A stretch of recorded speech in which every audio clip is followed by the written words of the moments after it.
Dear Papa Dudut, may mga alaala na gusto mo na sanang kumawala pa. Pero hindi mo magawa dahil nakasunod ito sa iyo at parang tinatalo pa ang anino mo. Magandang araw po sa inyong lahat. Ako po si Ellen, 35 years old, single at isang bar singer sa Japan. Hindi ko naman nakahiligan ng pagkanta pero yon ang talentong pinagkaloob sa akin ng Diyos. Kaya siguro yun na rin ang ginamit ko para makatakas sa kahirapan. Hindi kasi ako nakapagtapos ng pag-aaral. Pangarap ko pa namang maging isang teacher pero hinarang ang pangarap kong yon ng kahirapan. Isang taon lang ang inabot ko sa kolehiyo. Isang taon lang pinatikim sa akin ang pangarap kong maging isang guro. Hanggang isang araw ay sinabihan ako ng nanay ko na tumigil na ako sa pag-aaral dahil hindi na niya kayang bayaran ang tuition ko. Sinabi ko sa kanya na magtatrabaho ako at hinayaan niya naman ako. Sa simula ay nakayanan ko pang sustentuhan ang pag-aaral ko. Pero dahil maliit lamang ang sahod at kinailangan ni nanay ng katuwang sa mga bayarin sa bahay, kaya kinailangan kong magpaalam sa kolehiyo. Nagtrabaho ako para may pangtustos sa mga bayarin sa bahay. Wala na rin kasi akong tatay at wala rin kapatid na pwedeng makatulong sa akin sa mga gastusin. Namatay na si tatay bago pa man ako makatungtong sa kolehiyo. Huminto na rin si nanay na magtrabaho dahil hindi rin naman ganong kalaki ang kinikita niya. At napapagod lang siya dala ng kanyang edad. Ako na ang umako sa lahat, Papa Dudut. Hanggang sa pinalad ako at may nakarinig ng boses ko habang kumakanta ako kasama ang mga kaibigan ko sa isang videoke bar. Na-recruit ako para mag-Japan. Umoo ako kaagad. Kung yun ang paraan para makaahon na sa hirap, Papa Dudut. 25 anyos ako nang makapag-Japan. Pinaghirapan kong ipunin ang bawat natatanggap kong sahod at tip para makabili ng bagong bahay. Nakapagpagawa na ako ng bahay sa awa ng Diyos. Lagi ako nakikibalita noon kay nanay sa bahay at positibo naman lagi ang feedback. Excited na ako noon na matirhan sa wakas ang bahay na pinaghirapan ko. At nung umuwi ako nitong nakaraan ay nalaman kong ayaw palang tumira ni nanay doon.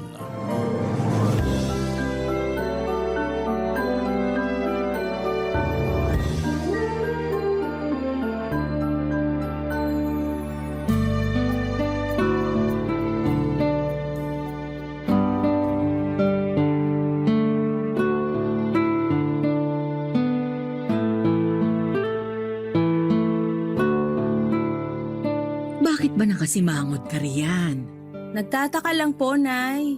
Nagtataka saan? Ilang taon nang nagawa yung bagong bahay natin. Pero hindi ko maintindihan kung bakit hindi pa rin kayo lumipat dun habang nasa Japan ako. Nakatamaran ko na sigurong maglipat. Pag may pinaplano kasi ako, sinusumpong ako bigla ng rayuma. O kaya may hindi magandang nangyayari. Lagi na lang po ba? Ilang taon na yung dumaan. Wala kahit isang araw na swerte at maayos ang kalagayan nyo para makalipat. Wala rin akong kasama na mag-aasikaso. Ang tita Net po, nasa kabilang bahay lang siya. Pwede naman siyang mapakiusapan para makapaglipat na tayo.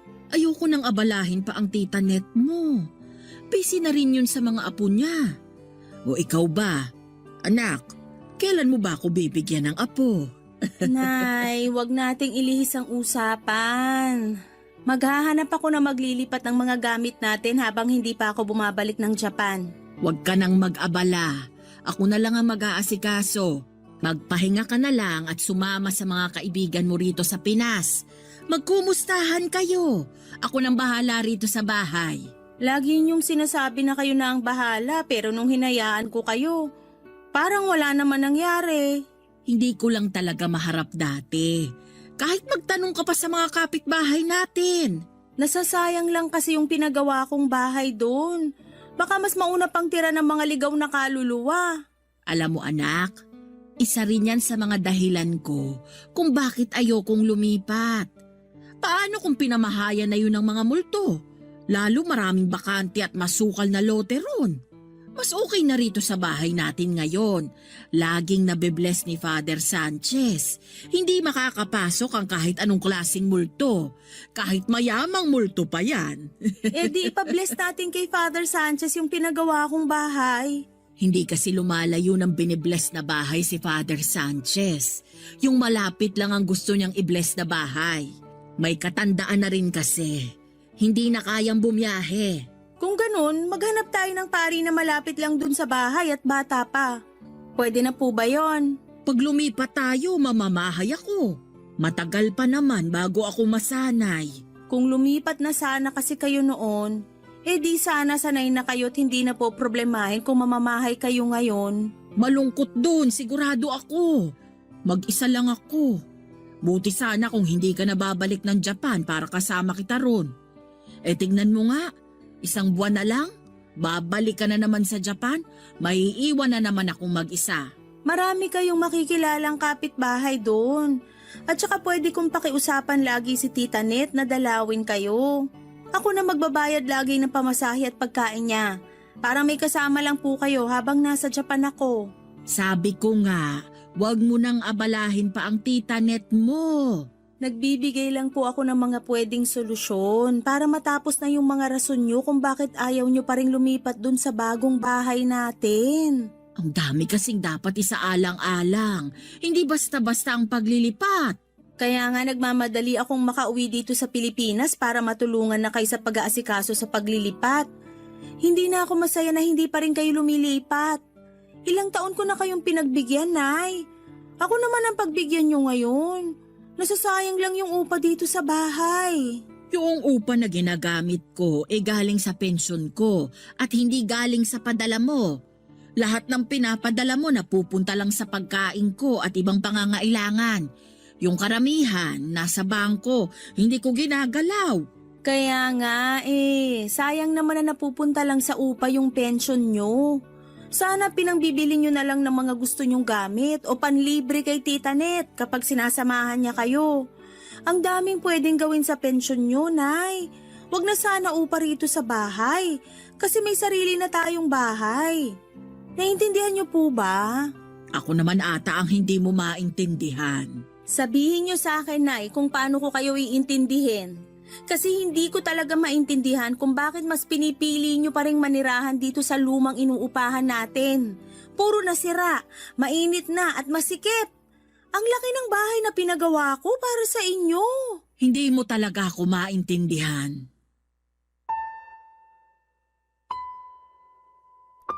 Umiling si nanay at saka ako iniwan para pumasok sa kanyang kwarto. Napansin kong nagtampo na siya, Papa Dudut, kaya hindi ko na inulit ang pangungulit ko sa kanya na lumipat na. Malit lang ang inuupahan naming bahay na yon at sakto lang para sa aming dalawa at minsan ay kulang pa. Hindi papasok ng bisita dahil masyadong masikip para malakaran. Doon na unang tumira si nanay at tatay bago pa man din ako isinilang. Nasanay na ako roon noong bata pa lamang ako hanggang bago ako mapadpad sa Japan. Alam ko ang bawat karupukan ng bahay na yon. Yun nga ang isa sa mga naging dahilan ko para magsumikap sa ibang bansa. Gusto ko na ng komportable, maluwag at magandang bahay. Nakapagpagawa naman ako at nakuha ko ang pangarap kong bahay. Pero tila naging hadlang si nanay para maranasan ko yon. Nagsinungaling noong una si nanay sa akin, ang sinasabi niya ay doon na siya tumitira sa bagong bahay namin. Pero paminsan-minsan daw ay bumabalik siya sa inuupahan at luma naming bahay kapag gusto niyang makasama sina Tita Net. Noong una ay hindi ko naman yon pinagbabawalan dahil gusto ko rin namang may nakakasama si nanay. Pero nalaman ko lang na hindi pala totoo yon. Ni minsan ay hindi pumunta si nanay para matulog doon sa bahay na pinagawa ko. Totoong pinupuntahan niya pero para lang linisan kapag napupuno na ng alikabok o di naman kaya kapag kakatapos ng bagyo. Pero hindi siya nanatili roon ng isang buong araw o isang buong gabi man lang. Kaya nagpasya na akong umuwi muna ng Pilipinas para makumbinsi siyang lumipat na. Kinausap ko na rin ang 55 anyos na tiyaheng kong si Tita Net tungkol sa bagay na yon.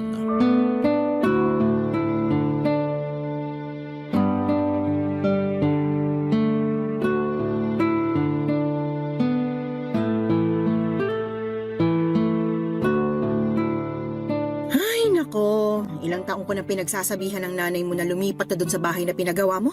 Aba, kaswerte na nga niya at maraming naghahangad ng sariling bahay. Pero siya naman tong tumatanggi ron.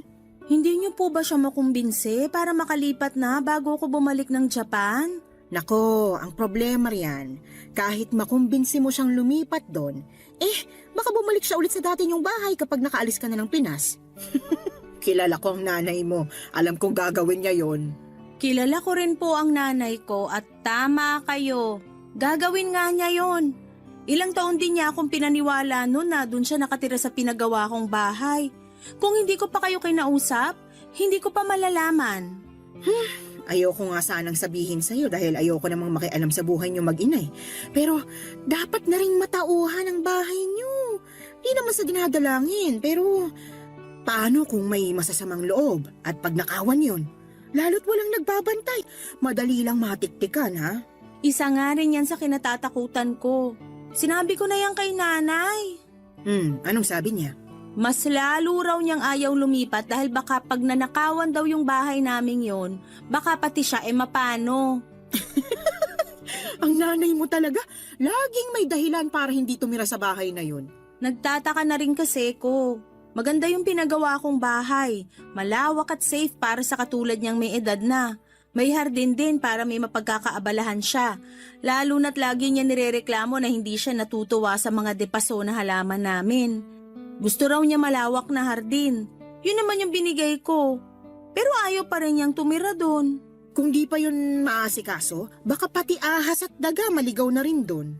Paano ko pa makukumbinsi si nanay, Tita Net? Hindi ko na rin alam, sa totoo lang. Napagod na nga rin akong kausapin siya tungkol dyan. Minsan, nagalit pa siya sa akin ha, dahil mas marunong pa raw ako kaysa sa kanya. Iba na talaga kapag nagkakaedad eh. Sa tuwing napagsasabihan mo, sumasama agad ang loob. Napansin ko na naman po yun. Nagtampo nga rin si nanay sa akin nung isang araw nung kinausap ko siya tungkol sa paglipat. Lalo na nung tinabla ko na lahat ng mga gawang kumbinsihin na samahan ako dun sa bagong bahay. Ayaw talaga niya. Sabi pa niya, kung gusto ko raw, ako na lang matulog dun mag-isa. Siyempre ayoko naman. Nakakakonsensya kaya. Habang maayos ang tutulugan at kabuuan ng bahay ko, si nanay naman nagtitiis sa sira-sirang inuupahan naming bahay. Gets nyo naman ako, Tita Net, di ba? Naiintindihan kita, maniwala ka. Pero naiintindihan ko rin ang nanay mo. Paano po? Pag nagkakaedad ang isang tao, mas lalo siyang nagiging sentimental sa mga nakasanayan niya sa paligid niya, lalo ng mga bagay na nagpapaalala sa kanya sa nakaraan. Pakiramdam kasi nila, yun lang ang daan para mabalikan nilang nakaraan. Pakiramdam niya, dun sila mas masaya. Pero mas masaya naman yung ngayon. Lalo't nakakaangat na kami sa buhay, hindi kagaya ng dati. Totoong mas nakakaangat na kayo kaysa noon. Pero kung papapiliin ng nanay mo, malamang mas pipiliin niyang nakaraan kung kailan buhay pang tatay mo at kasama ka pa niya lagi at inaalagaan sa lumang inuupahan niyo. Natahimik ako sa huling mga sinabi ni Tita Net. Nakonsensya ako bigla. Paano kung totoo na mas masaya si nanay sa nakaraan dahil buo kaming pamilya at nakakasama pa niya ako lagi? Hindi ko naisip yon. Kaya lang ay paano ko siya makukumbinse na tapos na ang nakaraan at pwede na kaming bumuo pa ng mas masayang alaala sa kasalukuyan kahit marami nang nagbago sa paligid namin. Mukhang mahirap yon, Papa Dudut, ayon nga rin kay Tita Net. Sa nakaraan madalas komportable ang mga matatanda, lalo na yung mga nanay. Dahil sa nakaraan, pakiramdam nila ay may silbi pa sila.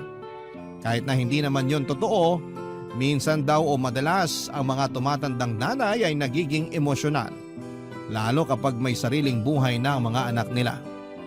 Mga anak na minsang inalagaan at naging dependent sa kanila. Kaya naman masakit sa loob ko marahil ni nanay sa pagbabago na gusto ko. Dahil pakiramdam niya, mas lalo lang nawawala ang alaala ng pagkabata ko sa kanya. At dahil nga sa mga naging usapan namin ni Tita Net ay naliwanagan ako kahit papaano sa sitwasyon ni nanay. Pero hindi pa rin nagbabago ang desisyon kong lumipat pa rin kami sa pinagawa kong bahay dahil yun naman ang tama. Oras na para sa pagbabago. Pero ang tanging magagawa ko lang noon ay dahan-dahanin si nanay sa proseso. Hindi yun madali para sa kanya. Yun ang na-realize ko. Kaya ako dapat ang mag-adjust. Hindi ko lang alam kung papaano. Dahil minsan ay mahina ang pasensya ko sa mga makukupad sa pagbabago. Pero nanay ko naman yon. Baka humaba pa ang papadudot. Barangay Love Stories. Barangay Love Stories.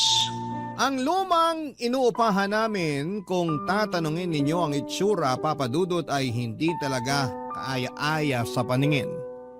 May 2 maliit na kwarto na tuwing bumabagyo ay unang tinatamaan ng tulo sa kisame. Nakailang beses nang pinagawa yon pero ganun pa rin. Kailangan na raw gibain mismo ang bubungan at ibang parte ng bahay pero ayaw naman yung ipagawa ng may-ari. Sinabi ko na noon na kami na ang magpapagawa at ibabawas na lamang sa upa pero ayaw pa rin. Sinabi sa amin na kung hindi namin titiisin yon, mas mabuting umalis na lamang kami. Kung ako lang ay umalis na kami, papadudot, matagal na. Pero si nanay ang humihindi. Hindi raw kami aalis doon. Hindi naman daw palagian ng bagyo at meron naman daw kaming pangsalok ng mga tulo. Doon ako naiinis kay nanay dahil hindi niya makita kung gaano ka-hassle yon. Sa kusina, laging pinamamahaya ng mga ipis at daga dahil marupok na ang mga kahoy na ginamit doon at dahil doon ay mabilis lamang yung nangangat-ngat ng mga daga at pinapasukan pa ng ibang insekto. Nakailang beses nang pinaospital si nanay dahil sa kagat ng mga daga pero hindi pa rin siya natuto. Hindi naman daw sinasadya yon ng mga daga at aksidente lamang yon. Nagawa pa niyang ipagtanggol ang mga daga. Sinikap na lang niyang tapalan yon lagi ng mga tarpaulin na iniipon niya tuwing eleksyon. Yon ang pinangtatapal niya sa mga butas at hindi ako natutuwa doon. Tumutulo din sa sala namin lalo na sa pwesto ko nasaan ang saksakan ng TV namin. Laging napupuyat si nanay para bantayan yon. Natiis ko yon noon pero noong nakaluwag-luwag na kami sa buhay, ayoko nang tiisin pa yon. Mas lalong ayokong makita si nanay na tinitiis pa rin yon. Meron naman na kaming pera para makaalis sa nakasanayan naming hirap, handa na ako.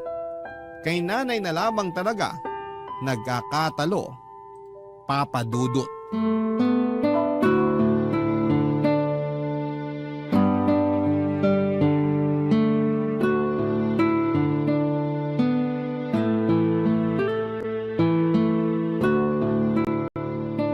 Bakit ka natutulog dito sa sala? Ang daming lamok dito ah. Tumutulo na naman sa kwarto ko, Nay. Naku, bakit kaya? Hindi naman bumabagyo. Sakto lang ang buhos ng ulan. Kasi po siguro rumupok na talaga yung kisame dahil sobrang luma na. Nareremedyohan pa rin naman kasi. Pero hanggang kailan po natin reremedyohan lahat ng sira dito sa bahay? Yung kwarto mo lang naman ang tumutulo ngayon. Hihintayin pa po ba natin na tumulo lahat ng parte ng bahay natin? Maya-maya lang pupusta ko. Next na tong sala na tutulo. Kung ipapanalangin mo, magkakatotoo talaga. Hirap na rin ako makatulog sa kwarto ko, Nay. Ang init. Hindi na kaya ng electric fan. Ang init dito sa Pinas. Nasanay ka lang sa lamig sa Japan. Masasanay ka ulit sa init dito. May 1 buwan ka pa.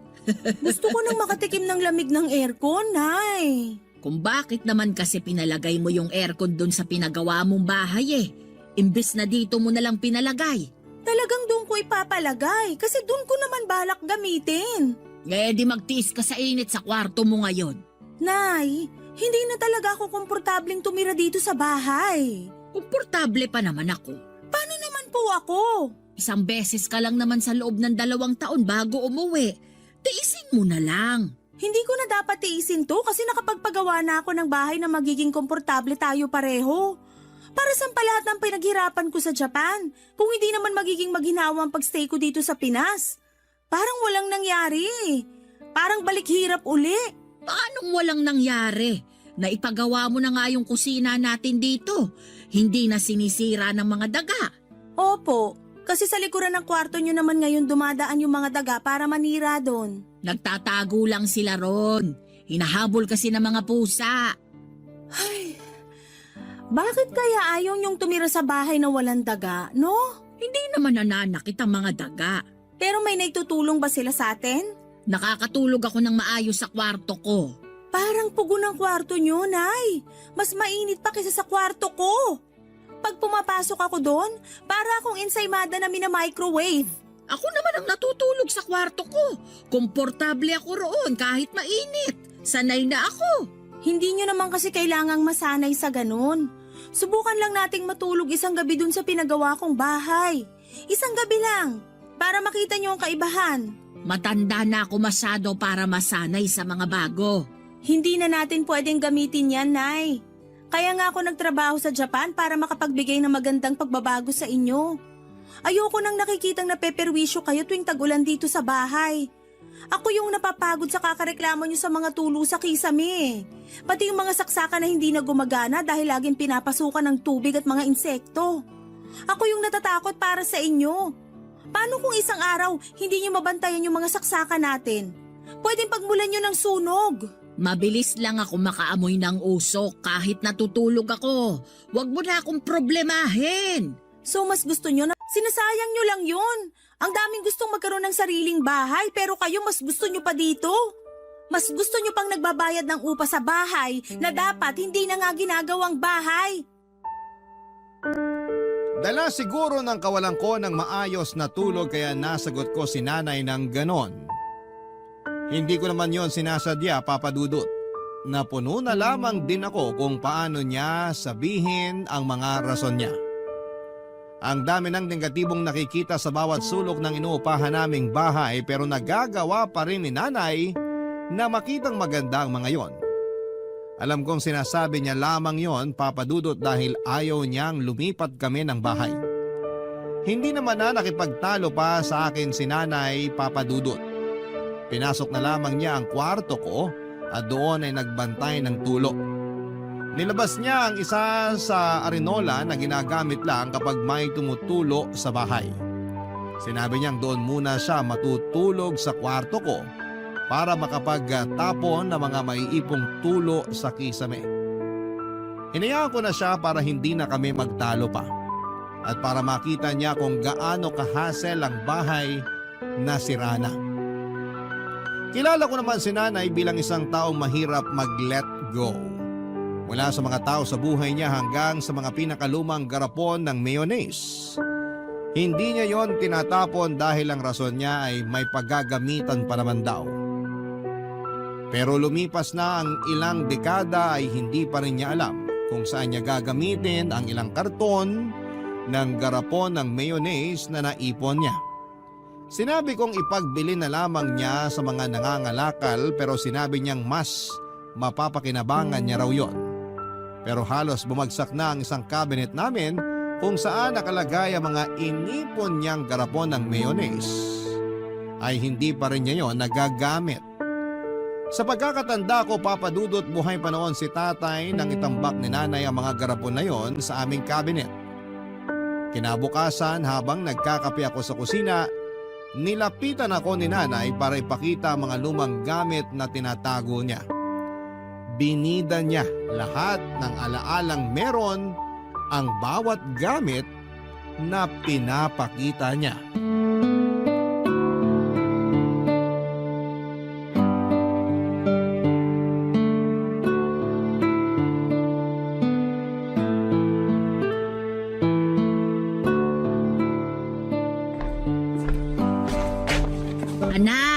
may ipapakita ko sa'yo.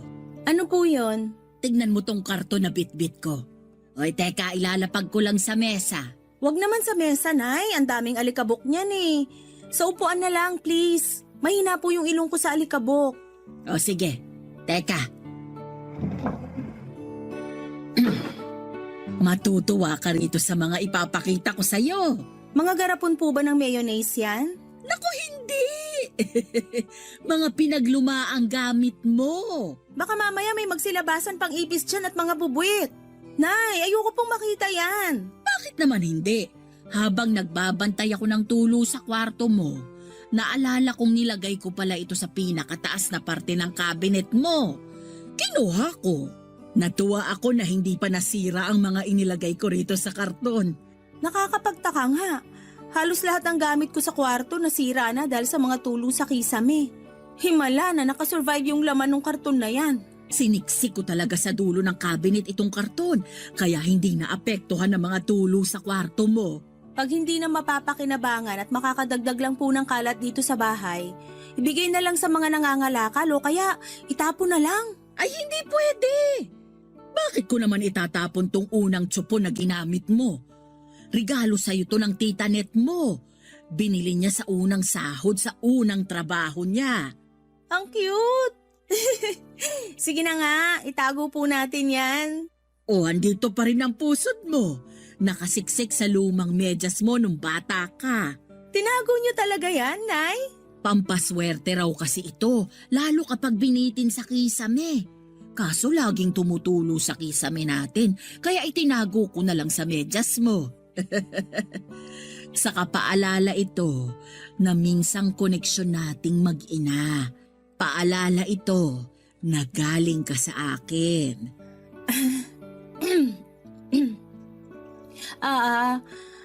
Ano pa po bang meron dyan sa karton?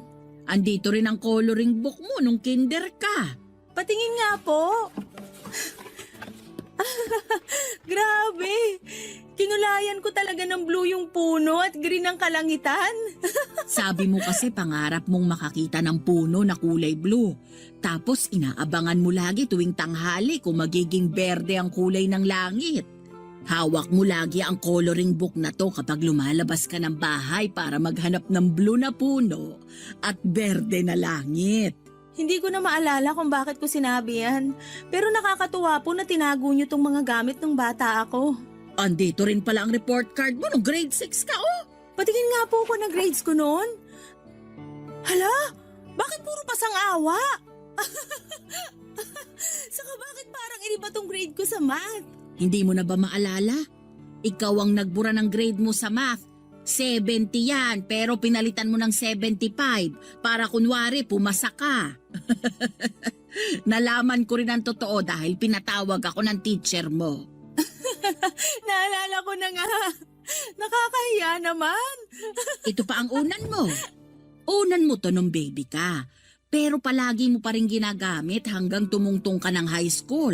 Naaalala ko nga, hindi mo tinatanggal sa tabi mo, lalo noong high school ka na.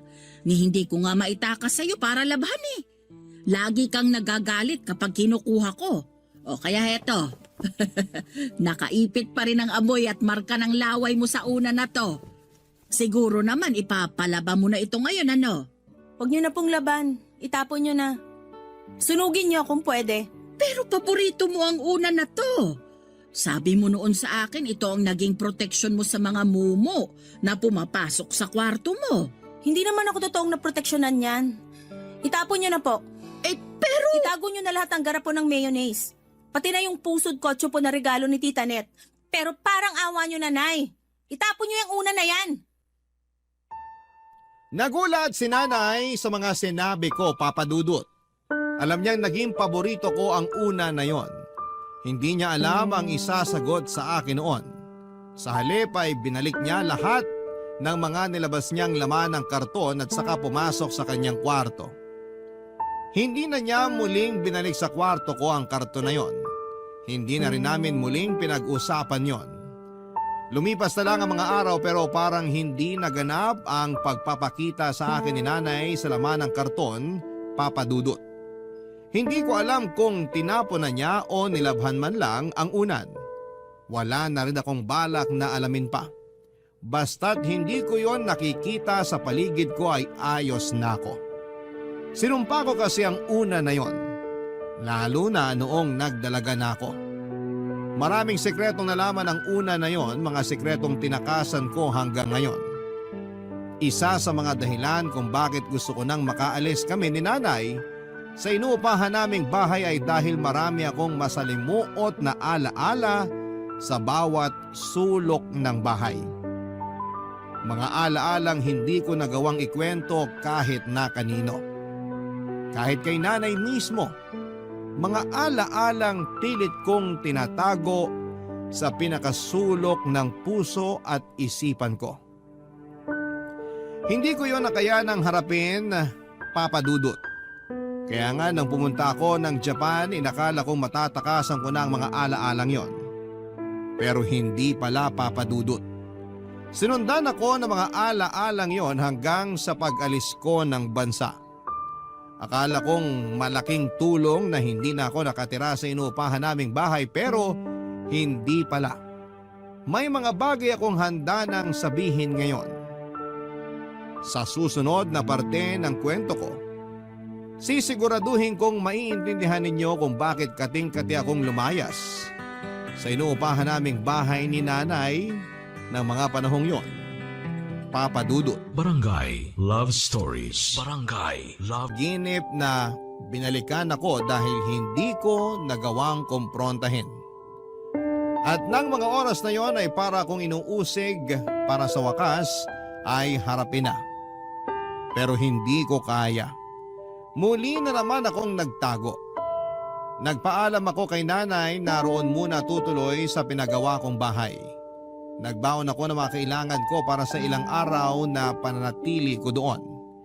Iniisip ko na baka sakaling makatulong kung lilipat ako ng bahay para hindi na ako mahanap ng mga nakakatakot na alaala ko sa nakaraan.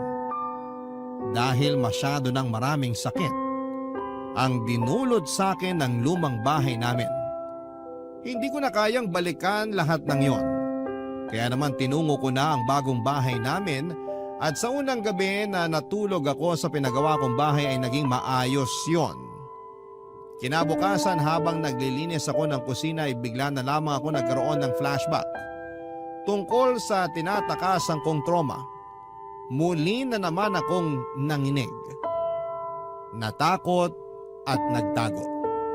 Napatakbo ako sa kwarto ko at doon ay umiyak habang yakap ang bagong unan. Kumalma ako pagkatapos. Hindi ko na binitawan ang bagong unan na yon, Papa Dudut, at sinigurado kong katabi ko yon kahit saang sulok ako ng bahay. Maski sa pagbalik ko sa luma naming bahay ay bitbit ko yon. Tila naging proteksyon ko yon mula sa madidilim na alaalang sumusunod sa akin. Pagkarating ko ng bahay ay inabutan kong nagkakape sina nanay at tita Net. Nakangiti si nanay na sinalubong ako. Kinukuha niya sa akin ang bitbit kong unan pero tumanggi ako. Nakiupo na rin ako katabi nila habang hawak pa rin ang bagong unan ko, Papa Dudut.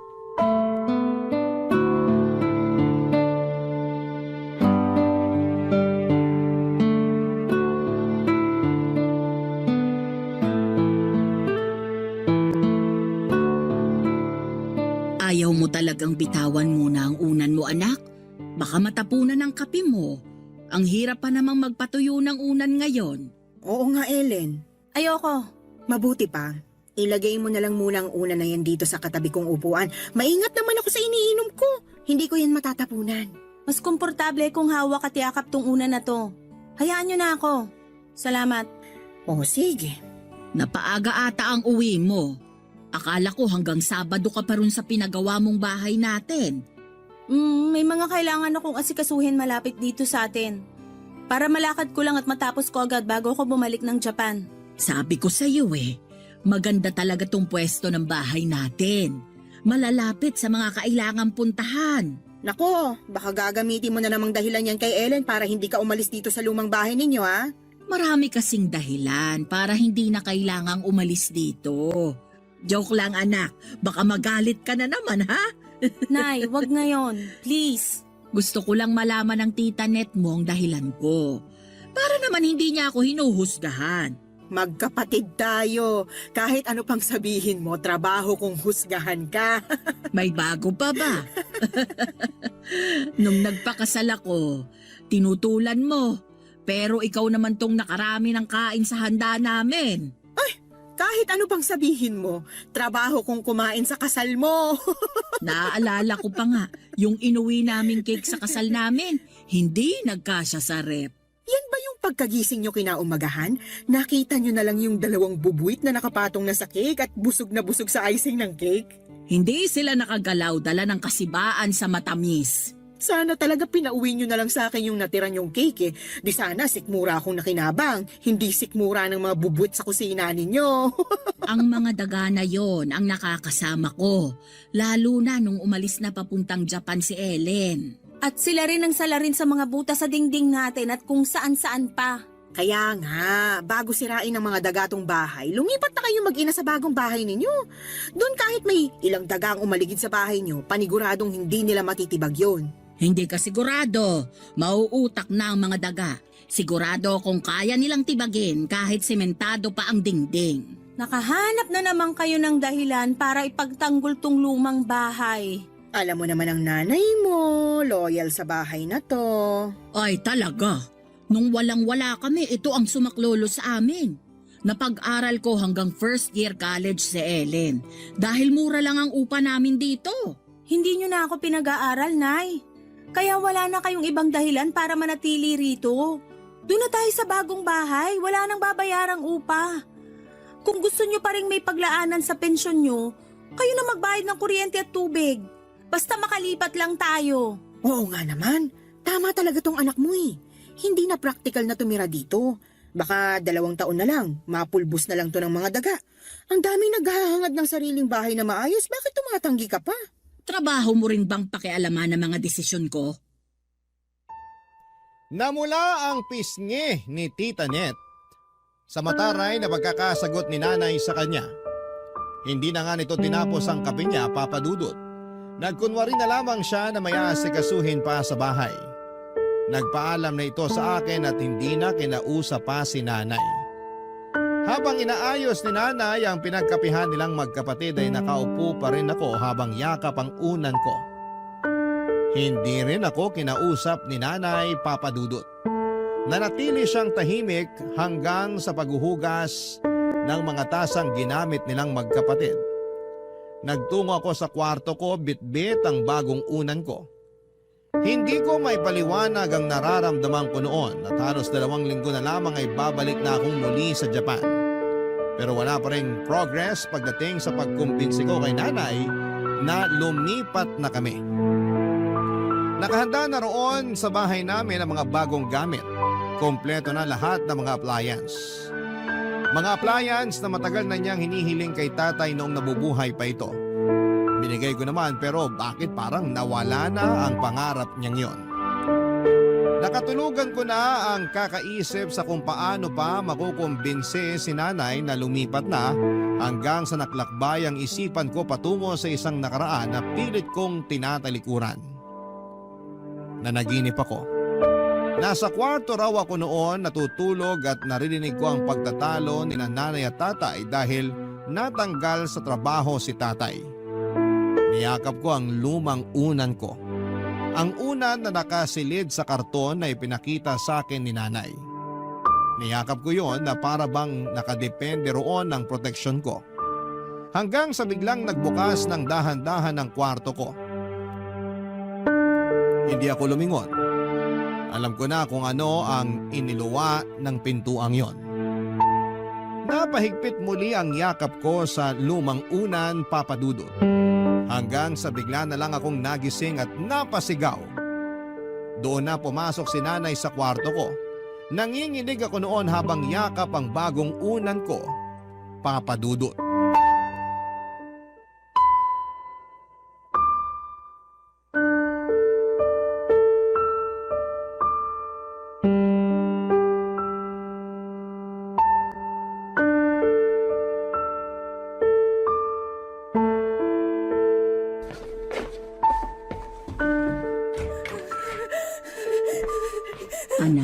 Ayos ka lang? Anong nangyari? Bakit ka sumigaw? Masamang panaginip! Masamang panaginip! Nandito na ang nanay. Panaginip lang yon. Walang mangyayaring masama. Hindi yon totoo. Pero totoo yung panaginip ko, Nay!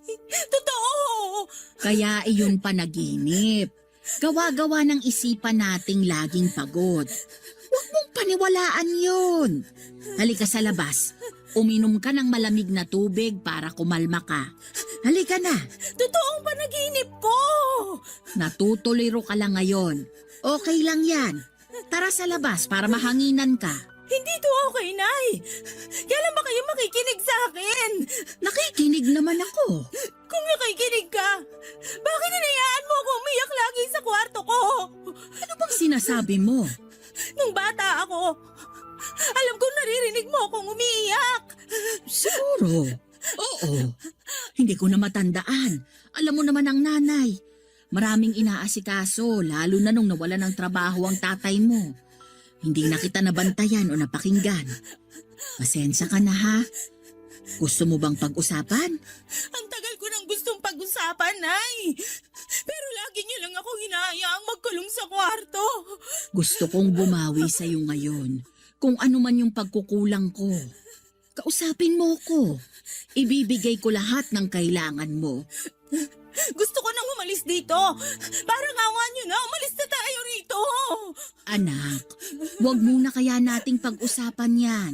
Ito ang kailangan ko, Nay. Kala ko ba ibibigay niyo ang kailangan ko? Kailangan na nating umalis sa bahay na to.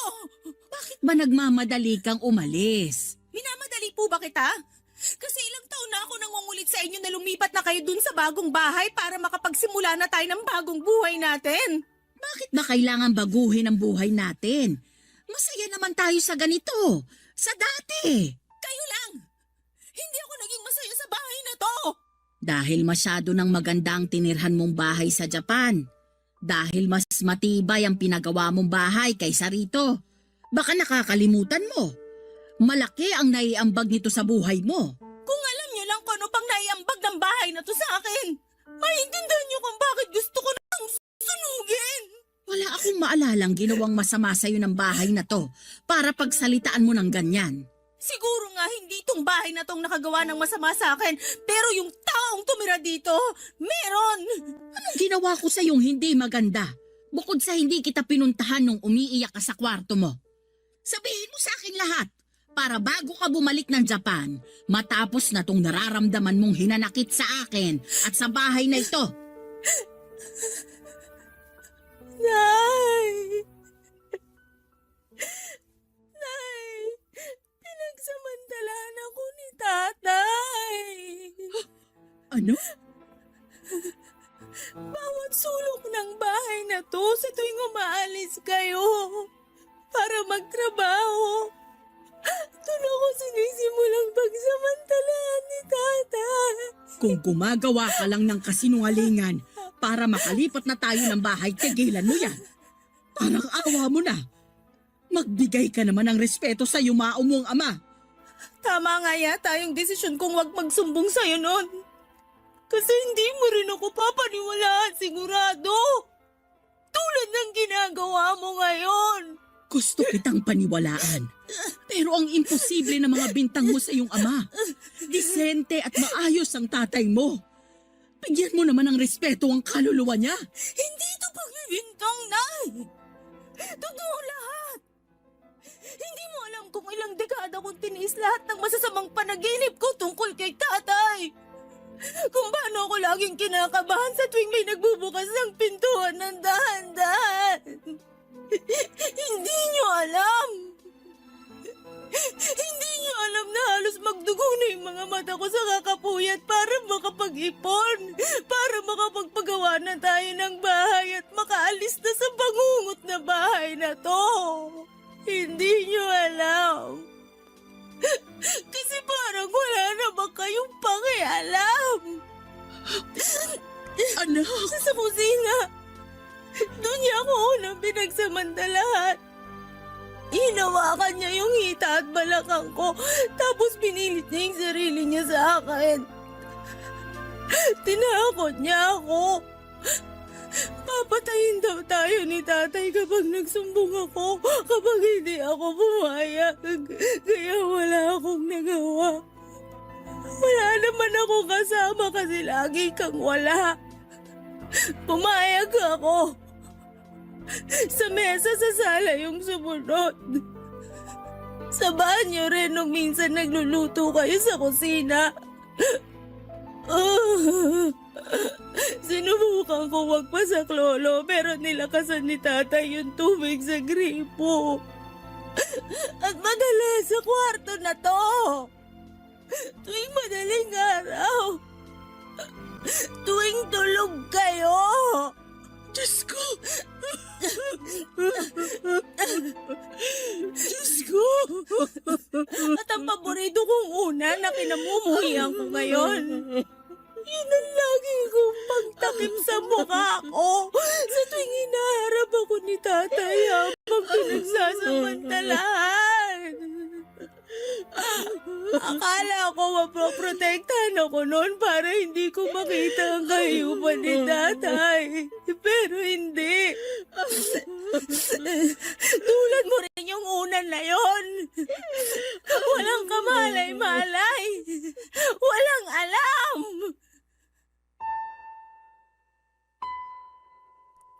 May mga alaala na gusto mo na lang sanang kumawala pero hindi mo magawa dahil nakasunod ito sa iyo at parang tinatalo pa ang anino mo. Niyakap ko ng mahigpit ang bagong unan ko at hinayaan kong tumulo doon ang mga luha kong matagal nang pinipigilan.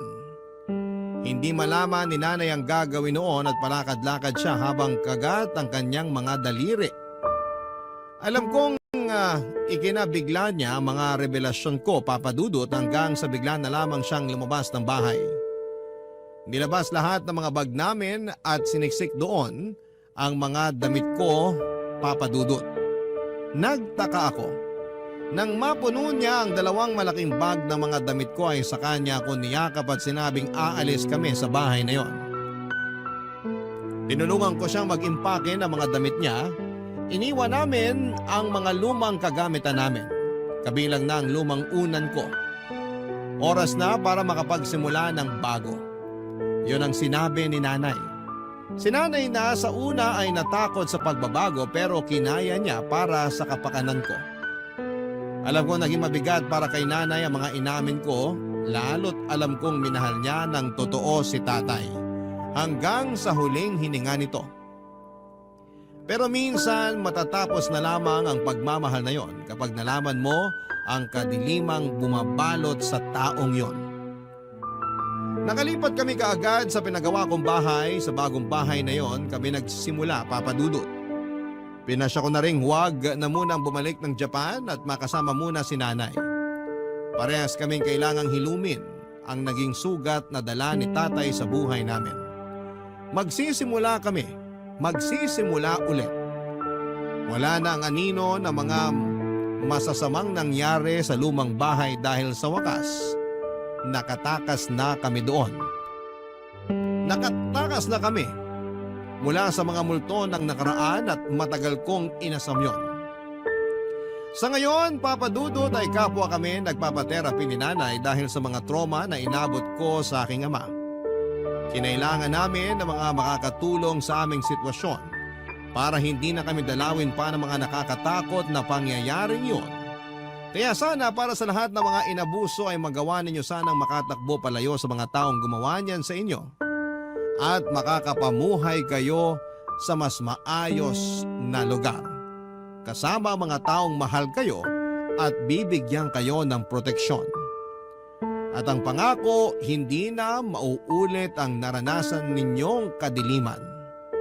Hanggang dito na lamang po ang aking liham, Papa Dudut. Naway nakapaghatid po ito ng aral at ng lakas para sa mga katulad kong may pinagdadaanan.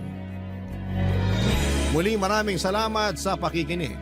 Ang inyong kapuso at kabarangay forever, Ellen. Dear Papa Dudut, halos lahat ng relasyon ay nagsisimula sa mga ngiti at tawanan. Lalo na kapag matagal na panahon ang naging pundasyon nito. At mga alaala na binuo ng mga taong nakapaligid sa kanila. Pero hindi lahat ng relasyon ay nauuwi sa panghabang buhay na kasiyahan. At hindi lahat ng paghihiwalay ay may mapait na katapusan. Kumusta po Papa Dudut? Sana po ay nasa mabuti kayong kalusugan sa oras na matanggap ninyo itong sulat ko. Itago nyo na lamang po ako sa pangalang Kay. 29 years old at nagtatrabaho bilang senior real estate specialist na hindi ko nasasabihin kung saan. Alam ko kasi na magiging pamilyar sa ibang kabarangay natin ang kwentong ibabahagi ko sa tanghaling ito. At gusto ko na ingatan din sana ang pribadong buhay na meron ako sa ngayon. Nasa third year high school ako nang maging boyfriend ko si Dave na noon ay kaklase ko rin. Umabot hanggang college ang relasyon naming dalawa dahil mabait talaga ang boyfriend ko. Bukod sa pagiging mabait, sobrang sweet niya rin at mahilig siya sa mga sorpresa. Isa na nga sa mga ginawa niya na hindi ko makakalimutan ay yung pagkanta niya sa akin. Kasama ng ibang choir member sa labas ng university namin, habukin ng roses sa araw ng... Grabe, Kay! Ang bango talaga nitong bouquet ng roses na binigay sa'yo ni Dave. Fresh na fresh! Sinabi mo pa, tapos ang laki pa ng bouquet na yan. Ang bigat-bitbitin kanina habang naglalakad ako papunta dito sa classroom natin. Naku, kung ako lang ang may ganitong kaganda at kalaking bouquet ng roses, baka inikot ko pa ang buong university. Ang lakas kaya makaganda ng ganitong bulaklak. Ang lakas nga makaganda pero nakakapagod namang bitbitin. Si Dave kasi, hindi na ako hinatid hanggang dito sa classroom natin. Bakit nga hindi ka niya hinatid? Nagulat ako nung makita kitang naglalakad mag-isa palapit dito sa classroom habang nasa may pinto ako. Hindi ko na nga napigilan na salubungin ka kasi amoy ko kaagad yung mga bulaklak na to na bitbit mo kanina. May practice kasi sila ng basketball. Tumakas lang siya saglit para abangan ako sa labas malapit sa may entrance ng university natin. Tapos yun, kasama niya ngayon ilang choir member at isang guitarist para kantahan ako. At ibigay ang bulaklak na yan. Baka raw kasi maging busy na siya mamaya. At least daw, na-surprise niya ako ngayong Valentine's Day. Alam mo, Beshi, nakakahiya nga kasi ang daming tao na nakatingin sa amin kanina habang kumakanta yung mga choir at inaabot ni Dave sa akin ang bulaklak na yan. Ano nakakahiya dun? Sobrang sweet nga eh. Alam mo naman na hindi ako sanay sa mga ganitong pakulo ni Dave. Well, kailangan na masanay ka na talaga kasi sweet talaga yung boyfriend mo. Ang swerte mo nga kasi palagi kanyang pinapakilig eh. Sana talaga, kapag nagka-boyfriend ako, yung kasing sweet at kasing gwapo ni Dave, hindi ko na talaga papakawalan pa yun. Para namang sinabi mo na may pagnanasa ka sa boyfriend ko. Uy, wala ah. Grabe ka. Gusto ko lang ng kagaya ni Dave, pero syempre ibang tao kasi alam ko naman kung gaano ka kamahal ng boyfriend mo. Pero parang bihira na kasi yung kagaya niya eh. Sobrang showy, tsaka vocal sa feelings niya para sa'yo. Ganun talaga si Dave kahit nung high school pa lang kami. May effort talaga siya. Ay, teka. Tignan ko nga kung ilan na yung views ng video namin na in-upload niya sa Facebook. Ay, ayan, sige, gusto ko ring makita. Eto, tignan natin dito sa phone ko. Ang bilis din kasi mag-edit at mag-upload ni Dave ng video eh. Kaya natag niya agad ako kanina. Uy, Beshi, ang dami nang nakareact sa video niyo at ang dami na rin nag-share. Oh, Oo nga, ang dami na rin comment. Grabe, halos isang oras pa lang mula nung nag-upload si Dave kanina pero ang dami nang nakapanood. alam mo, sa sobrang effort at sipag ni Dave mag-record ng sweet moments niyo, pwede na kayong gumawa ng Facebook page para sa love story niyo. Facebook page? Hindi naman kami mga artista, no? Hindi nga, pero maganda naman ang love story niyo. At alam ko na marami kayong magiging followers kasi ang lakas niyong maka-couple goals. Sigurado ako na sisikat kayo at malay mo, mas lalo pang tumibay ang relationship niyo kapag naging content creator kayo ni Dave. Papadudot aaminin ko na sa aming dalawa ni Dave, mas sweet talaga siya pagdating sa relasyon. Marami nga nagsasabi noon na napakaswerte ko na raw sa boyfriend ko dahil consistent siya sa sweetness at effort niya. Mula nung nanliligaw pa lamang siya, ma-effort na talaga si Dave. Gumagawa siya ng love letter para sa akin. Sumusulat din siya ng tula at mga kanta. May pagkamakata din kasi talaga si Dave kaya romantiko siyang tao. Bukod sa pagiging romantiko niya, gwapo at malakas din ang dating niya. Matangkad kasi siya, matangos ang ilong at moreno ang kulay ng balat. Bagay nga raw kami kasi parehas na matangos ang ilong namin at ako naman ay maputi ang kutis. Sentimental na tao nga rin pala si Dave at mahilig siyang mag-take ng picture o mag-record ng video sa mga o surprise niya sa akin. Pero kahit na walang camera o cellphone na pang-record, palagi pa ring sweet sa akin ang boyfriend ko, Papa Dudut.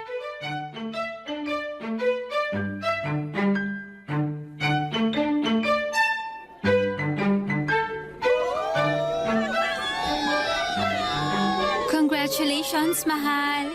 Congratulations din, mahal! Sa wakas na rin natin ang college!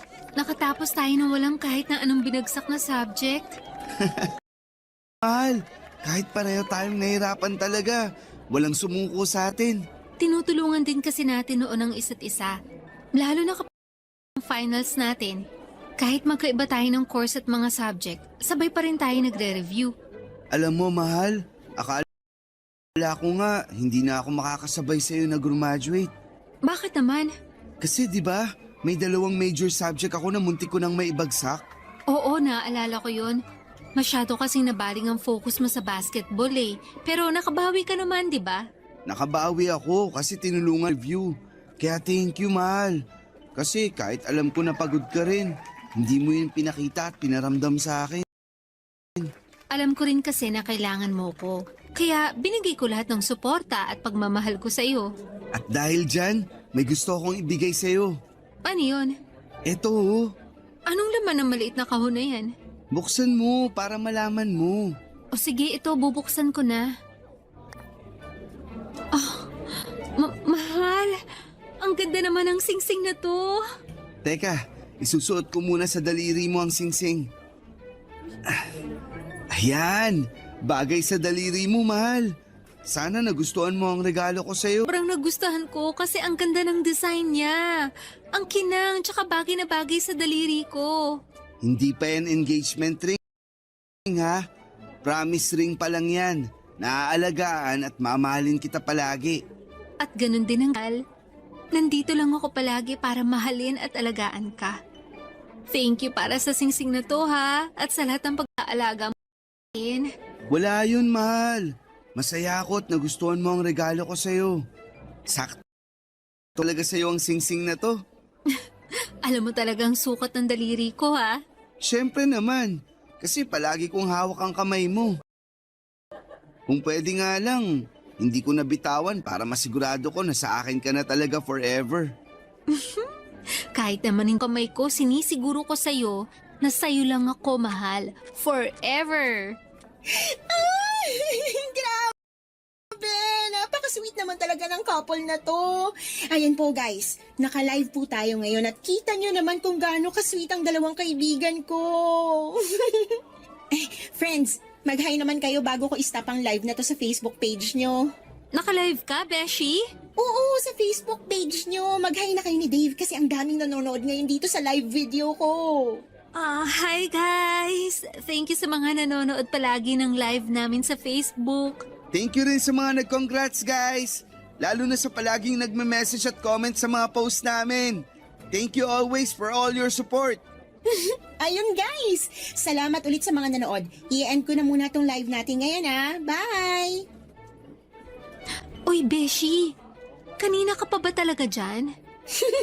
Oo, nagtago lang ako dun sa may likod ng malaking puno para ng live sa Facebook page niyo yung pagbigay sa'yo ni Dave ng promise ring. Alam mo yung tungkol sa Oo, mahal. Sinabi ko kay Menga yung lahat ng plano ko tungkol sa araw na to. Alam ko kasi na maraming followers natin ang nag-aabang kung anong ibibigay ko sa'yo para sa graduation day natin. Kaya naisipan ko na makisuyo kay Mengay na hawakan ng cellphone ko at i-live niya sa Facebook page natin ang pagbibigay ko sa'yo ng promise ring. Grabe! Ang ganda ng plano niyong dalawa, ha? Ang galing din kasi ni Dave na mag-isip ng pakulo at surprise para sa'yo. Pero, congratulations kasi meron na kayong 100,000 followers sa Facebook page ninyo. Talaga? 100,000 followers na agad? Oo, mahal. Kaninang umaga ko lang din nakita nung inabot ko kay Mengay ang cellphone ko. Congratulations, mahal! Congratulations sa ating dalawa, mahal!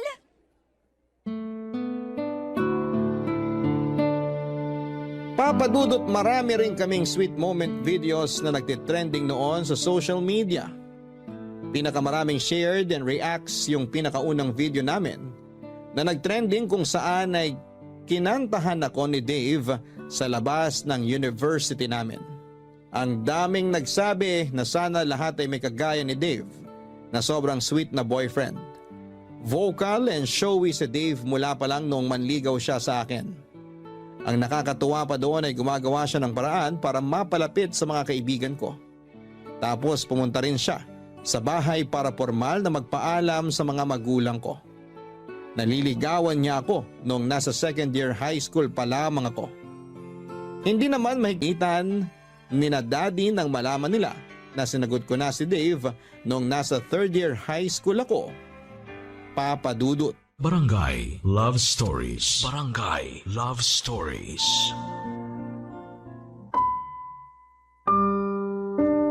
Papadudot na unang lumaki ang number ng followers namin ni Dave sa Facebook profile namin dahil sa mga trending sweet video namin. Kaya naisipan namin na gumawa ng Facebook page kung saan kami ay nag-upload ng mga luma at bago naming video. Nakakatuwa kasi hanggang sa page na yon ay tumaas agad ang number ng followers namin ni Dave. Hanggang sa naisipan na nga namin gumawa gaya ng pagpaprank at pagsusurprise sa isa't isa. Dahil si Dave nga ang mas may effort at mas sweet, siya yung madalas na gumagawa ng content, nagvi-video o nag-surprise sa akin. Lahat halos ng date namin o surprise gift at pakulo niya para sa akin, recorded ng camera na pinag-ipunan naming bilhin para sa paggawa namin ng content.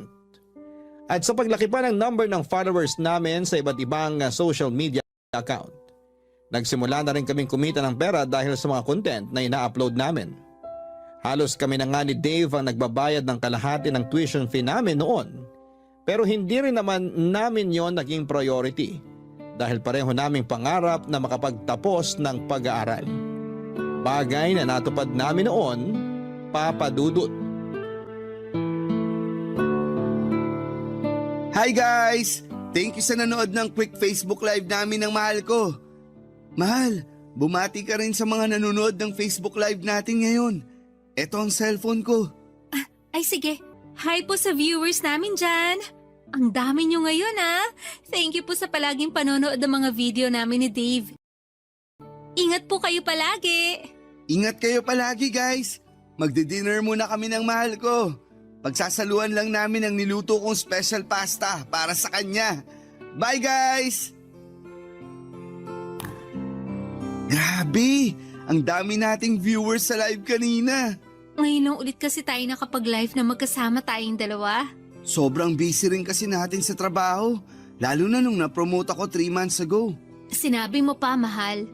Mula nang ma-promote ka, kung saan-saang lugar ka na pinapadala ng company nyo. Kaya hindi na tayo masyadong nakakapag-date talaga. Madalas ka tuloy hanapin sa akin ni na mami at daddy kasi hindi ka na raw nakakadalaw sa bahay namin. Naku, pasabi ka na tita. Pasensya na talaga at sobrang busy ko sa trabaho. Matagal ko na rin gustong dumalaw sa bahay nyo. Kaya lang, alam ko naman na tulog na sila kapag tapos na ang oras ko sa trabaho.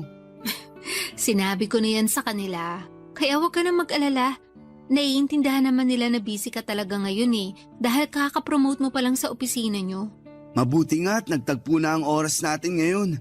Pasensya na pala kung dito lang tayo ngayon nag-dinner sa apartment ko. Ano ka ba? Ayos lang yun, mahal. Alam mo naman na ang mahalaga lang sa akin, magkasama tayo ngayon. Tsaka nag-effort ka pa talaga na magluto para sa akin, oh. Siyempre, kasi maaga ako nakauwi ngayon dito sa apartment. Kaya sinulit ko na followers natin yung nagko-comment kung kailan ang next surprise ko sa'yo. Kasi namimiss na raw nila yun. Na raw nila tayong mapanood. May intindihan naman yun ng followers natin. Alam nila na masyado tayong busy sa mga trabaho natin. Kaya hindi natin matutukan ang paggawa ng mga video para sa kanila. Oo nga, pero kailangan pa rin natin ng bagong pakulo para umingay ulit tayo sa social media. Alam mo na, maraming bagong content creator ngayon kaya baka mapunta na sa kanila ang followers natin. Mahal, alam naman natin kung anong lamang natin sa mga bagong content creator ngayon. Yung pagiging totoo natin bilang isang couple. Hindi tayo kagaya nila na palaging scripted yung mga video. Lalo na yung surprises o pranks na ginagawa natin, hindi mawawala ang followers natin. Kasi alam nila kung paano tayo katotoo sa isa't isa.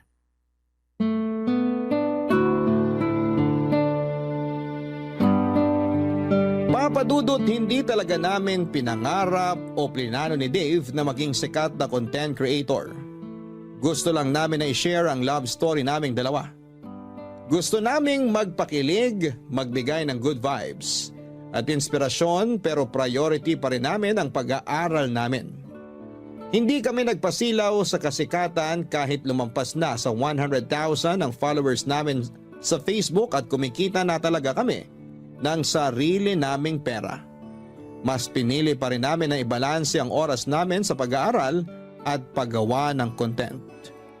Ang nasa isip namin noon ay hindi din naman magtatagal ang kasikatan namin. Hindi panghabang buhay ang pagiging content creator, pero panghabang buhay ang college diploma na makukuha namin. Kagaya ng sinasabi ng mga magulang namin, yon ang pamana nila sa amin na kailanman ay hindi mananakaw ng sino mang tao. Kaya naman pinagsumikapan pa rin naming makatapos ng pag-aaral. At nang makatapos kami ay doon namin nagsimulang makilala ang totoong buhay. Nang pagtatapos sa kolehiyo ang pinakaumpisa ng lahat ng mga totoong hirap at saya sa buhay ng isang tao, papadudot.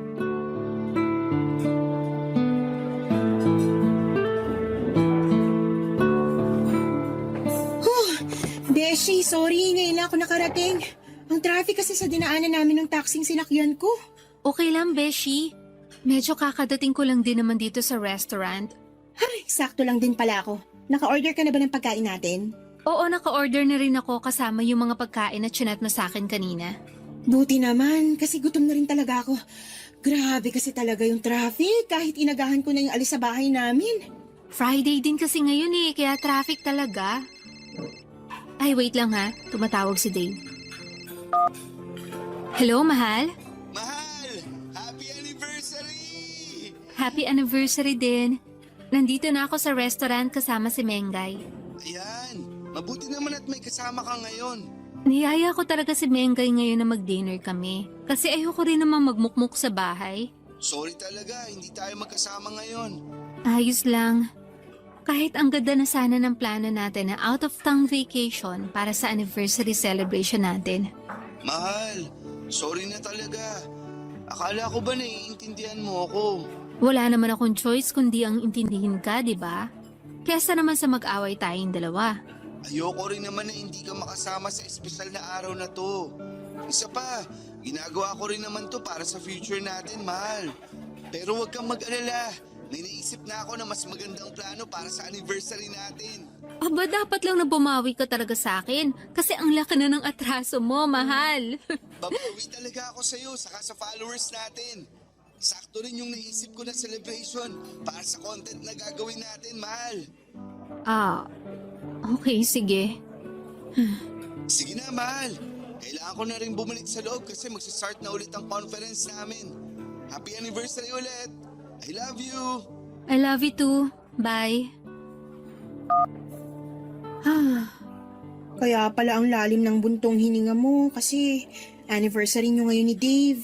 Ayun na nga, Beshi. Anniversary namin ngayon pero ikaw ang kasama ko. Sabi mo nga, at least may kasama ka ngayon na magandang date kahit wala ang boyfriend mo. Kasi nga wala naman akong choice. Nakakainis pa kasi parang mas pinaghahandaan pa niya yung content na yan kesa sa anniversary talaga namin. Naiintindihan ko naman siya kasi maraming nag-aabang sa anniversary nyo. Kahit madelay ang celebration nyo, ang mahalaga, makapag-upload siya ng bagong video ng surprise niya sa'yo. Beshi, hindi na surprise yun. Kasi alam ko na may gagawin siyang something para sa anniversary namin. Huwag mo na lang abangan para ma-surprise ka pa rin. Pero, Beshi, curious lang ako. Kumusta naman kayo? Okay naman. Okay naman na okay lang o okay naman na hindi talaga okay? Ewan ko. Yan na nga ba sinasabi ko eh. Kapag ganyan ang mga sagutan mo, medyo nakakakaba na yan. Pero, baka kasi kulang lang talaga kayo sa quality time. Alam mo na, dapat talaga na mas dalasan yung date nyong dalawa eh. Yan din naman ang sinasabi ko sa kanya. At kapag bumabalik naman siya dito, bumabawi naman talaga siya sa akin. Naiinis lang ako kapag naglalabas na siya ng cellphone o camera. Tapos malalaman ko na lang na recorded pala lahat ng pakulo niyang sorpresa para sa akin. Hindi ko tuloy alam kung para sa akin pa ba talaga yung ginawa niya o para lang sa content na gusto niyang i-upload sa Facebook page namin. Beshi, syempre naman para sa'yo yun. Ewan ko, Beshi. Sa totoo lang, hindi ko na rin kasi alam kung saan papunta yung relasyon namin eh. Papadudot, iba talaga ang buhay estudyante sa buhay empleyado na. Nag-focus kami ni Dave sa kanya-kanya naming career at naging sideline na lamang ang pagiging content creator namin. Nang mga panahon na yon ay may kanya-kanya din kaming responsibilidad ni Dave sa pamilya namin. Pareho kaming panganay ni Dave sa magkakapatid at tinutulungan ang mga magulang namin sa mga gastusin sa bahay. Kaya pareho rin kami na naging workaholic ni Dave. Doon namin na-realize na mas masarap ang buhay estudyante na hindi masyadong kailangan na budget ng allowance na nakukuha namin mula sa mga magulang namin. Mas masarap ang pakiramdam noong kami lang ang tumatanggap ng pera. Kesa kami na yung nagtatrabaho at gumagawa ng paraan para kumita. Kaya sa sobrang focus namin ni Dave sa mga trabaho namin, unti-unti kaming nawala ng oras sa paggawa ng content para sa Facebook page namin. Pero hindi lang kami sa paggawa ng content na wala ng oras, kung hindi pati na rin sa relasyon namin, Papadudot. Barangay Love Stories. Barangay Love Stories.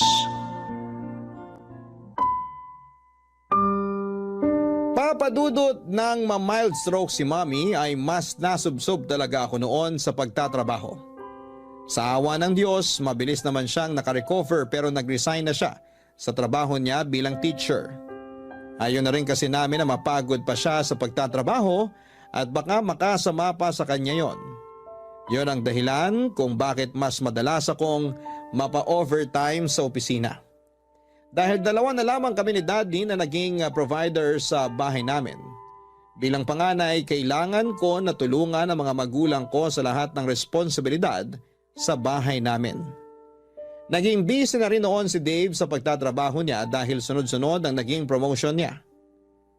Nang dahil doon ay madalas na pinapadala siya sa iba't ibang lugar para sa mga conference na may kinalaman sa trabaho nila. Halos parang naging LDR na rin ang setup namin dahil bihira na sa isang linggo kung magkita kami. Swerte na yung 3 o 4 na beses sa isang buwan. At yun na lang din ang oras namin sa paggawa ng content na ina-upload namin sa Facebook page namin, Papadudot.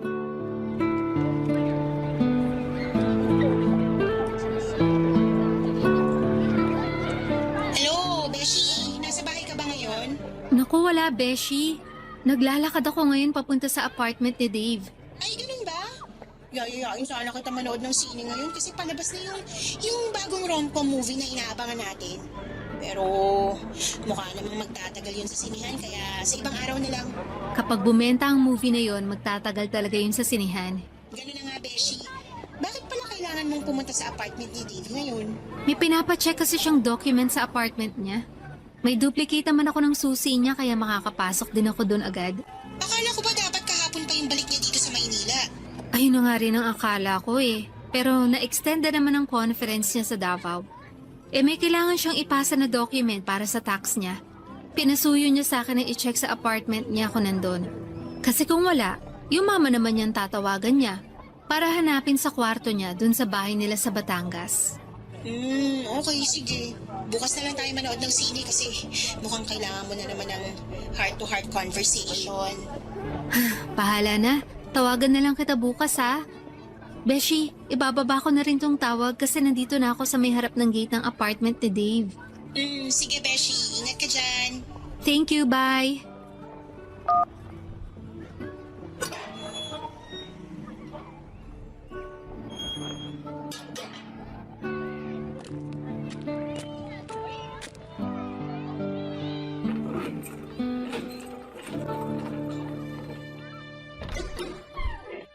Surprise! Happy anniversary, mahal! Mahal? Akala ko next week ka pa makakauwi. Siyempre, hindi ko sinabi sa'yo na nakauwi na talaga ako kanina pa para ma-surprise kita. Happy anniversary! Happy anniversary din, mahal! Uy, ang ganda ng pagkakasetup mo dito sa sala ng apartment mo, ah. Ang daming balloons tsaka mga bulaklak. Tapos ang dami rin pagkain dito sa mesa. Sabi ko naman sa'yo, di ba? Babawi ako pagbalik ko dito sa Manila. Ikaw lang ba mag-isa nag-ayos nito? Siyempre, ako lang mag-isa. Ako rin ang nagluto ng mga paborito mong pagkain na nasa lamesa. Yang buttered shrimp, chicken adobo, chop suey, at hindi mawawala ang paborito mong dessert na buko pandan. Grabe, paborito ko talaga lahat ng yan. Pero ibig sabihin, mahal, mula na makauwi ka dito sa apartment, hindi ka pa talaga nagpapahinga? Hindi pa, kasi gusto ko talaga na unahing asikasuhin ang sorpresa ko sa'yo. Nagustuhan mo ba? O syempre naman. Pero ang pinakagusto ko sa lahat, yung nandito ka na at kasama na kita ngayon. Payakap nga sa mahal ko. Namiss kita, mahal. Kung alam mo lang, palagi kitang iniisip, lalo na kapag mag-isa lang ako sa kwarto. Namimiss ko yung mga yakap mo, kwentuhan natin, at lahat sa iyo, mahal. Sobrang namiss talaga kita. Paano ba yan, guys? Miss na daw ako ng mahal ko. So hanggang dito na lang muna ang video recording na to at babawi lang ako sa kanya. Mahal, paalam ka muna sa followers natin. Naka-record pala to sa camera mo. Bye-bye, guys! Thank you sa mga bumati ng happy anniversary sa amin. Thank you, guys! Bye! Ayan, nakastop na ang video recording ng camera ko. May nakatago ka palang camera. Oo, dito ko nilagay sa may maliit na lamesa. Tapos tinakpan ko nitong tela para hindi mo kaagad mapansin. Ang galing mo talaga magtago ng camera. Akala ko yung surprise mo sa akin. Wala na munang camera this time.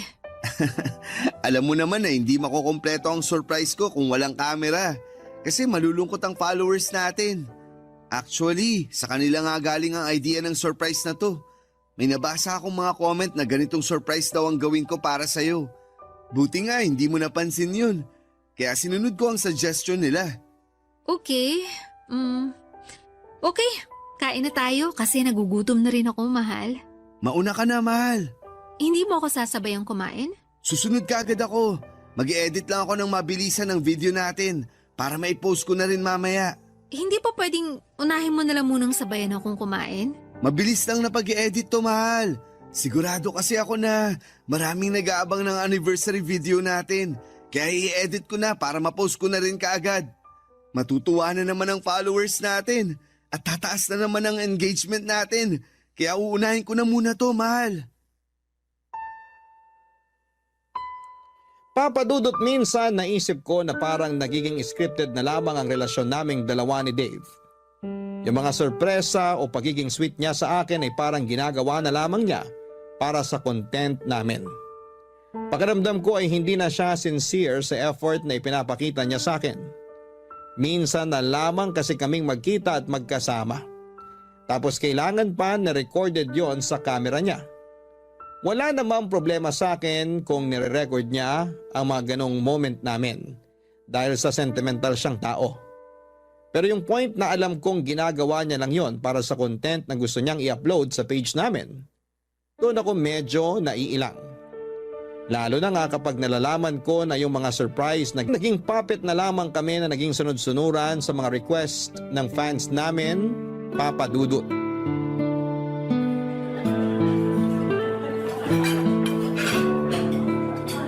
Nakakamiss talagang kumain sa restaurant na to, no?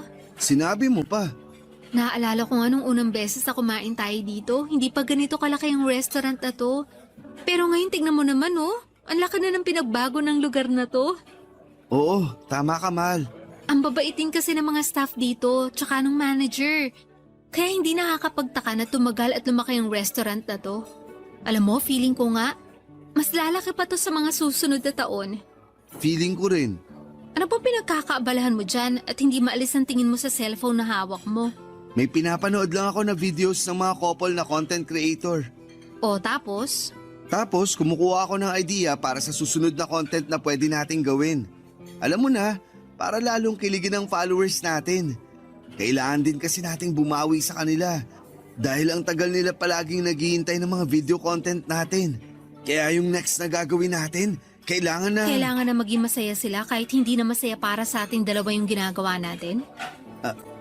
Anong ibig mong sabihin? Alam mo ang ibig kong sabihin, Dave. Teka, hindi ko maintindihan, Mal. Bakit parang ang seryoso mo naman bigla dyan? May problema ba? Matagal na tayo may problema. Problema na hindi natin hinaharap. Minsan ba hindi mo natatanong sa sarili mo kung may direksyon pa ang relasyon nating dalawa? Kasi ako, Dave, yun ang palaging tanong ko sa sarili ko. Masaya naman tayo, di ba? Masaya tayo na may napapasaya tayo na ibang tao nang dahil sa relasyon natin. Pero hindi pwede na palagi na lang na maging masaya tayo nang dahil sa ibang tao. Hindi mo ba naiintindihan yun? Kay, parte na rin ang relasyon natin ng followers natin. Ganun ang buhay ng mga content creator. Obligasyon natin na pasayahin sila. Tayong dalawa magkarelasyon dito. At kahit kailan hindi natin sila naging obligasyon. Kasi sa totoo lang, wala naman silang ambag sa relasyon natin. Kaya hindi natin dapat paikutin sa kanila ang mga buhay natin. Akala ko ba gusto mo yung ginagawa natin? Dati oo. Kasi akala ko makakatulong sila para mas lalong tumatag ang relasyon natin. Pero hindi pala. Kasi lalo lang nilang pinagugulo yung mga buhay natin.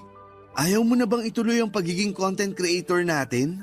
Kaya mo bang ipagpatuloy ang relationship na to nang walang kahit anong kamerang nakatutok sa atin?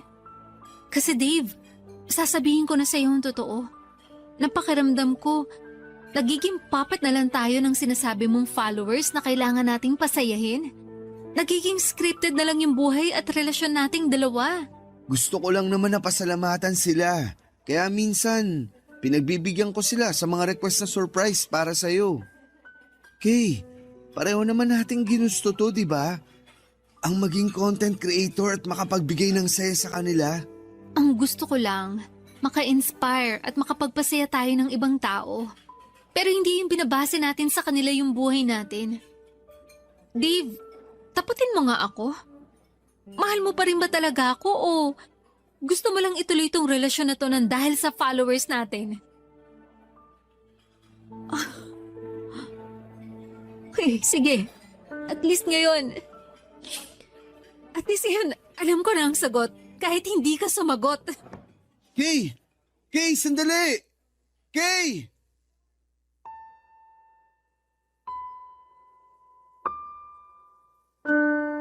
Papadudot, mas nakilala namin ni Dave ang isa't isa nang magkaroon na kami ng sari-sarili naming responsibilidad sa pamilya namin.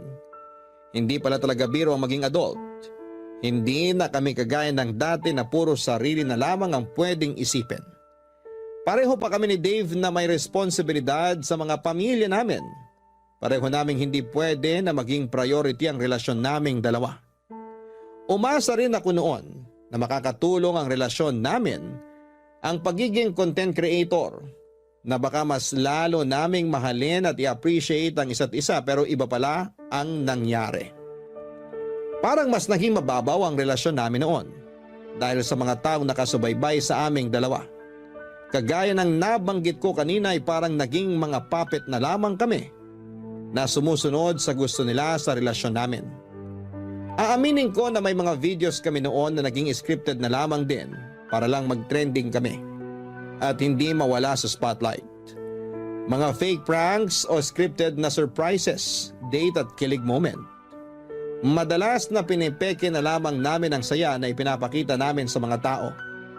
Ginagawa namin yon para maging masaya ang followers namin. Ginagawa namin yon kahit na hindi na kami totoong masaya. Nang maramdaman ko na may problema na talaga sa relasyon namin, inisip ko na baka maayos pa namin yun ni Dave. Kasi syempre hindi rin naman biro yung ilang taon na nag-invest kami sa relasyon namin. Pero may mga problema at relasyon talaga na hindi na kayang ayusin. May pagmamahal na kapag nawala na, hindi na kayang ibalik pa. At yon ang nangyari sa amin ni Dave, Papa Dudut. Nagpapanggap na lamang kami na masaya para maging masaya ang followers namin. Pagpapanggap na hindi na namin kayang patagalin pa. Kaya naging mutual ang desisyon namin na tuluyan ng bitawan ang isa't isa. Papa Dudut, kasunod ng pagtatapos ng relasyon namin ni Dave, yung desisyon na tuluyan ng i-delete ang Facebook page namin. Hindi na rin kami gumawa ng official announcement tungkol sa paghihiwalay namin. Dahil pinag-usapan namin na doon magsisimula ang pagiging pribado ng kanya-kanya naming buhay. Tahimik, masaya at may peace of mind. At kung sakali man na mapili po ninyo ang sulat kong ito, ito na rin siguro ang huling pagkakataon na babalikan ko ang kwento namin ni Dave. Kaya nagpapasalamat ako sa pagkakataon na may bahagi sa ating mga kabarangay ang parteng ito ng buhay ko. Ang inyong forever kapuso at kabarangay, Kay.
Dear Papa Dudut, may mga alaala na gusto mo na sanang kumawala pa. Pero hindi mo magawa dahil nakasunod ito sa iyo at parang tinatalo pa ang anino mo. Magandang araw po sa inyong lahat. Ako po si Ellen, 35 years old, single at isang bar singer sa Japan. Hindi ko naman nakahiligan ng pagkanta pero yon ang talentong pinagkaloob sa akin ng Diyos. Kaya siguro yun na rin ang ginamit ko para makatakas sa kahirapan. Hindi kasi ako nakapagtapos ng pag-aaral. Pangarap ko pa namang maging isang teacher pero hinarang ang pangarap kong yon ng kahirapan. Isang taon lang ang inabot ko sa kolehiyo. Isang taon lang pinatikim sa akin ang pangarap kong maging isang guro. Hanggang isang araw ay sinabihan ako ng nanay ko na tumigil na ako sa pag-aaral dahil hindi na niya kayang bayaran ang tuition ko. Sinabi ko sa kanya na magtatrabaho ako at hinayaan niya naman ako. Sa simula ay nakayanan ko pang sustentuhan ang pag-aaral ko. Pero dahil maliit lamang ang sahod at kinailangan ni nanay ng katuwang sa mga bayarin sa bahay, kaya kinailangan kong magpaalam sa kolehiyo. Nagtrabaho ako para may pangtustos sa mga bayarin sa bahay. Wala na rin kasi akong tatay at wala rin kapatid na pwedeng makatulong sa akin sa mga gastusin. Namatay na si tatay bago pa man ako makatungtong sa kolehiyo. Huminto na rin si nanay na magtrabaho dahil hindi rin naman ganong kalaki ang kinikita niya. At napapagod lang siya dala ng kanyang edad. Ako na ang umako sa lahat, Papa Dudut. Hanggang sa pinalad ako at may nakarinig ng boses ko habang kumakanta ako kasama ang mga kaibigan ko sa isang videoke bar. Na-recruit ako para mag-Japan. Umoo ako kaagad. Kung yun ang paraan para makaahon na sa hirap, papadudot. 25 anyos ako nang makapag-Japan. Pinaghirapan kong ipunin ang bawat natatanggap kong sahod at tip para makabili ng bagong bahay. Nakapagpagawa na ako ng bahay sa awa ng Diyos. Lagi ako nakikibalita noon kay nanay sa bahay at positibo naman lagi ang feedback. Excited na ako noon na matirhan sa wakas ang bahay na pinaghirapan ko. At nung umuwi ako nitong nakaraan ay nalaman kong ayaw palang tumira ni nanay doon.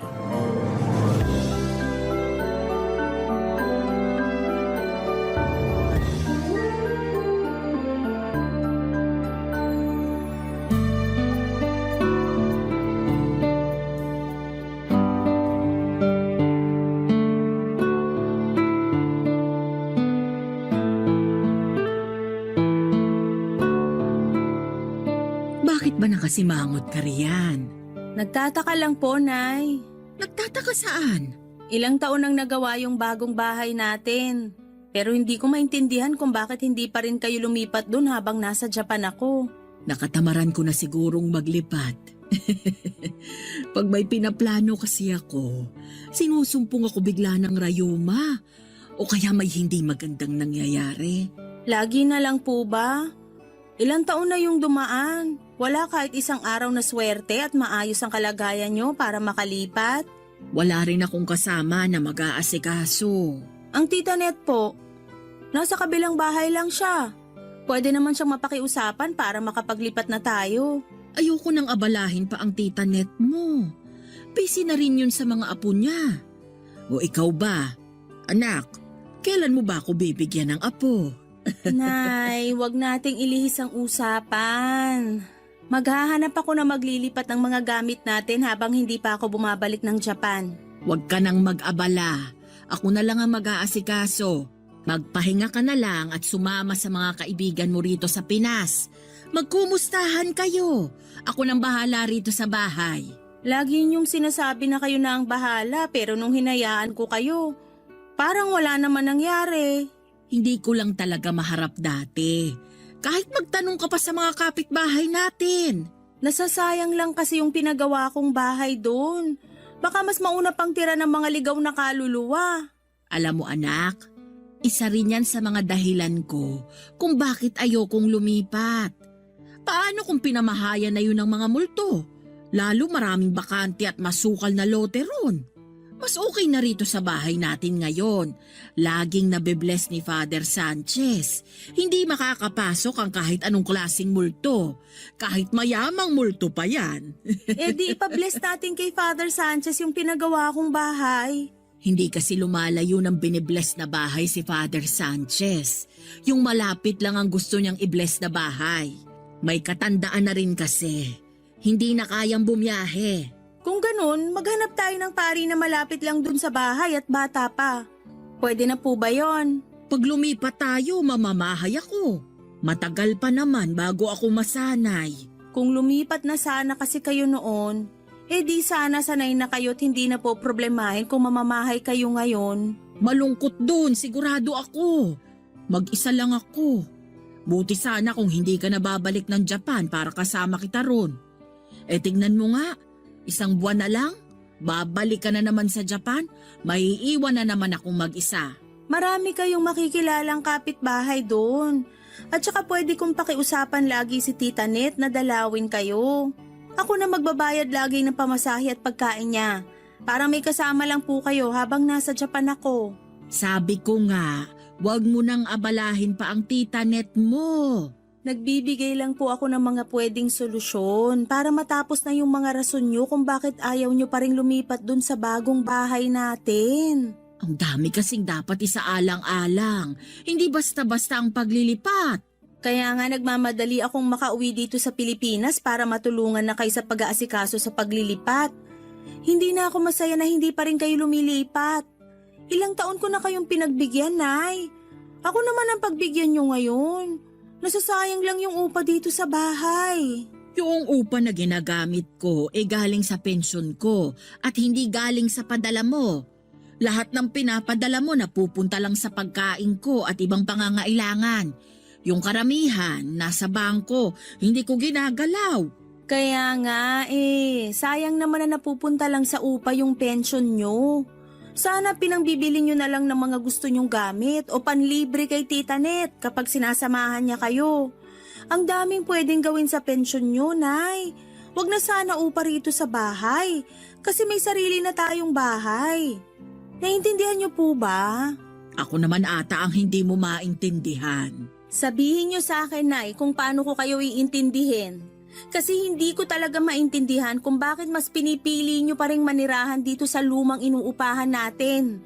Puro nasira, mainit na at masikip. Ang laki ng bahay na pinagawa ko para sa inyo. Hindi mo talaga ako maintindihan.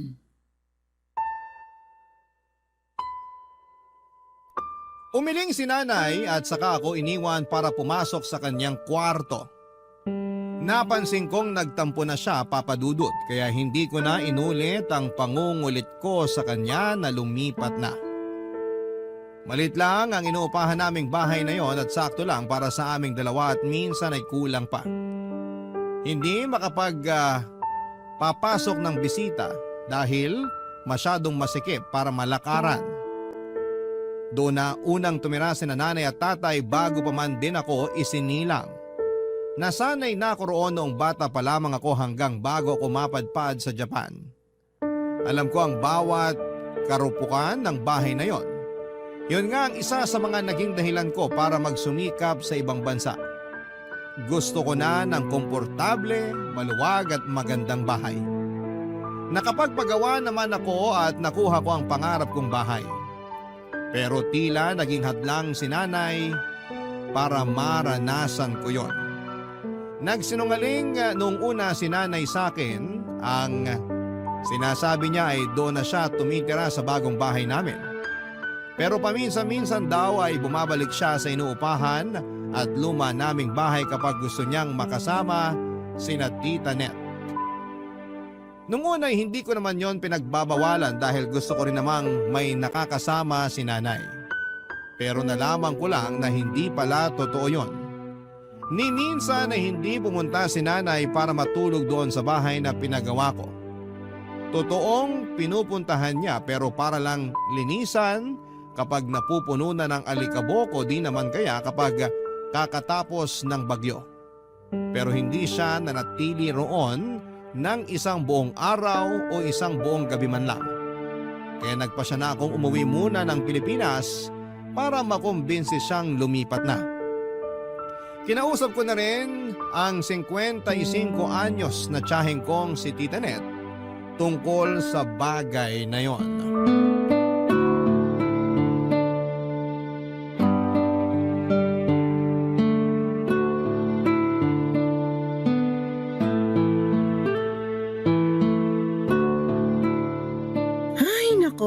Ilang taong ko na pinagsasabihan ng nanay mo na lumipat na doon sa bahay na pinagawa mo.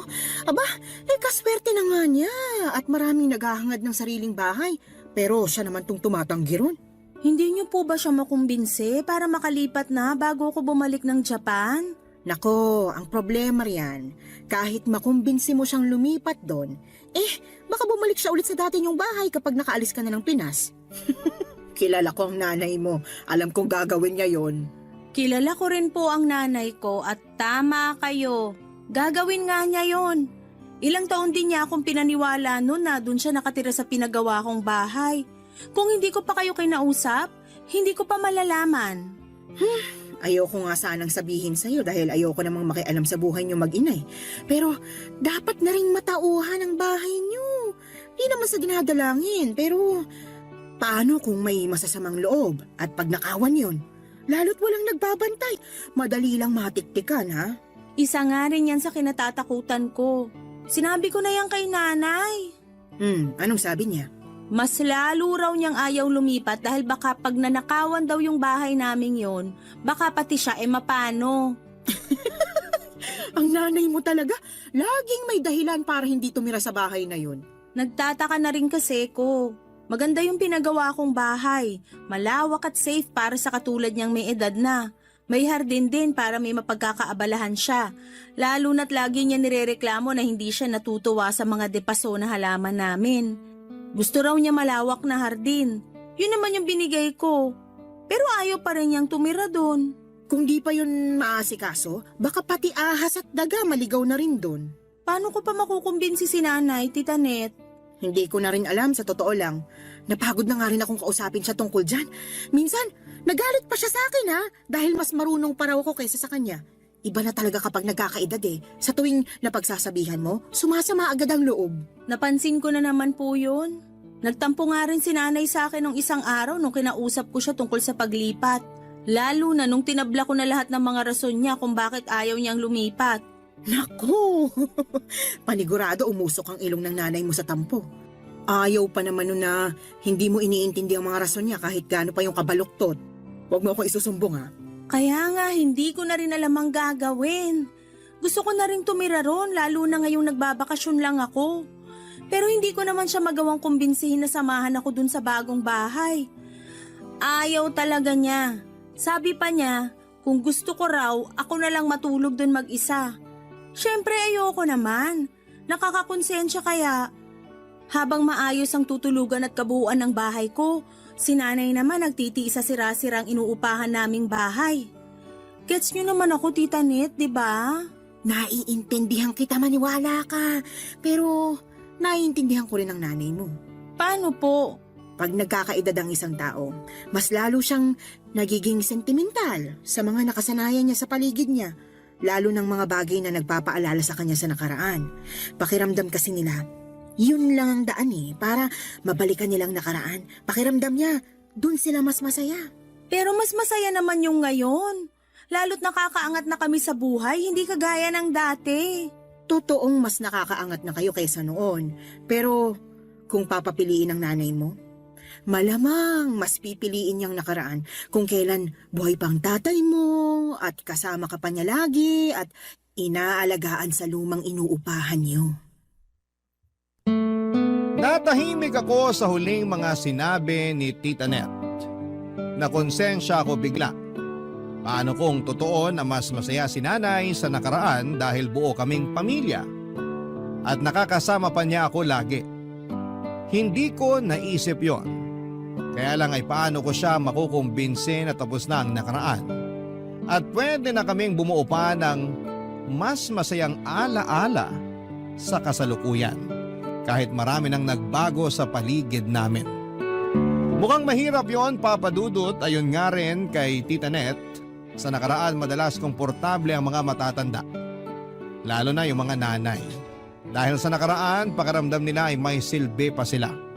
Kahit na hindi naman yon totoo, minsan daw o madalas ang mga tumatandang nanay ay nagiging emosyonal. Lalo kapag may sariling buhay na ang mga anak nila. Mga anak na minsang inalagaan at naging dependent sa kanila. Kaya naman masakit sa loob ko marahil ni nanay sa pagbabago na gusto ko.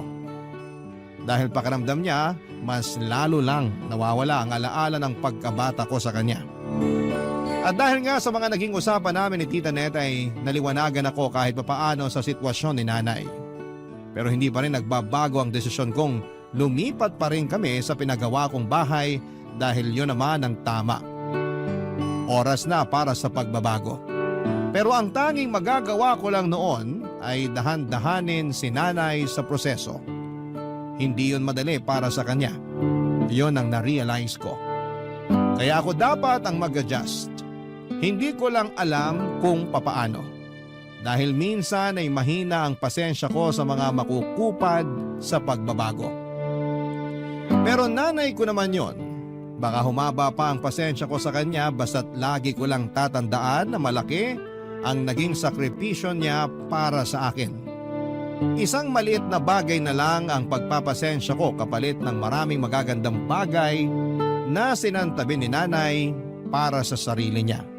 Mabigyan lang ako ng buhay na maayos, Papa Dudut. Barangay Love Stories. Barangay Love Stories. Ang lumang inuupahan namin, kung tatanungin ninyo ang itsura, Papa Dudut, ay hindi talaga kaaya-aya sa paningin. May 2 maliit na kwarto na tuwing bumabagyo ay unang tinatamaan ng tulo sa kisame. Nakailang beses nang pinagawa yon pero ganun pa rin. Kailangan na raw gibain mismo ang bubungan at ibang parte ng bahay pero ayaw naman yung ipagawa ng may-ari. Sinabi ko na noon na kami na ang magpapagawa at ibabawas na lamang sa upa pero ayaw pa rin. Sinabi sa amin na kung hindi namin titiisin yon, mas mabuting umalis na lamang kami. Kung ako lang ay umalis na kami, Papa Dudut, matagal na. Pero si Nanay ang humihindi. Hindi raw kami aalis doon. Hindi naman daw palagian ng bagyo at meron naman daw kaming pangsalok ng mga tulo. Doon ako naiinis kay Nanay dahil hindi niya makita kung gaano ka-hassle yon. Sa kusina laging pinamamahaya ng mga ipis at daga dahil marupok na ang mga kahoy na ginamit doon at dahil doon ay mabilis lamang yung nangangat-ngat ng mga daga at pinapasukan pa ng ibang insekto. Nakailang beses nang pinaospital si Nanay dahil sa kagat ng mga daga pero hindi pa rin siya natuto. Hindi naman daw sinasadya yon ng mga daga at aksidente lamang yon. Nagawa pa niyang ipagtanggol ang mga daga. Sinikap na lang niyang tapalan yon lagi ng mga tarpaulin na iniipon niya tuwing eleksyon. Yon ang pinangtatapal niya sa mga butas at hindi ako natutuwa doon. Tumutulo din sa sala namin lalo na sa pwesto ko nasaan ang saksakan ng TV namin. Laging napupuyat si Nanay para bantayan yon. Natiis ko yon noon pero noong nakaluwag-luwag na kami sa buhay, ayoko nang tiisin pa yon. Mas lalong ayokong makita si Nanay na tinitiis pa rin yon. Meron naman na kaming pera para makaalis sa nakasanayan naming hirap, handa na ako. Kay Nanay na lamang talaga nagkakatalo, Papa Dudut.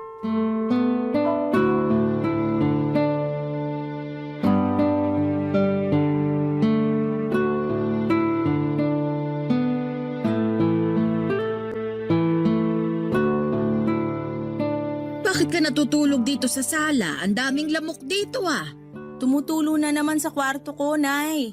Naku, bakit kaya? Hindi naman bumabagyo. Sakto lang ang buhos ng ulan. Kasi po siguro rumupok na talaga yung kisame dahil sobrang luma na. Nareremedyohan pa rin naman kasi. Pero hanggang kailan po natin reremedyohan lahat ng sira dito sa bahay? Yung kwarto mo lang naman ang tumutulo ngayon. Hihintayin pa po ba natin na tumulo lahat ng parte ng bahay natin? Maya-maya lang pupusta ko. Next na tong sala na tutulo. Kung ipapanalangin mo, magkakatotoo talaga. Hirap na rin ako makatulog sa kwarto ko, Nay. Ang init. Hindi na kaya ng electric fan. Ang init dito sa Pinas. Nasanay ka lang sa lamig sa Japan. Masasanay ka ulit sa init dito. May 1 buwan ka pa. Gusto ko nang makatikim ng lamig ng aircon, Nay. Kung bakit naman kasi pinalagay mo yung aircon dun sa pinagawa mong bahay eh. Imbes na dito mo nalang pinalagay. Talagang doon ko ipapalagay kasi doon ko naman balak gamitin. Di magtiis ka sa init sa kwarto mo ngayon. Nay, hindi na talaga ako komportableng tumira dito sa bahay. Komportable pa naman ako. Paano naman po ako? 1 beses ka lang naman sa loob ng 2 taon bago umuwi. Tiisin mo na lang. Hindi ko na dapat tiisin to kasi nakapagpagawa na ako ng bahay na magiging komportable tayo pareho. Para saan pa lahat ng pinaghirapan ko sa Japan kung hindi naman magiging maghinawa ang pagstay ko dito sa Pinas? Parang walang nangyari. Parang balik hirap uli. Paanong walang nangyari? Naipagawa mo na nga yung kusina natin dito. Hindi na sinisira ng mga daga. Opo, kasi sa likuran ng kwarto nyo naman ngayon dumadaan yung mga daga para manira doon. Nagtatago lang sila ron. Hinahabol kasi ng mga pusa. Ay, bakit kaya ayaw nyong tumira sa bahay na walang daga, no? Hindi naman nananakit ang mga daga. Pero may naitutulong ba sila sa atin? Nakakatulog ako ng maayos sa kwarto ko. Parang pugo ng kwarto nyo, Nay. Mas mainit pa kaysa sa kwarto ko. Pag pumapasok ako doon, para akong ensaymada na mina-microwave. Ako naman ang natutulog sa kwarto ko. Komportable ako roon kahit mainit. Sanay na ako. Hindi nyo naman kasi kailangang masanay sa ganun. Subukan lang nating matulog isang gabi dun sa pinagawa kong bahay. Isang gabi lang, para makita nyo ang kaibahan. Matanda na ako masyado para masanay sa mga bago. Hindi na natin pwedeng gamitin yan, Nay. Kaya nga ako nagtrabaho sa Japan para makapagbigay ng magandang pagbabago sa inyo. Ayoko nang nakikitang napeperwisyo kayo tuwing tag-ulan dito sa bahay. Ako yung napapagod sa kakareklamo nyo sa mga tulo sa kisame. Pati yung mga saksaka na hindi na gumagana dahil laging pinapasukan ng tubig at mga insekto. Ako yung natatakot para sa inyo. Paano kung isang araw hindi nyo mabantayan yung mga saksaka natin? Pwedeng pagmulan nyo ng sunog. Mabilis lang ako makaamoy ng usok kahit natutulog ako. Huwag mo na akong problemahin. So mas gusto nyo na paghandaan na lang lagi ang sunog dito sa bahay? Aasahan nyo na lang lagi? Ni hindi nyo man lang gustuhin na tumira sa bahay na hindi basta-basta pagmumula ng sunog o kahit anong disgrasya? Wala namang nangyaring ganyan dito sa bahay mula nang umalis ka papuntang Japan. Nabantayan ko ng maayos tong bahay. Di sana pala, di na lang ako nagpagawa ng bahay natin. Sinasayang nyo lang yun. Ang daming gustong magkaroon ng sariling bahay pero kayo mas gusto nyo pa dito.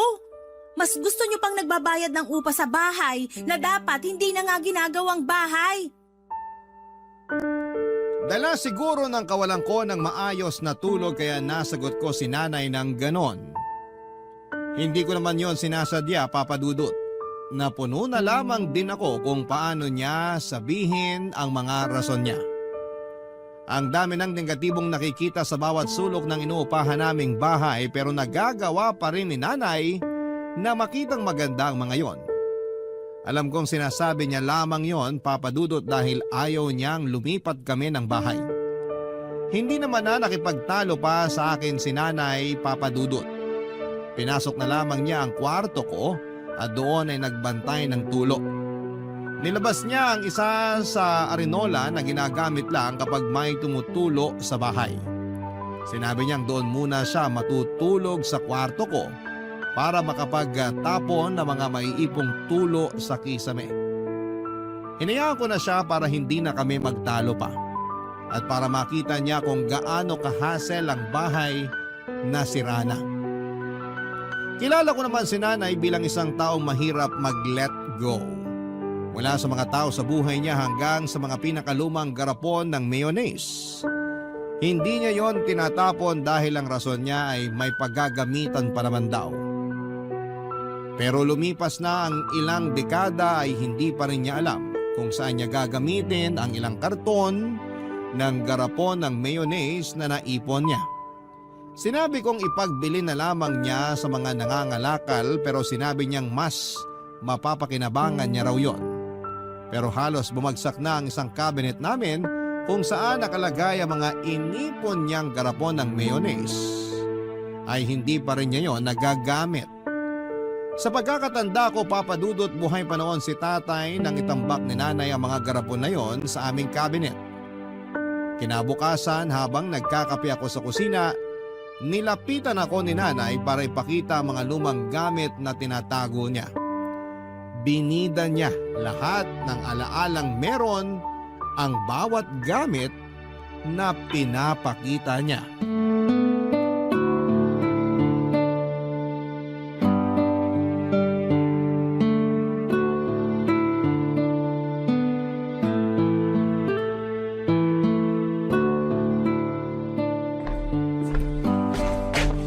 Anak, may ipapakita ko sa'yo. Ano po yon? Tignan mo tong karton na bitbit ko. Oy, teka, ilalapag ko lang sa mesa. Wag naman sa mesa, Nay. Ang daming alikabok niyan eh. Sa upuan na lang, please. Mahina po yung ilong ko sa alikabok. O sige, teka. Matutuwa ka rito sa mga ipapakita ko sa'yo. Mga garapon po ba ng mayonnaise yan? Naku, hindi! Mga pinaglumaang gamit mo. Baka mamaya may magsilabasan pang ipis dyan at mga bubuwit. Nay, ayoko pong makita yan. Bakit naman hindi? Habang nagbabantay ako ng tulo sa kwarto mo, Naalala kong nilagay ko pala ito sa pinakataas na parte ng cabinet mo. Kinuha ko. Natuwa ako na hindi pa nasira ang mga inilagay ko rito sa karton. Nakakapagtaka nga. Halos lahat ng gamit ko sa kwarto nasira na dahil sa mga tulo sa kisame. Himala na nakasurvive yung laman ng karton na yan. Siniksik ko talaga sa dulo ng cabinet itong karton, kaya hindi naapektuhan ng mga tulo sa kwarto mo. Pag hindi na mapapakinabangan at makakadagdag lang po ng kalat dito sa bahay, ibigay na lang sa mga nangangalakal o kaya itapon na lang. Ay, hindi pwede! Bakit ko naman itatapon tong unang tsupo na ginamit mo? Regalo sa'yo to ng tita net mo. Binili niya sa unang sahod sa unang trabaho niya. Ang cute! Sige na nga, itago po natin yan. O, andito pa rin ang pusod mo. Nakasiksik sa lumang medyas mo nung bata ka. Tinago niyo talaga yan, Nay? Pampaswerte raw kasi ito, lalo kapag binitin sa kisame. Kaso laging tumutulo sa kisame natin, kaya itinago ko na lang sa medyas mo. Sa kapaalala ito na minsang koneksyon nating mag-ina. Paalala ito na galing ka sa akin.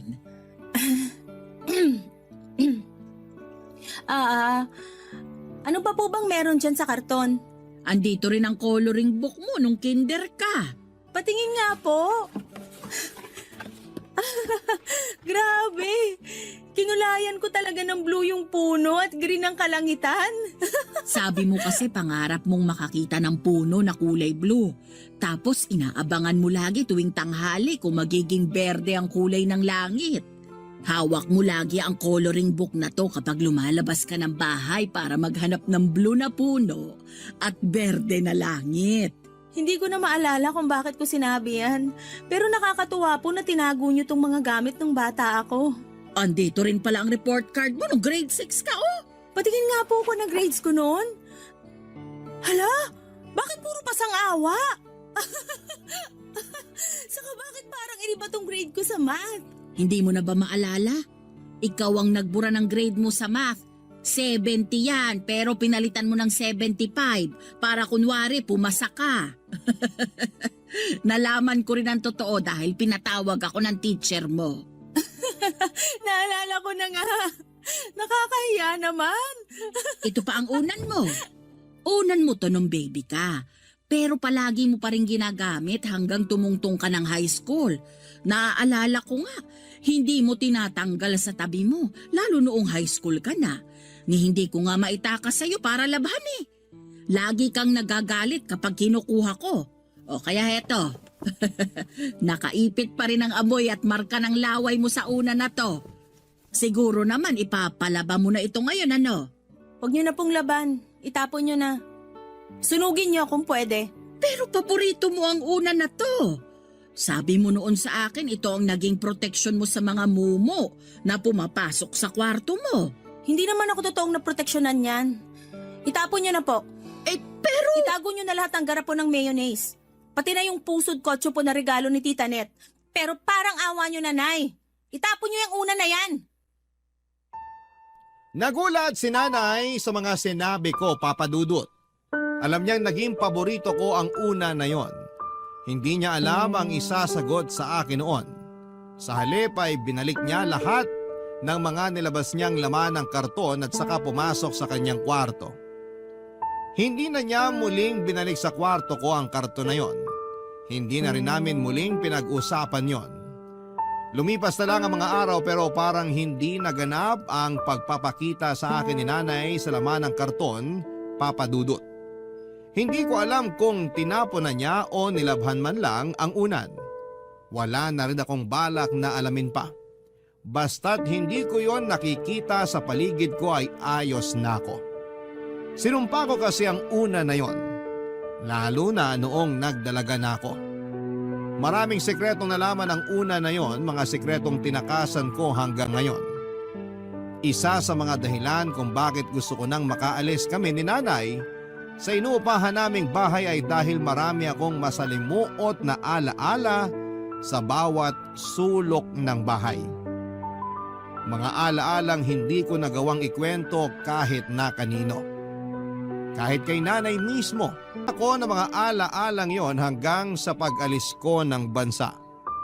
Akala kong malaking tulong na hindi na ako nakatira sa inuupahan naming bahay pero hindi pala. May mga bagay akong handa nang sabihin ngayon.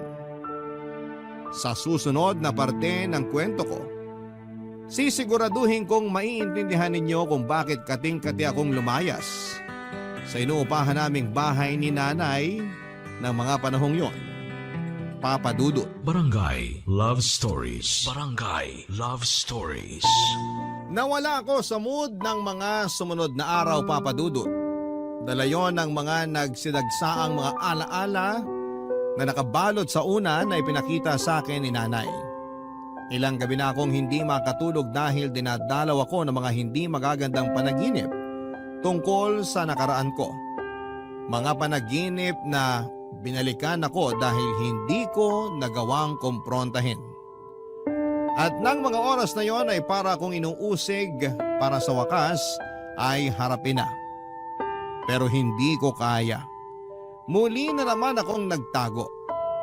Nagpaalam ako kay nanay na roon muna tutuloy sa pinagawa kong bahay. Nagbaon ako ng mga kailangan ko para sa ilang araw na pananatili ko doon. Iniisip ko na baka sakaling makatulong kung lilipat ako ng bahay para hindi na ako mahanap ng mga nakakatakot na alaala ko sa nakaraan. Dahil masyado ng maraming sakit ang dinulot sa akin ng lumang bahay namin. Hindi ko na kayang balikan lahat ng yon. Kaya naman tinungo ko na ang bagong bahay namin at sa unang gabi na natulog ako sa pinagawa kong bahay ay naging maayos yon. Kinabukasan habang naglilinis ako ng kusina ay bigla na lamang ako nagkaroon ng flashback tungkol sa tinatakasang kong trauma. Muli na naman akong nanginig, natakot at nagtago. Napatakbo ako sa kwarto ko at doon ay umiyak habang yakap ang bagong unan. Kumalma ako pagkatapos. Hindi ko na binitawan ang bagong unan na yon, Papa Dudut, at sinigurado kong katabi ko yon kahit saang sulok ako ng bahay. Maski sa pagbalik ko sa luma naming bahay ay bitbit ko yon. Tila naging proteksyon ko yon mula sa madidilim na ala-alang sumusunod sa akin.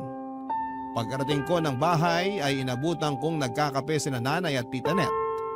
Nakangiti si nanay na sinalubong ako. Kinukuha niya sa akin ang bitbit kong unan pero tumanggi ako. Nakiupo na rin ako katabi nila habang hawak pa rin ang bagong unan ko, Papa Dudut.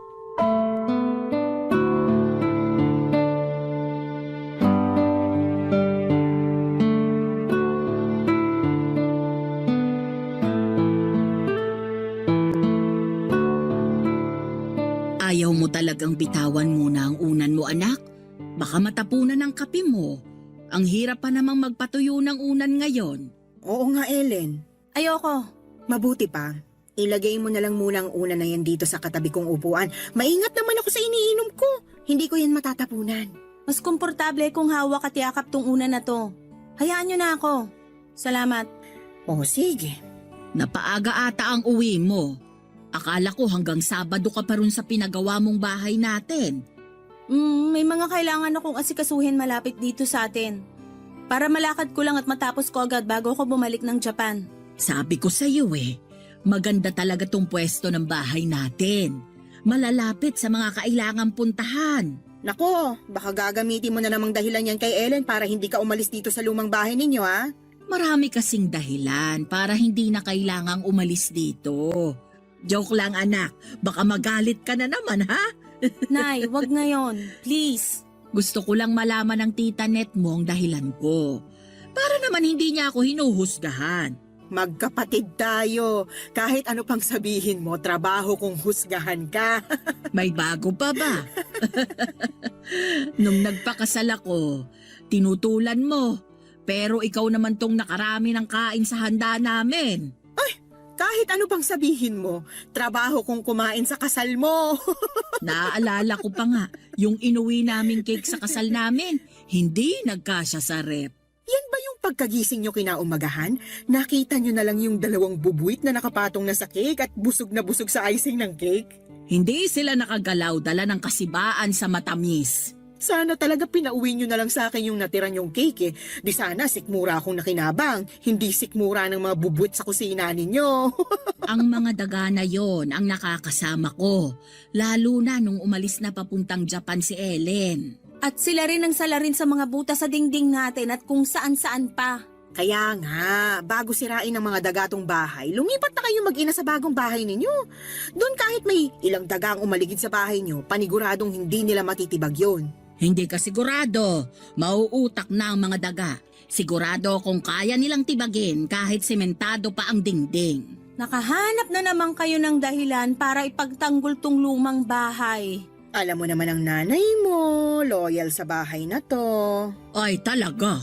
Nung walang-wala kami, ito ang sumaklolo sa amin. Napag-aral ko hanggang first year college si Ellen. Dahil mura lang ang upa namin dito. Hindi nyo na ako pinag-aaral, Nay. Kaya wala na kayong ibang dahilan para manatili rito. Doon na tayo sa bagong bahay, wala nang babayarang upa. Kung gusto nyo pa rin may paglaanan sa pensyon nyo, kayo na magbayad ng kuryente at tubig. Basta makalipat lang tayo. Oo nga naman, tama talaga tong anak mo eh. Hindi na practical na tumira dito. Baka 2 taon na lang, mapulbos na lang to ng mga daga. Ang daming naghahangad ng sariling bahay na maayos, bakit tumatanggi ka pa? Trabaho mo rin bang pakialaman ng mga desisyon ko? Namula ang pisngi ni Tita Net sa mataray na pagkakasagot ni nanay sa kanya. Hindi na nga nito tinapos ang kape niya, Papa Dudut. Nagkunwari na lamang siya na may aasikasuhin pa sa bahay. Nagpaalam na ito sa akin at hindi na kinausap pa si nanay. Habang inaayos ni nanay ang pinagkapihan nilang magkapatid ay nakaupo pa rin ako habang yakap ang unan ko. Hindi rin ako kinausap ni nanay, Papa Dudut. Nanatili siyang tahimik hanggang sa paghuhugas ng mga tasang ginamit nilang magkapatid. Nagtungo ako sa kwarto ko, bitbit ang bagong unan ko. Hindi ko may paliwanag ang nararamdaman ko noon at halos 2 linggo na lamang ay babalik na akong muli sa Japan. Pero wala pa rin progress pagdating sa pagkumbinsi ko kay nanay na lumipat na kami. Nakahanda na roon sa bahay namin ang mga bagong gamit. Kompleto na lahat ng mga appliance.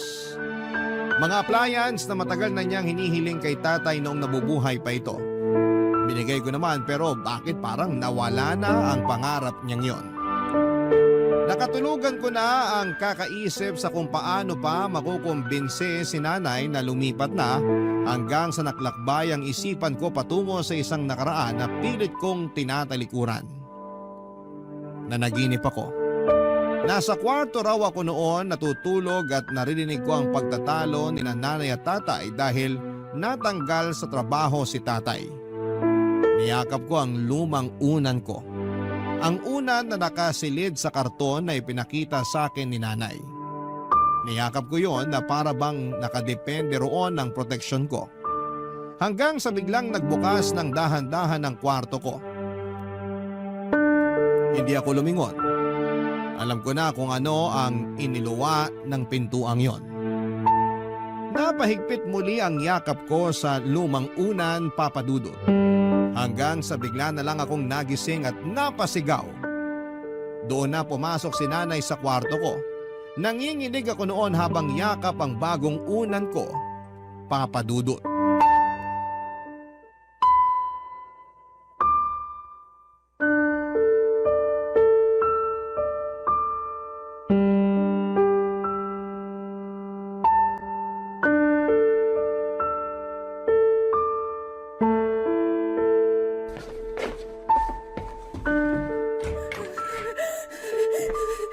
Anak, ayos ka lang? Anong nangyari? Bakit ka sumigaw? Masamang panaginip! Masamang panaginip! Uminom ka ng malamig na tubig para kumalma ka. Halika na, Totoong panaginip ko! natutuliro ka lang ngayon. Okay lang yan. Tara sa labas para mahanginan ka. Hindi to okay, Nay! Kailan ba kayo makikinig sa akin? Nakikinig naman ako.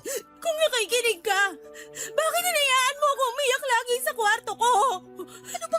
sinabi mo? Nung bata ako, alam kong naririnig mo akong umiiyak. Siguro. Oo. Hindi ko na matandaan. Alam mo naman ang nanay. Maraming inaasikaso, lalo na nung nawala ng trabaho ang tatay mo. Hindi na kita nabantayan o napakinggan. Pasensya ka na ha. Gusto mo bang pag-usapan? Ang tagal ko nang gustong pag-usapan, Nay. Pero lagi niyo lang ako hinahayaang magkulong sa kwarto. Gusto kong bumawi sa iyo ngayon. Kung ano man yung pagkukulang ko. Kausapin mo ko. Ibibigay ko lahat ng kailangan mo. Gusto ko nang umalis dito. Parang awa niyo na, umalis na tayo rito. Anak, wag muna kaya nating pag-usapan yan. Ito ang kailangan ko, Nay. Kala ko may bibigay niyo ang kailangan ko. Kailangan na nating umalis sa bahay na to. Bakit ba nagmamadali kang umalis? Minamadali po ba kita? Kasi ilang taon na ako nangungulit sa inyo na lumipat na kayo dun sa bagong bahay para makapagsimula na tayo ng bagong buhay natin. Bakit ba kailangan baguhin ang buhay natin? Masaya naman tayo sa ganito. Sa dati. Kayo lang. Hindi ako naging masaya sa bahay na to. Dahil masyado ng magandang tinirhan mong bahay sa Japan. Dahil mas matibay ang pinagawa mong bahay kaysa rito. Baka nakakalimutan mo. Malaki ang naiambag nito sa buhay mo. Kung alam niyo lang kung ano pang naiambag ng bahay na to sa akin, maintindihan niyo kung bakit gusto ko na itong sunugin. Wala akong maalalang ginawang masama sa'yo ng bahay na to para pagsalitaan mo ng ganyan. Siguro nga hindi itong bahay na tong nakagawa ng masama sa akin, pero yung taong tumira dito, meron. Anong ginawa ko sa'yong hindi maganda? Bukod sa hindi kita pinuntahan nung umiiyak ka sa kwarto mo. Sabihin mo sa akin lahat para bago ka bumalik ng Japan, matapos na tong nararamdaman mong hinanakit sa akin at sa bahay na ito. Nay! Nay! Pinagsamantalahan ako ni tatay. Ano? Bawat sulok ng bahay na to sa tuwing umaalis kayo para magtrabaho. Doon ako sinisimulang pagsamantalahan ni tatay. Kung gumagawa ka lang ng kasinungalingan para makalipat na tayo ng bahay, tigilan mo yan. Parang awa mo na. Magbigay ka naman ng respeto sa yumao mong ama. Tama nga yata yung desisyon kong wag magsumbong sa'yo nun. Kasi hindi mo rin ako papaniwalaan sigurado. Tulad ng ginagawa mo ngayon. Gusto kitang paniwalaan. Pero ang imposible na mga bintang mo sa iyong ama. Disente at maayos ang tatay mo. Bigyan mo naman ng respeto ang kaluluwa niya. Hindi ito pagbibintang, Nay. Totoo lahat. Hindi mo alam kung ilang dekada kong tiniis lahat ng masasamang panaginip ko tungkol kay tatay. Kung paano ako laging kinakabahan sa tuwing may nagbubukas ng pintuan ng dahan-dahan. Hindi niyo alam. Hindi niyo alam na halos magdugo na yung mga mata ko sa kakapuyat para makapag-ipon. Para makapagpagawa na tayo ng bahay at makaalis na sa bangungot na bahay na to. Hindi niyo alam. Kasi parang wala na ba kayong pakialam? Anak! Sa kusina. Doon niya ako unang pinagsamantalahan. Hinawakan niya yung hita at balakang ko, tapos pinilit niya yung sarili niya sa akin. Tinakot niya ako. Papatayin daw tayo ni tatay kapag nagsumbong ako, kapag hindi ako pumayag. Kaya wala akong nagawa. Wala naman ako kasama kasi lagi kang wala. Pumayag ako. Sa mesa sa sala yung sumunod. Sa banyo rin nung minsan nagluluto kayo sa kusina. Sinubukan ko magpasak lolo pero nilakasan ni tatay yung tubig sa gripo. At madalas sa kwarto na to. Tuwing madaling araw. Tuwing tulog kayo. Diyos ko! Diyos ko! At ang paborito kong una na kinamumuhian ko ngayon. Yun ang lagi kong pagtakip sa mukha ko sa tuwing hinaharap ako ni tatay habang pinagsasamantalahan. Akala ko mapoprotektahan ako noon para hindi ko makita ang kahiyupan ni tatay. Pero hindi. Tulad mo rin yung unan na yon. Walang kamalay-malay. Walang alam.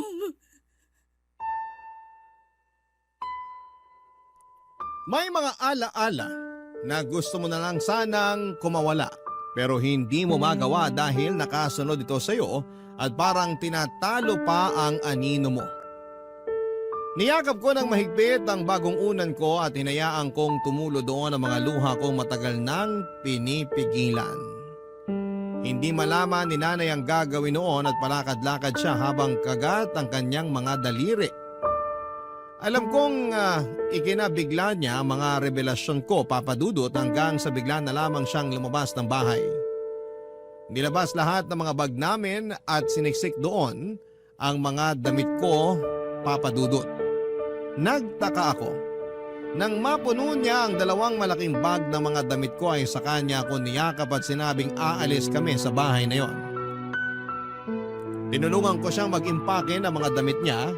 Iniwan namin ang mga lumang kagamitan namin, kabilang na ang lumang unan ko. Oras na para makapagsimula ng bago. Yun ang sinabi ni nanay. Si nanay na sa una ay natakot sa pagbabago pero kinaya niya para sa kapakanan ko. Alam ko naging mabigat para kay nanay ang mga inamin ko, lalo't alam kong minahal niya ng totoo si tatay. Hanggang sa huling hininga nito. Pero minsan matatapos na lamang ang pagmamahal na yon kapag nalaman mo ang kadilimang bumabalot sa taong yon. Nakalipat kami kaagad sa pinagawa kong bahay. Sa bagong bahay na yon kami nagsisimula, Papa Dudut. Pinasya ko na ring huwag na munang bumalik ng Japan at makasama muna si nanay. Parehas kaming kailangang hilumin ang naging sugat na dala ni tatay sa buhay namin. Magsisimula ulit. Wala na ang anino na mga masasamang nangyari sa lumang bahay dahil sa wakas, nakatakas na kami doon. Nakatakas na kami mula sa mga multo ng nakaraan at matagal kong inasam yon. Sa ngayon, Papa Dudut, ay kapwa kami nagpapaterapi ni nanay dahil sa mga trauma na inabot ko sa aking ama. Kinailangan namin ng mga makakatulong sa aming sitwasyon para hindi na kami dalawin pa ng mga nakakatakot na pangyayaring yun. Kaya sana para sa lahat ng mga inabuso ay magawa ninyo sanang makatakbo palayo sa mga taong gumawa niyan sa inyo at makakapamuhay kayo sa mas maayos na lugar. Kasama mga taong mahal kayo at bibigyan kayo ng proteksyon. At ang pangako, hindi na mauulit ang naranasan ninyong kadiliman. Hanggang dito na lamang po ang aking liham, Papa Dudut. Naway nakapaghatid po ito ng aral at ng lakas para sa mga katulad kong may pinagdadaanan. Muli maraming salamat sa pakikinig. Ang inyong kapuso at kabarangay forever, Ellen. Dear Papa Dudut, halos lahat ng relasyon ay nagsisimula sa mga ngiti at tawanan. Lalo na kapag matagal na panahon ang naging pundasyon nito. At mga alaala na binuo ng mga taong nakapaligid sa kanila. Pero hindi lahat ng relasyon ay nauuwi sa panghabang buhay na kasiyahan. At hindi lahat ng paghihiwalay ay may mapait na katapusan. Kumusta po, Papa Dudut? Sana po ay nasa mabuti kayong kalusugan sa oras na matanggap ninyo itong sulat ko. Itago niyo na lamang po ako sa pangalang Kay. 29 years old at nagtatrabaho bilang senior real estate specialist na hindi ko nasasabihin kung saan. Alam ko kasi na magiging pamilyar sa ibang kabarangay natin ang kwentong ibabahagi ko sa tanghaling ito. At gusto ko na ingatan din sana ang pribadong buhay na meron ako sa ngayon. Nasa third year high school ako nang maging boyfriend ko si Dave na noon ay kaklase ko rin. Umabot hanggang college ang relasyon naming dalawa dahil mabait talaga ang boyfriend ko. Bukod sa pagiging mabait, ang pagsurpresa sa akin ni Dave, Papa Dudut.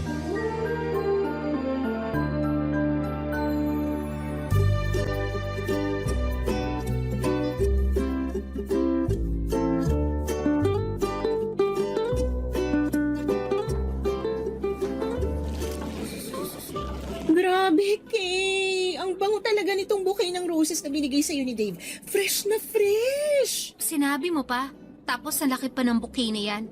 Ang bigat-bitbitin kanina habang naglalakad ako papunta dito sa classroom natin. Naku, kung ako lang ang may ganitong kaganda at kalaking bouquet ng roses, baka inikot ko pa ang buong university. Ang lakas kaya makaganda ng ganitong bulaklak. Ang lakas nga makaganda pero nakakapagod namang bitbitin. Si Dave kasi, hindi na ako hinatid hanggang dito sa classroom natin. Bakit nga hindi ka niya hinatid? Nagulat ako nung makita kitang naglalakad mag-isa palapit dito sa classroom habang nasa may pinto ako. Hindi ko na nga napigilan na salubungin ka kasi amoy ko kaagad yung mga bulaklak na to na bitbit mo kanina. May practice kasi sila ng basketball. Tumakas lang siya saglit para abangan ako sa labas malapit sa may entrance ng university natin. Tapos yun, kasama niya ngayon ilang choir member at isang guitarist para kantahan ako. At ibigay ang bulaklak na yan. Baka raw kasi maging busy na siya mamaya. At least daw, na-surprise niya ako ngayong Valentine's Day.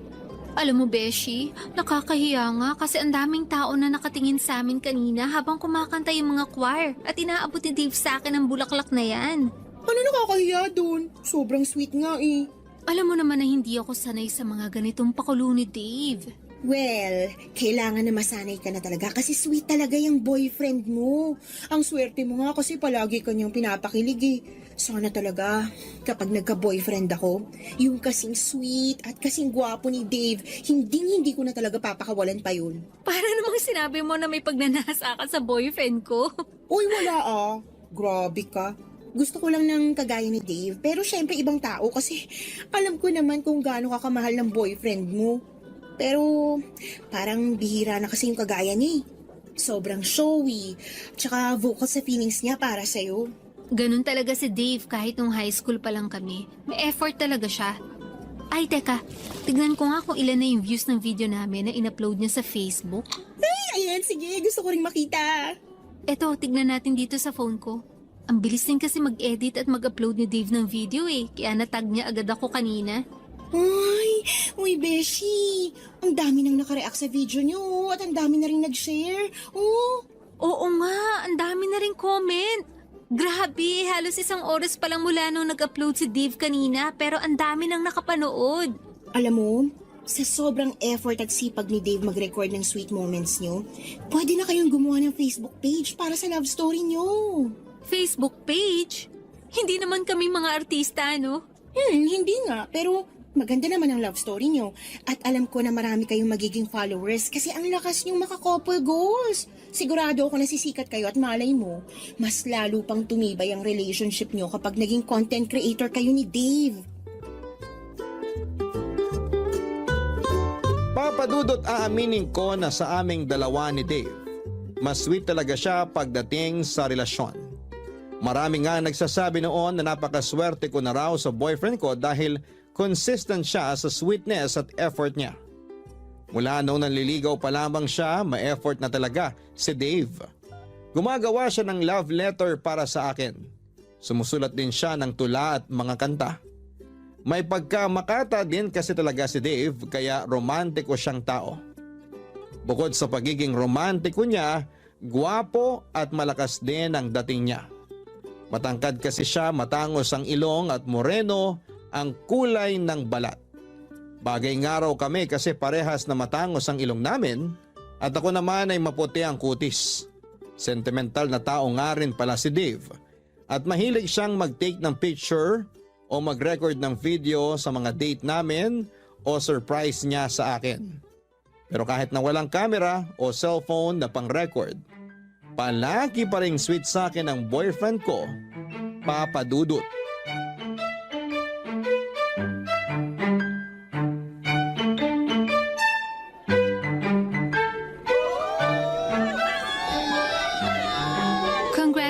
Congratulations, mahal! Congratulations din, mahal! Sa wakas, natapos na rin natin ang college! Nakatapos tayo ng walang kahit na anong binagsak na subject. Oo nga, mahal. Kahit pareho tayong nahirapan talaga, walang sumuko sa atin. Tinutulungan din kasi natin noon ang isa't isa. Lalo na kapag malapit na ang finals natin. Kahit magkaiba tayo ng course at mga subject, sabay pa rin tayo nagre-review. Alam mo, mahal, akala ko nga hindi na ako makakasabay sa'yo na graduate. Bakit naman? Kasi di ba, may 2 major subject ako na muntik ko nang maibagsak. Oo, naaalala ko yun. Masyado kasing nabaling ang focus mo sa basketball eh. Pero nakabawi ka naman, di ba? Nakabawi ako kasi tinulungan mo ako sa pagre-review. Kaya thank you, mahal.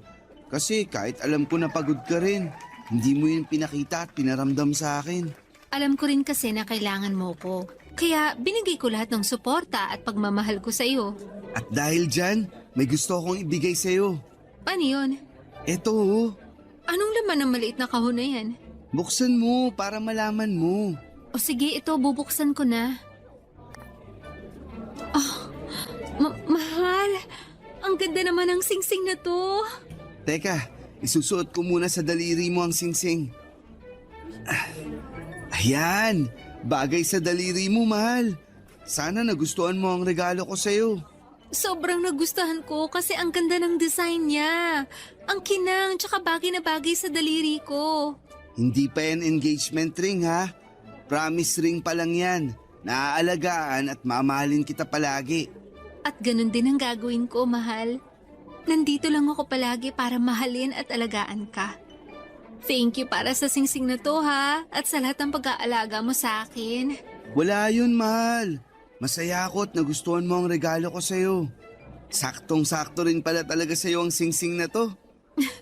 Alam mo talagang sukat ng daliri ko, ha? Siyempre naman, kasi palagi kong hawak ang kamay mo. Kung pwede nga lang, hindi ko nabitawan para masigurado ko na sa akin ka na talaga forever.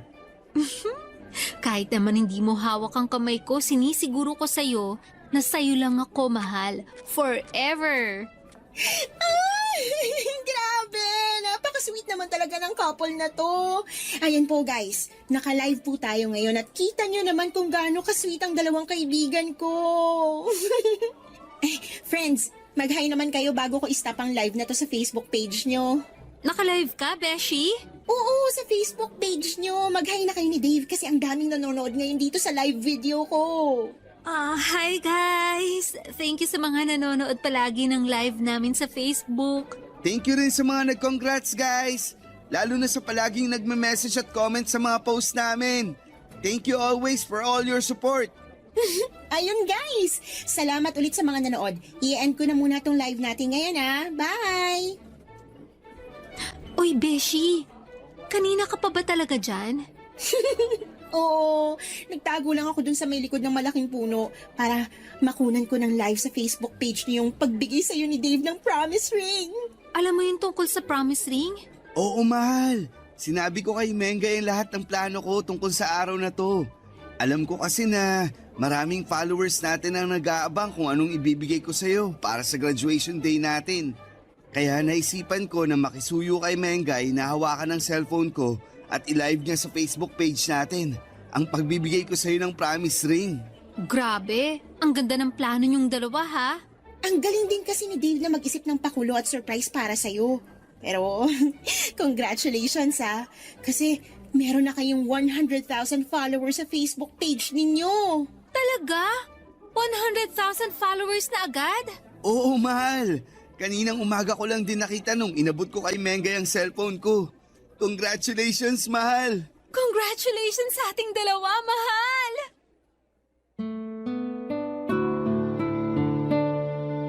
Papadudot marami rin kaming sweet moment videos na nagtitrending noon sa social media.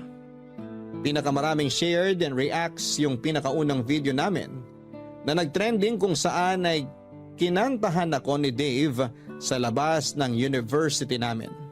Ang daming nagsabi na sana lahat ay may kagaya ni Dave na sobrang sweet na boyfriend. Vocal and showy si Dave mula pa lang noong manligaw siya sa akin. Ang nakakatuwa pa doon ay gumagawa siya ng paraan para mapalapit sa mga kaibigan ko. Tapos pumunta rin siya sa bahay para formal na magpaalam sa mga magulang ko. Naliligawan niya ako noong nasa second year high school pa lamang ako. Hindi naman mahigpit sina mommy at daddy tapos ay natuwa pa ang mga ito sa pagpapaalam na ginawa sa kanila ni Dave. At least daw ay naglakas loob ito na ipaalam sa kanila ang planong panliligaw na gagawin sa akin noon. Tapos madalas din noon na dumadalaw sa bahay namin si Dave para ipakita sa mga magulang ko na seryoso siya sa akin. At hindi na rin ako pinagalitan ni na daddy nang malaman nila na sinagot ko na si Dave noong nasa third year high school ako. Papa Dudut. Barangay Love Stories. Barangay Love Stories.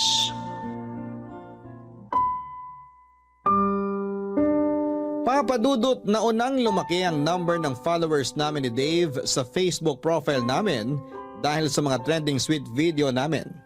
Kaya naisipan namin na gumawa ng Facebook page kung saan kami ay nag-upload ng mga luma at bago naming video. Nakakatuwa kasi hanggang sa page na yon ay tumaas agad ang number ng followers namin ni Dave. Hanggang sa naisipan na nga namin gumawa ng content kagaya ng pagpaprank at pagsusurprise sa isa't isa. Dahil si Dave nga ang mas may effort at mas sweet, siya yung madalas na gumagawa ng content, nagvi-video o nag-surprise sa akin. Lahat halos ng date namin o surprise gift at pakulo niya para sa akin, recorded ng camera na pinag-ipunan naming bilhin para sa paggawa namin ng content.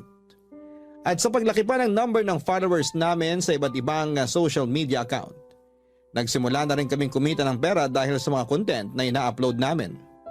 Halos kami na nga ni Dave ang nagbabayad ng kalahati ng tuition fee namin noon.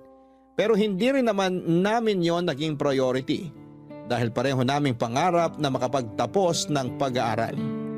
Bagay na natupad namin noon, Papa Dudut. Hi guys! Thank you sa nanood ng quick Facebook live namin ng mahal ko. Mahal, bumati ka rin sa mga nanonood ng Facebook live natin ngayon. Ito ang cellphone ko. Ay sige.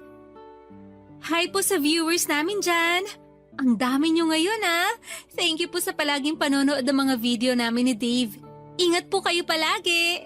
Ingat kayo palagi guys. Magdi-dinner muna kami ng mahal ko. Pagsasaluhan lang namin ang niluto kong special pasta para sa kanya. Bye guys! Grabe! Ang dami nating viewers sa live kanina. Ngayon lang ulit kasi tayo nakapag-live na magkasama tayong dalawa. Sobrang busy rin kasi natin sa trabaho. Lalo na nung na-promote ako 3 months ago. Sinabi mo pa, mahal. Mula nang ma-promote ka, kung saan-saang lugar ka na pinapadala ng company nyo. Kaya hindi na tayo masyadong nakakapag-date talaga.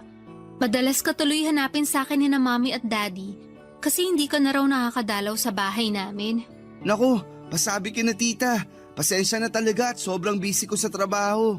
Matagal ko na rin gustong dumalaw sa bahay nyo. Kaya lang, alam ko naman na tulog na sila kapag tapos na ang oras ko sa trabaho. Sinabi ko na yan sa kanila. Kaya huwag ka na mag-alala. Naiintindihan naman nila na busy ka talaga ngayon dahil kakapromote mo pa lang sa opisina nyo. Mabuti nga at nagtagpo na ang oras. Naisip ko na magandang content din yung pagluluto ko ng pasta para sa dinner natin ngayon. Talagang naisip mo yan, ha?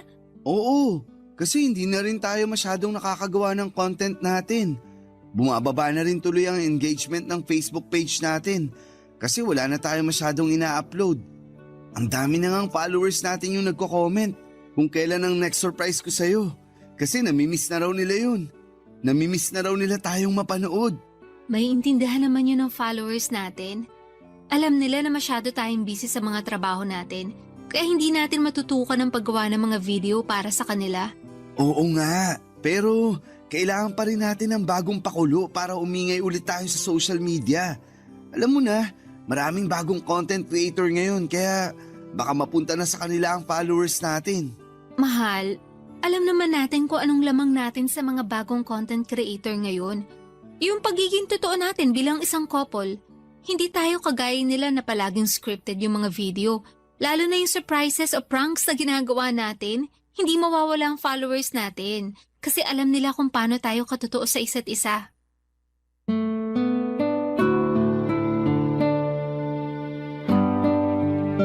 Papadudot, hindi talaga namin pinangarap o plinano ni Dave na maging sikat na content creator. Gusto lang namin na i-share ang love story naming dalawa. Gusto naming magpakilig, magbigay ng good vibes at inspirasyon, pero priority pa rin namin ang pag-aaral namin.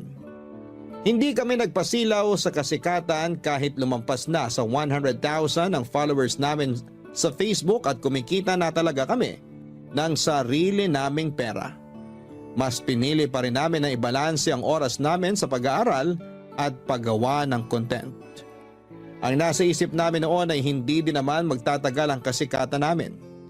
Hindi panghabang buhay ang pagiging content creator, pero panghabang buhay ang college diploma na makukuha namin. Kagaya ng sinasabi ng mga magulang namin, yon ang pamana nila sa amin na kailanman ay hindi mananakaw ng sino mang tao. Kaya naman pinagsumikapan pa rin naming makatapos ng pag-aaral. At nang makatapos kami ay doon namin nagsimulang makilala ang totoong buhay. Nang pagtatapos sa kolehiyo ang pinakaumpisa ng lahat ng mga totoong hirap at saya sa buhay ng isang tao, Papa Dudut.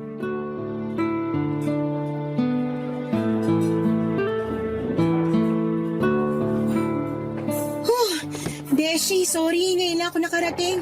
Ang traffic kasi sa dinaanan namin ng taxing sinakyan ko. Okay lang, Beshi. Medyo kakadating ko lang din naman dito sa restaurant. Ay, sakto lang din pala ako. Naka-order ka na ba ng pagkain natin? Oo, naka-order na rin ako kasama yung mga pagkain na chinat mo sa akin kanina. Buti naman, kasi gutom na rin talaga ako. Grabe kasi talaga yung traffic, kahit inagahan ko na yung alis sa bahay namin. Friday din kasi ngayon kaya traffic talaga. Ay, wait lang ha. Tumatawag si Dave. Hello, mahal? Mahal! Happy anniversary! Happy anniversary din. Nandito na ako sa restaurant kasama si Mengay. Ayan, mabuti naman at may kasama ka ngayon. Niyaya ko talaga si Mengay ngayon na mag-dinner kami. Kasi ayoko rin naman magmukmuk sa bahay. Sorry talaga, hindi tayo magkasama ngayon. Ayos lang. Kahit ang ganda na sana ng plano natin na out-of-town vacation para sa anniversary celebration natin. Mahal, sorry na talaga. Akala ko ba naiintindihan mo ako? Wala naman akong choice kundi ang intindihin ka, di ba? Kesa naman sa mag-away tayong dalawa. Ayoko rin naman na hindi ka makasama sa espesyal na araw na to. Isa pa, ginagawa ko rin naman to para sa future natin, mahal. Pero huwag kang mag-alala. May naisip na ako na mas magandang plano para sa anniversary natin.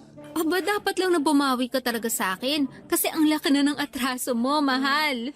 Babawi talaga ako sa'yo, saka sa followers natin.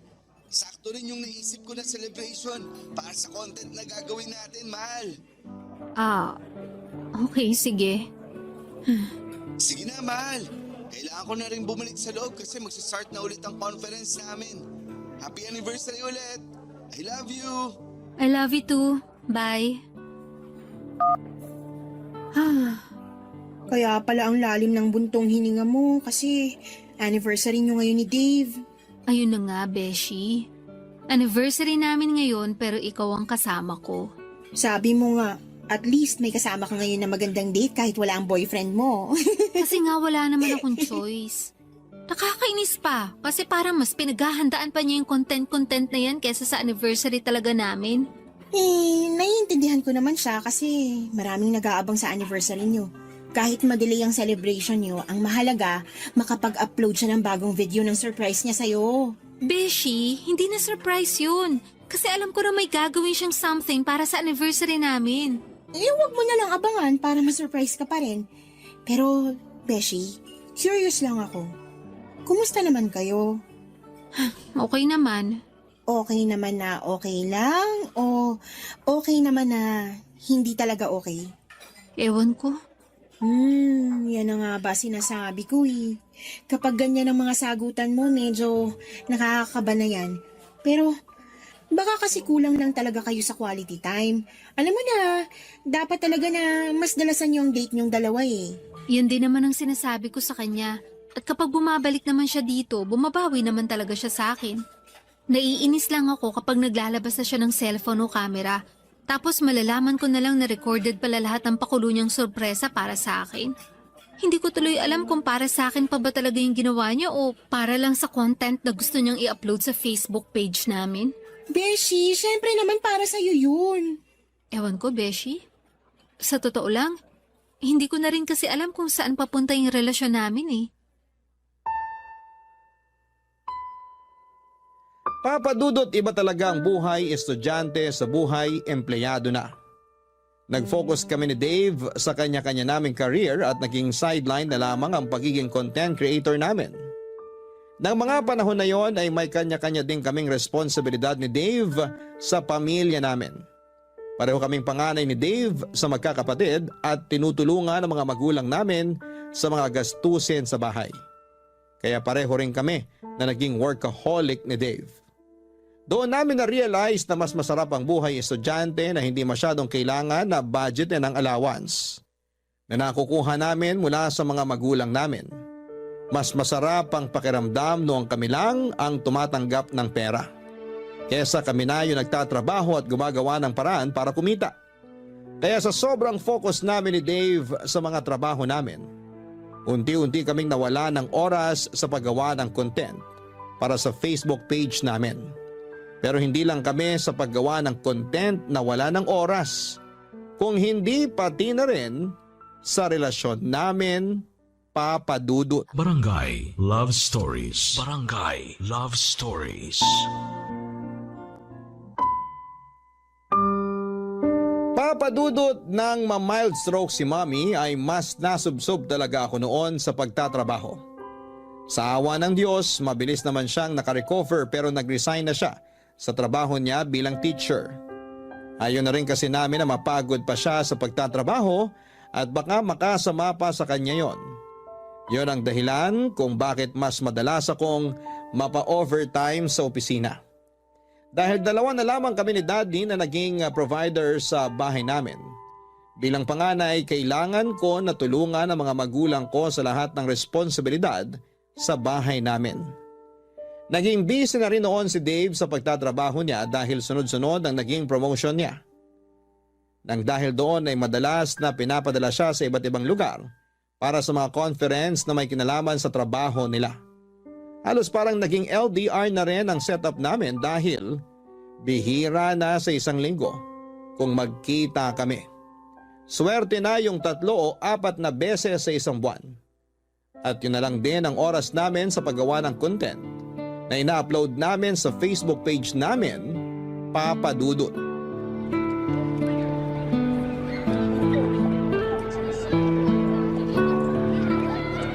Hello, Beshi. Nasa bahay ka ba ngayon? Naku, wala, Beshi. Naglalakad ako ngayon papunta sa apartment ni Dave. Ay, ganun ba? Yayayain sana kita manood ng sine ngayon kasi palabas na yung bagong rom-com movie na inaabangan natin. Pero mukha namang magtatagal yun sa sinihan kaya sa ibang araw na lang. Kapag bumenta ang movie na yon, magtatagal talaga yun sa sinihan. Ganun na nga, Beshi. Bakit pala kailangan mong pumunta sa apartment ni Dave ngayon?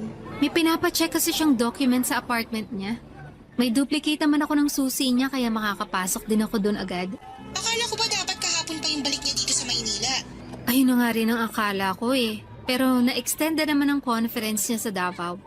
May kailangan siyang ipasa na document para sa tax niya. Pinasuyo niya sa akin na i-check sa apartment niya kung nandun. Kasi kung wala, yung mama naman niyang tatawagan niya para hanapin sa kwarto niya dun sa bahay nila sa Batangas. Okay, sige. Bukas na lang tayo manood ng sine kasi mukhang kailangan mo na naman ng heart-to-heart conversation. Bahala na. Tawagan na lang kita bukas ha. Beshi, ibababa ko na rin tong tawag kasi nandito na ako sa may harap ng gate ng apartment ni Dave. Sige, Beshi. Ingat ka dyan. Thank you, bye.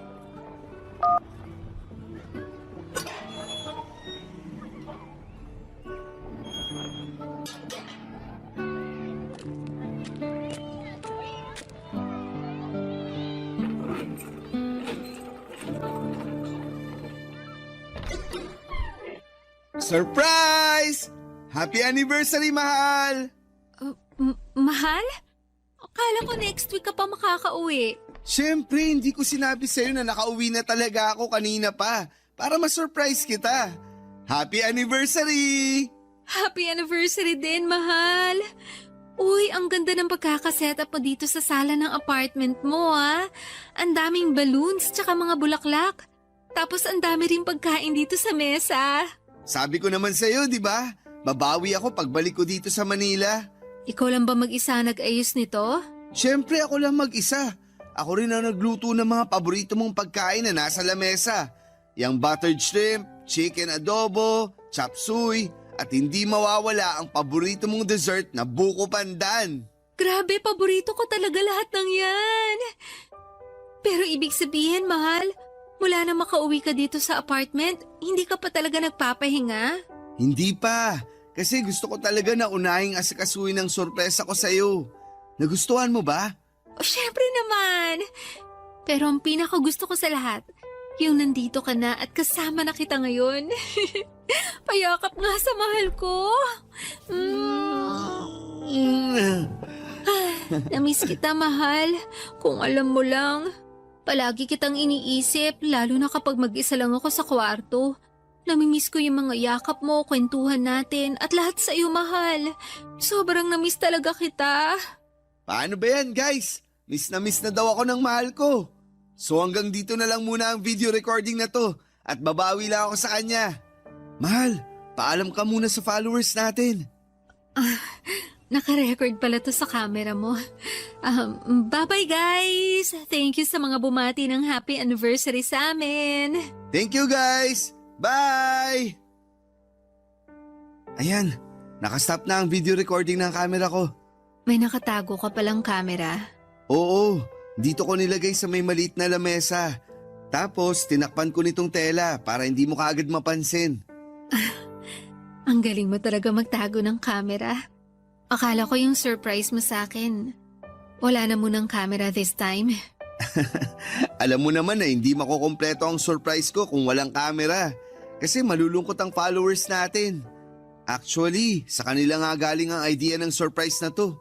May nabasa akong mga comment na ganitong surprise daw ang gawin ko para sa'yo. Buti nga hindi mo napansin yun. Kaya sinunod ko ang suggestion nila. Okay. Okay, kain na tayo kasi nagugutom na rin ako, mahal. Mauna ka na, mahal. Hindi mo ako sasabayang kumain? Susunod ka agad ako. Mag-i-edit lang ako ng mabilisan ng video natin para mai-post ko na rin mamaya.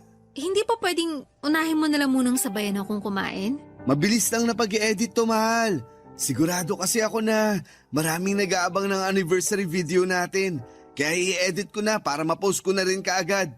Matutuwa na naman ang followers natin at tataas na naman ang engagement natin. Kaya uunahin ko na muna to, mahal.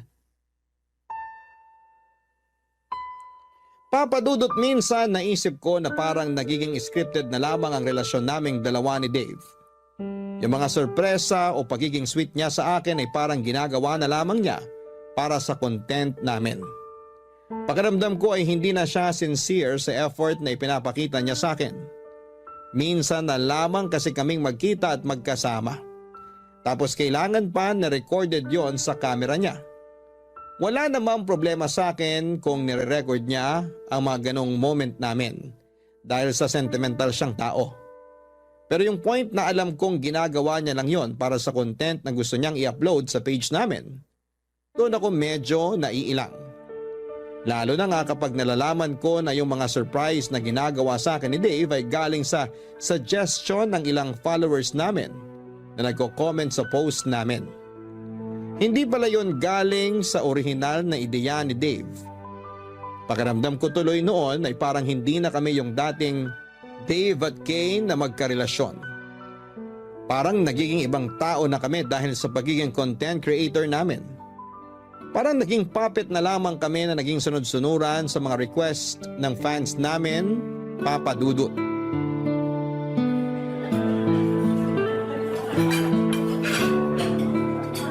Nakakamiss talagang kumain sa restaurant na to, no? Sinabi mo pa. Naaalala ko nga nung unang beses na kumain tayo dito, hindi pa ganito kalaki ang restaurant na to. Pero ngayon tignan mo naman, oh. Ang laki na ng pinagbago ng lugar na to. Oo, tama ka, mahal. Ang babaitin kasi ng mga staff dito, tsaka ng manager. Kaya hindi nakakapagtaka na tumagal at lumaki ang restaurant na to. Alam mo, feeling ko nga, mas lalaki pa to sa mga susunod na taon. Feeling ko rin. Ano pa pinagkakaabalahan mo dyan at hindi maalis ang tingin mo sa cellphone na hawak mo? May pinapanood lang ako na videos ng mga couple na content creator. O nagawa natin? Anong ibig mo sabihin? Alam mo ang ibig kong sabihin, Dave. Teka, hindi ko maintindihan, Mal. Bakit parang ang seryoso mo naman bigla dyan? May problema ba? Matagal na tayo may problema. Problema na hindi natin hinaharap. Minsan ba hindi mo natatanong sa sarili mo kung may direksyon pa ang relasyon nating dalawa? Kasi ako, Dave, yun ang palaging tanong ko sa sarili ko. Masaya naman tayo, di ba? Masaya tayo na may napapasaya tayo na ibang tao nang dahil sa relasyon natin. Pero hindi pwede na palagi na lang na maging masaya tayo nang dahil sa ibang tao. Hindi mo ba naiintindihan yun? Kay, parte na rin ng relasyon natin ng followers natin. Ganun ang buhay ng mga content creator. Obligasyon natin na pasayahin sila. Tayong dalawa magkarelasyon dito. At kahit kailan hindi natin sila naging obligasyon. Kasi sa totoo lang, wala naman silang ambag sa relasyon natin. Kaya hindi natin dapat paikutin sa kanila ang mga buhay natin. Akala ko ba gusto mo yung ginagawa natin? Dati oo. Kasi akala ko makakatulong sila para mas lalong tumatag ang relasyon natin. Pero hindi pala. Kasi lalo lang nilang pinagugulo yung mga buhay natin. Ayaw mo na bang ituloy ang pagiging content creator natin? Kaya mo bang ipagpatuloy ang relationship na to nang walang kahit anong kamerang nakatutok sa atin? Kasi Dave, sasabihin ko na sa iyo ang totoo. Napakiramdam ko, nagiging puppet na lang tayo ng sinasabi mong followers na kailangan nating pasayahin. Nagiging scripted na lang yung buhay at relasyon nating dalawa. Gusto ko lang naman na pasalamatan sila. Kaya minsan, pinagbibigyan ko sila sa mga request na surprise para sa'yo. Kay, pareho naman nating ginusto to, di ba? Ang maging content creator at makapagbigay ng saya sa kanila. Ang gusto ko lang, maka-inspire at makapagpasaya tayo ng ibang tao. Pero hindi yung binabase natin sa kanila yung buhay natin. Dave, taputin mo nga ako. Mahal mo pa rin ba talaga ako o gusto mo lang ituloy itong relasyon na to nang dahil sa followers natin? Okay, sige. At least ngayon, alam ko na ang sagot kahit hindi ka sumagot. Kay! Kay, sandali! Kay!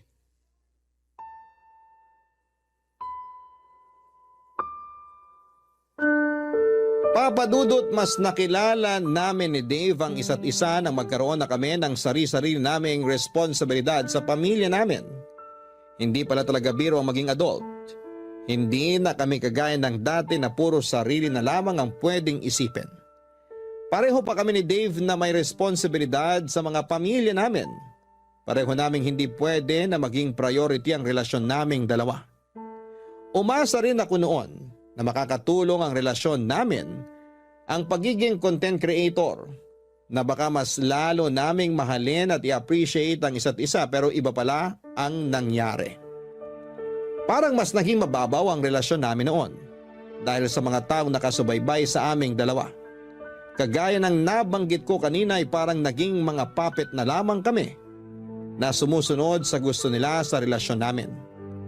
Aaminin ko na may mga videos kami noon na naging scripted na lamang din para lang mag-trending kami at hindi mawala sa spotlight. Mga fake pranks o scripted na surprises, date at kilig moment. Madalas na pinipeke na lamang namin ang saya na ipinapakita namin sa mga tao. Ginagawa namin yon para maging masaya ang followers namin. Ginagawa namin yon kahit na hindi na kami totoong masaya. Nang maramdaman ko na may problema na talaga sa relasyon namin, inisip ko na baka maayos pa namin yun ni Dave. Kasi syempre, hindi rin naman biro yung ilang taon na nag-invest kami sa relasyon namin. Pero may mga problema at relasyon talaga na hindi na kayang ayusin. May pagmamahal na kapag nawala na, hindi na kayang ibalik pa. At yon ang nangyari sa amin ni Dave, Papa Dudut. Nagpapanggap na lamang kami na masaya para maging masaya ang followers namin. Pagpapanggap na hindi na namin kayang patagalin pa. Kaya naging mutual ang desisyon namin na tuluyan ng bitawan ang isa't isa. Papadudot kasunod ng pagtatapos ng relasyon namin ni Dave. Yung desisyon na tuluyan ng i-delete ang Facebook page namin. Hindi na rin kami gumawa ng official announcement tungkol sa paghihiwalay namin. Dahil pinag-usapan namin na doon magsisimula ang pagiging pribado ng kanya-kanya naming buhay. Tahimik, masaya at may peace of mind. At kung sakali man na mapili po ninyo ang sulat kong ito, ito na rin siguro ang huling pagkakataon na babalikan ko ang kwento namin ni Dave. Kaya nagpapasalamat ako sa pagkakataon na may bahagi sa ating mga kabarangay ang parteng ito ng buhay ko. Ang inyong forever kapuso at kabarangay, Kay.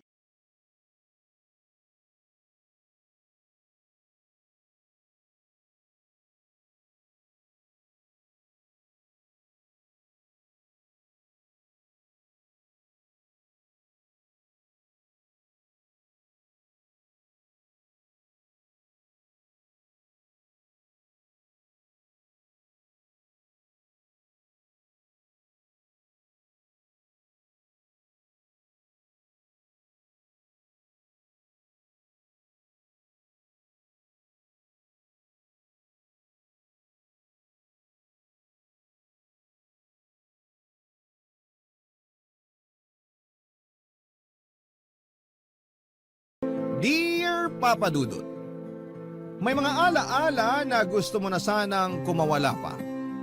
Pero hindi mo magawa dahil nakasunod ito sa iyo at parang tinatalo pa ang anino mo. Magandang araw po sa inyong lahat. Ako po si Ellen, 35 years old, single at isang bar singer sa Japan. Hindi ko naman nakahiligan ng pagkanta pero yon ang talentong pinagkaloob sa akin ng Diyos.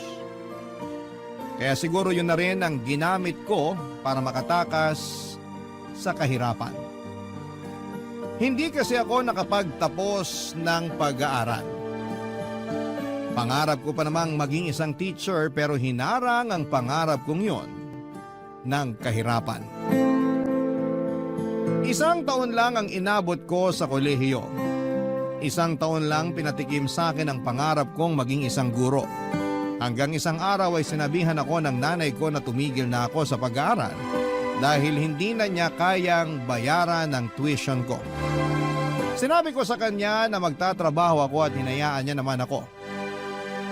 Sa simula ay nakayanan ko pang sustentuhan ang pag-aaral ko. Pero dahil maliit lamang ang sahod at kinailangan ni nanay ng katuwang sa mga bayarin sa bahay, kaya kinailangan kong magpaalam sa kolehiyo. Nagtrabaho ako para may pangtustos sa mga bayarin sa bahay. Wala na rin kasi akong tatay at wala rin kapatid na pwedeng makatulong sa akin sa mga gastusin. Namatay na si tatay bago pa man ako makatungtong sa kolehiyo. Huminto na rin si nanay na magtrabaho dahil hindi rin naman ganong kalaki ang kinikita niya. At napapagod lang siya dala ng kanyang edad. Ako na ang umako sa lahat, Papa Dudut. Hanggang sa pinalad ako at may nakarinig ng boses ko habang kumakanta ako kasama ang mga kaibigan ko sa isang videoke bar. Na-recruit ako para mag-Japan. Umoo ako kaagad. Kung yun ang paraan para makaahon na sa hirap, Papa Dudut. 25 anyos ako nang makapag-Japan. Pinaghirapan kong ipunin ang bawat natatanggap kong sahod at tip para makabili ng bagong bahay. Nakapagpagawa na ako ng bahay sa awa ng Diyos. Lagi ako nakikibalita noon kay nanay sa bahay at positibo naman lagi ang feedback. Excited na ako noon na matirhan sa wakas ang bahay na pinaghirapan ko. At nung umuwi ako nitong nakaraan ay nalaman kong ayaw palang tumira ni nanay doon.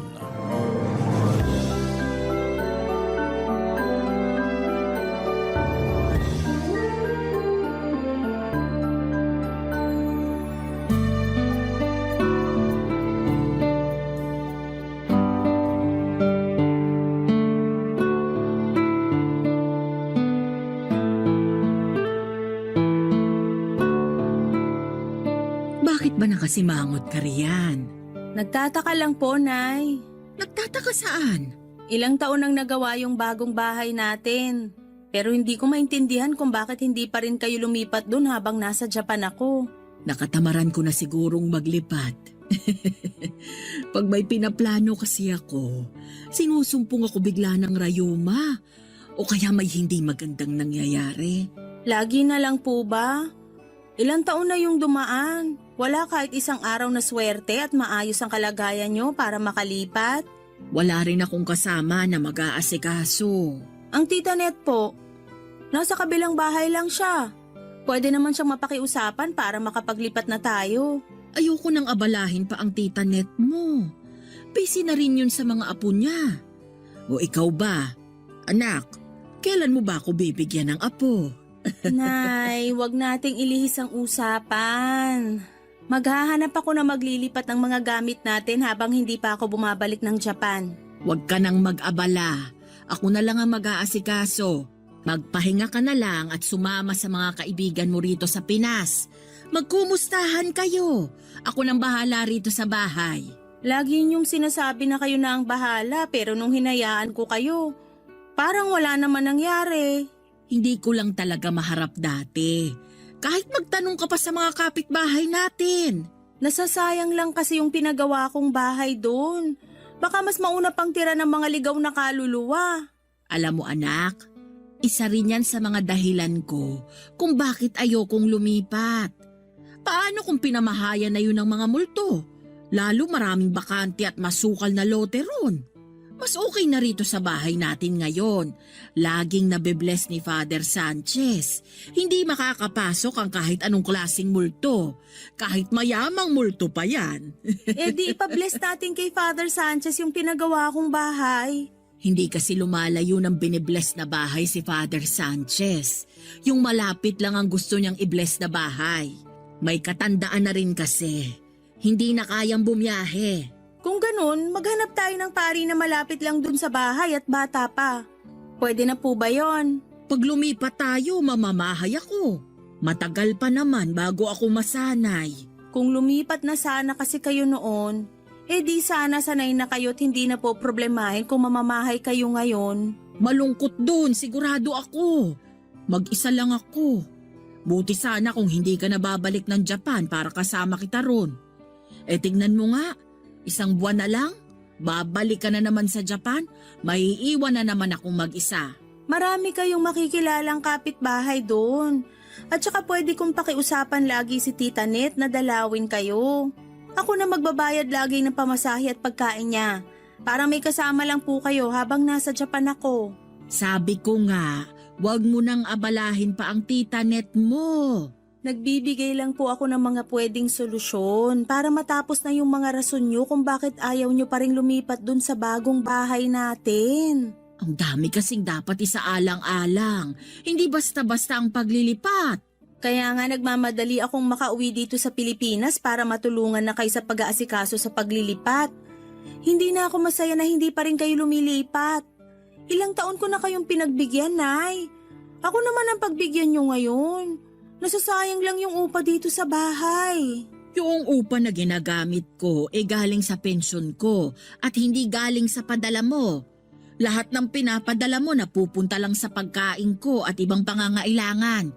Yung karamihan, nasa bangko, hindi ko ginagalaw. Kaya nga sayang naman na napupunta lang sa upa yung pensyon nyo. Sana pinangbibili nyo na lang ng mga gusto nyong gamit o panlibre kay Tita Net kapag sinasamahan niya kayo. Ang daming pwedeng gawin sa pensyon nyo, Nay. Huwag na sana upa rito sa bahay kasi may sarili na tayong bahay. Naintindihan nyo po ba? Ako naman ata ang hindi mo maintindihan. Sabihin nyo sa akin, Nay, kung paano ko kayo iintindihin. Kasi hindi ko talaga maintindihan kung bakit mas pinipili nyo pa rin manirahan dito sa lumang inuupahan natin. Puro nasira, mainit na at masikip. Ang laki ng bahay na pinagawa ko para sa inyo. Hindi mo talaga ako maintindihan.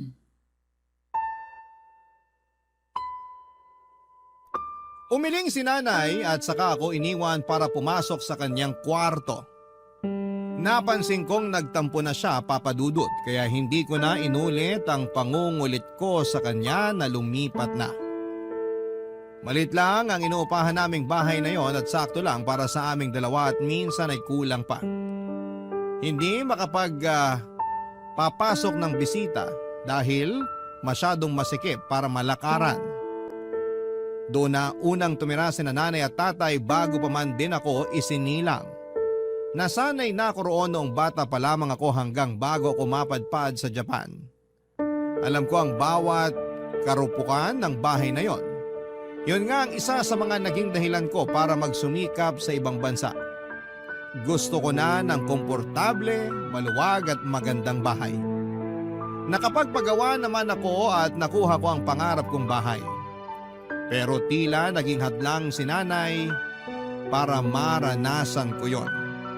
Nagsinungaling noong una si nanay sa akin, ang sinasabi niya ay doon na siya tumitira sa bagong bahay namin. Pero paminsan-minsan daw ay bumabalik siya sa inuupahan at luma naming bahay kapag gusto niyang makasama sina Tita Net. Noong una ay hindi ko naman yon pinagbabawalan dahil gusto ko rin namang may nakakasama si nanay. Pero nalaman ko lang na hindi pala totoo yon. Ni minsan ay hindi pumunta si nanay para matulog doon sa bahay na pinagawa ko. Totoong pinupuntahan niya pero para lang linisan kapag napupuno na ng alikabok o di naman kaya kapag kakatapos ng bagyo. Pero hindi siya nanatili roon ng isang buong araw o isang buong gabi man lang. Kaya nagpasya na akong umuwi muna ng Pilipinas para makumbinsi siyang lumipat na. Kinausap ko na rin ang 55 anyos na tiyaheng kong si Tita Net tungkol sa bagay na yon.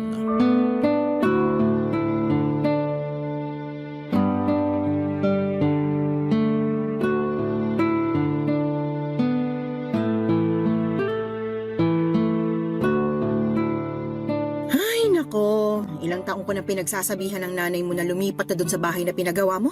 Aba, kaswerte na nga niya at maraming naghahangad ng sariling bahay. Pero siya naman tong tumatanggi ron. Hindi niyo po ba siya makumbinse para makalipat na bago ako bumalik ng Japan? Nako, ang problema riyan, kahit makumbinsi mo siyang lumipat doon, baka bumalik siya ulit sa dati niyong bahay kapag nakaalis ka na ng Pinas. Kilala ko ang nanay mo. Alam kong gagawin niya yon. Kilala ko rin po ang nanay ko at tama kayo. Gagawin nga niya yon. Ilang taon din niya akong pinaniwala noon na doon siya nakatira sa pinagawa kong bahay. Kung hindi ko pa kayo kinausap, hindi ko pa malalaman. Ayoko nga sanang sabihin sa'yo dahil ayoko namang makialam sa buhay niyo mag-inay. Pero dapat na ring matauhan ang bahay niyo. Di naman sa dinadalangin, pero paano kung may masasamang loob at pag nakawan yon? Lalo't walang nagbabantay. Madali lang matiktikan, ha? Isa nga rin yan sa kinatatakutan ko. Sinabi ko na yan kay nanay. Anong sabi niya? Mas lalo raw niyang ayaw lumipat dahil baka pag nanakawan daw yung bahay namin yon, baka pati siya mapano. Ang nanay mo talaga, laging may dahilan para hindi tumira sa bahay na yun. Nagtataka na rin kasi ko. Maganda yung pinagawa kong bahay. Malawak at safe para sa katulad niyang may edad na. May hardin din para may mapagkakaabalahan siya. Lalo na't lagi niya nirereklamo na hindi siya natutuwa sa mga depaso na halaman namin. Gusto raw niya malawak na hardin. Yun naman yung binigay ko. Pero ayaw pa rin niyang tumira doon. Kung di pa yun maasikaso, baka pati ahas at daga maligaw na rin doon. Paano ko pa makukumbinsi si nanay, Tita Net? Hindi ko na rin alam, sa totoo lang. Napagod na nga rin akong kausapin siya tungkol dyan. Minsan, nagalit pa siya sa akin dahil mas marunong pa raw ako kaysa sa kanya. Iba na talaga kapag nagkakaedad Sa tuwing napagsasabihan mo, sumasama agad ang loob. Napansin ko na naman po yun.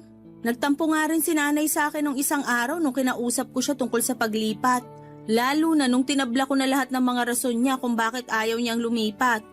Naku! Panigurado umusok ang ilong ng nanay mo sa tampo. Ayaw pa naman nun na hindi mo iniintindi ang mga rason niya kahit gaano pa yung kabaluktot. Huwag mo akong isusumbong Kaya nga, hindi ko na rin alam ang gagawin. Gusto ko na rin tumira ron, lalo na ngayong nagbabakasyon lang ako. Pero hindi ko naman siya magawang kumbinsihin na samahan ako dun sa bagong bahay. Ayaw talaga niya.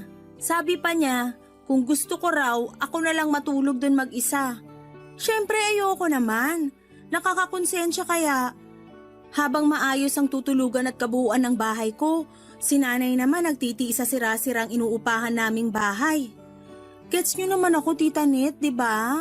Naiintindihan kita, maniwala ka. Pero naiintindihan ko rin ang nanay mo. Paano po? Pag nagkakaedad ang isang tao, mas lalo siyang nagiging sentimental sa mga nakasanayan niya sa paligid niya, lalo ng mga bagay na nagpapaalala sa kanya sa nakaraan. Pakiramdam kasi nila, yun lang ang daan para mabalikan nilang nakaraan. Pakiramdam niya, dun sila mas masaya. Pero mas masaya naman yung ngayon. Lalo't nakakaangat na kami sa buhay, hindi kagaya ng dati. Totoong mas nakakaangat na kayo kaysa noon. Pero kung papapiliin ng nanay mo, malamang mas pipiliin niyang nakaraan kung kailan buhay pang tatay mo at kasama ka pa niya lagi at inaalagaan sa lumang inuupahan niyo. Natahimik ako sa huling mga sinabi ni Tita Net. Nakonsensya ako bigla. Paano kung totoo na mas masaya si nanay sa nakaraan dahil buo kaming pamilya at nakakasama pa niya ako lagi? Hindi ko naisip yon. Kaya lang ay paano ko siya makukumbinse na tapos na ang nakaraan at pwede na kaming bumuo pa ng mas masayang alaala sa kasalukuyan kahit marami nang nagbago sa paligid namin. Mukhang mahirap yon, Papa Dudut. Ayun nga rin kay Tita Net. Sa nakaraan madalas komportable ang mga matatanda, lalo na yung mga nanay. Dahil sa nakaraan, pakiramdam nila ay may silbi pa sila. Kahit na hindi naman yon totoo, minsan daw o madalas ang mga tumatandang nanay ay nagiging emosyonal, lalo kapag may sariling buhay na ang mga anak nila. Mga anak na minsang inalagaan at naging dependent sa kanila. Kaya naman masakit sa loob ko marahil ni nanay sa pagbabago na gusto ko. Dahil pakiramdam niya, mas lalo lang nawawala ang alaala ng pagkabata ko sa kanya. At dahil nga sa mga naging usapan namin ni Tita Net ay naliwanagan ako kahit papaano sa sitwasyon ni nanay. Pero hindi pa rin nagbabago ang desisyon kong lumipat pa rin kami sa pinagawa kong bahay dahil yun naman ang tama. Oras na para sa pagbabago. Pero ang tanging magagawa ko lang noon ay dahan-dahanin si nanay sa proseso. Hindi yun madali para sa kanya. Yun ang na-realize ko. Kaya ako dapat ang mag-adjust. Hindi ko lang alam kung papaano. Dahil minsan ay mahina ang pasensya ko sa mga makukupad sa pagbabago. Pero nanay ko naman yon. Baka humaba pa ang pasensya ko sa kanya basta't lagi ko lang tatandaan na malaki ang naging sakripisyo niya para sa akin. Isang maliit na bagay na lang ang pagpapasensya ko kapalit ng maraming magagandang bagay na sinantabi ni nanay para sa sarili niya. Mabigyan lang ako ng buhay na maayos, Papa Dudut. Barangay Love Stories. Barangay Love Stories. Ang lumang inuupahan namin, kung tatanungin ninyo ang itsura, Papa Dudut, ay hindi talaga kaaya-aya sa paningin. May 2 maliit na kwarto na tuwing bumabagyo ay unang tinatamaan ng tulo sa kisame. Nakailang beses nang pinagawa yon pero ganun pa rin. Kailangan na raw gibain mismo ang bubungan at ibang parte ng bahay pero ayaw naman yung ipagawa ng may-ari. Sinabi ko na noon na kami na ang magpapagawa at ibabawas na lamang sa upa pero ayaw pa rin. Sinabi sa amin na kung hindi namin titiisin yon, mas mabuting umalis na lamang kami. Kung ako lang ay umalis na kami, Papa Dudut, matagal na. Pero si nanay ang humihindi. Hindi raw kami aalis doon. Hindi naman daw palagian ng bagyo at meron naman daw kaming pangsalok ng mga tulo. Doon ako naiinis kay nanay dahil hindi niya makita kung gaano kahasel yon. Sa kusina laging pinamamahaya ng mga ipis at daga dahil marupok na ang mga kahoy na ginamit doon at dahil doon ay mabilis lamang yung nangangat-ngat ng mga daga at pinapasukan pa ng ibang insekto.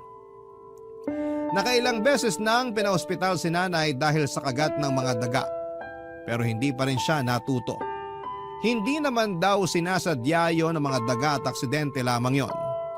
Nagawa pa niyang ipagtanggol ang mga daga. Sinikap na lang niyang tapalan yon lagi ng mga tarpaulin na iniipon niya tuwing eleksyon. Yon ang pinangtatapal niya sa mga butas at hindi ako natutuwa doon. Tumutulo din sa sala namin lalo na sa pwesto ko nasaan ang saksakan ng TV namin. Laging napupuyat si nanay para bantayan yon. Natiis ko yon noon pero noong nakaluwag-luwag na kami sa buhay, ayoko nang tiisin pa yon. Mas lalong ayokong makita si nanay na tinitiis pa rin yon.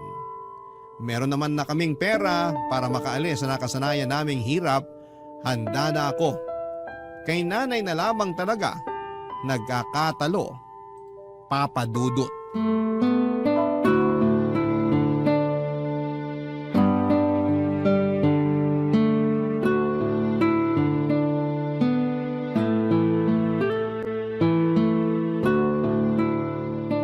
Bakit ka natutulog dito sa sala? Ang daming lamok dito ah. Tumutulo na naman sa kwarto ko, Nay. Naku, bakit kaya? Hindi naman bumabagyo. Sakto lang ang buhos ng ulan. Kasi po siguro rumupok na talaga yung kisame dahil sobrang luma na. Nareremedyohan pa rin naman kasi. Pero hanggang kailan po natin reremedyohan lahat ng sira dito sa bahay? Yung kwarto mo lang naman ang tumutulo ngayon. Hihintayin pa po ba natin na tumulo lahat ng parte ng bahay natin? Maya-maya lang pupusta ko. Next na tong sala na tutulo.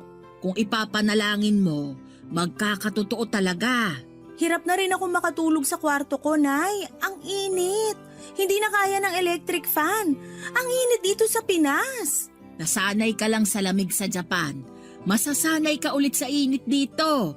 May 1 buwan ka pa.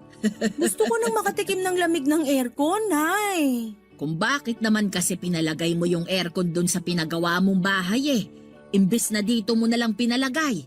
Talagang doon ko ipapalagay kasi doon ko naman balak gamitin. Di magtiis ka sa init sa kwarto mo ngayon. Nay, hindi na talaga ako komportableng tumira dito sa bahay. Komportable pa naman ako. Paano naman po ako? 1 beses ka lang naman sa loob ng 2 taon bago umuwi. Tiisin mo na lang. Hindi ko na dapat tiisin to kasi nakapagpagawa na ako ng bahay na magiging komportable tayo pareho.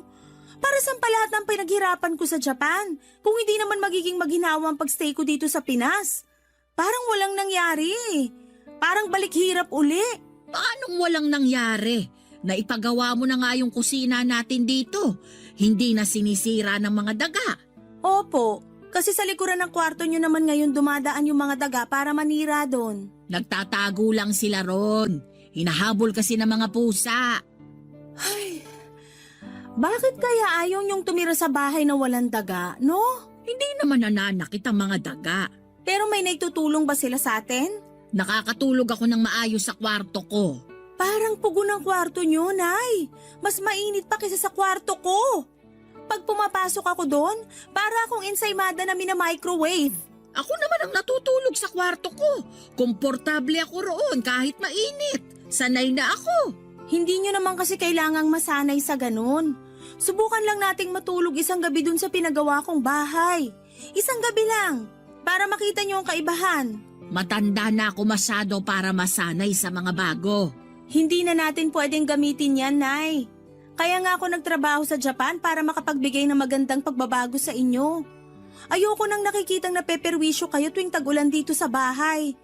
Ako yung napapagod sa kakareklamo nyo sa mga tulo sa kisame.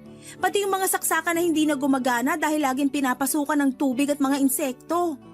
Ako yung natatakot para sa inyo. Paano kung isang araw hindi nyo mabantayan yung mga saksakan natin? Pwedeng pagmulan nyo ng sunog. Mabilis lang ako makaamoy ng usok kahit natutulog ako. Huwag mo na akong problemahin. So mas gusto nyo na paghandaan na lang lagi ang sunog dito sa bahay? Aasahan nyo na lang lagi? Ni hindi nyo man lang gustuhin na tumira sa bahay na hindi basta-basta pagmumula ng sunog o kahit anong disgrasya? Wala namang nangyaring ganyan dito sa bahay mula nang umalis ka papuntang Japan. Nabantayan ko ng maayos tong bahay. Di sana pala, di na lang ako nagpagawa ng bahay natin. Sinasayang nyo lang yun. Ang daming gustong magkaroon ng sariling bahay pero kayo mas gusto nyo pa dito. Mas gusto nyo pang nagbabayad ng upa sa bahay na dapat hindi na nga ginagawang bahay.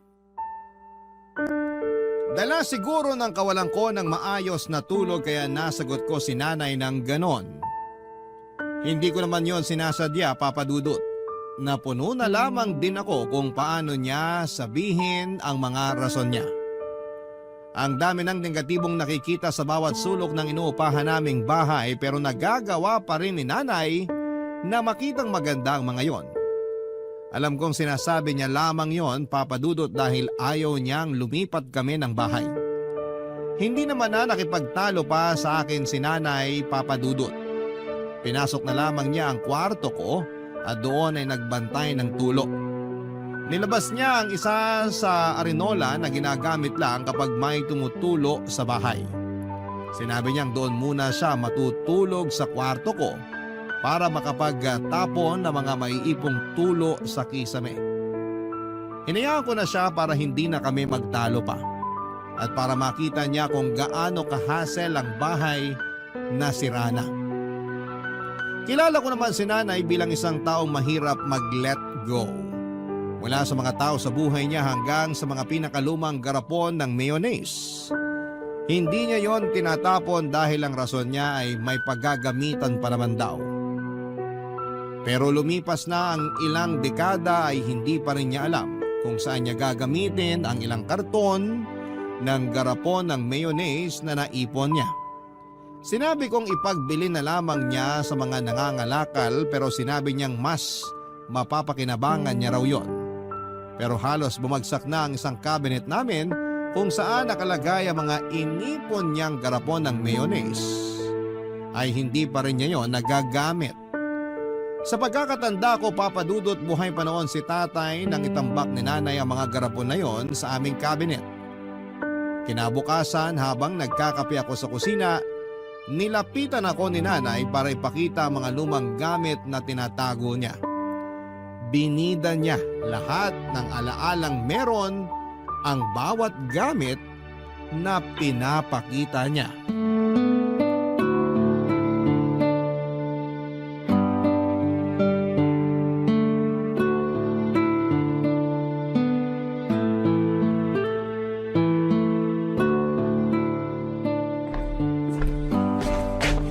Anak, may ipapakita ko sa'yo. Ano po yun? Tignan mo tong karton na bitbit ko.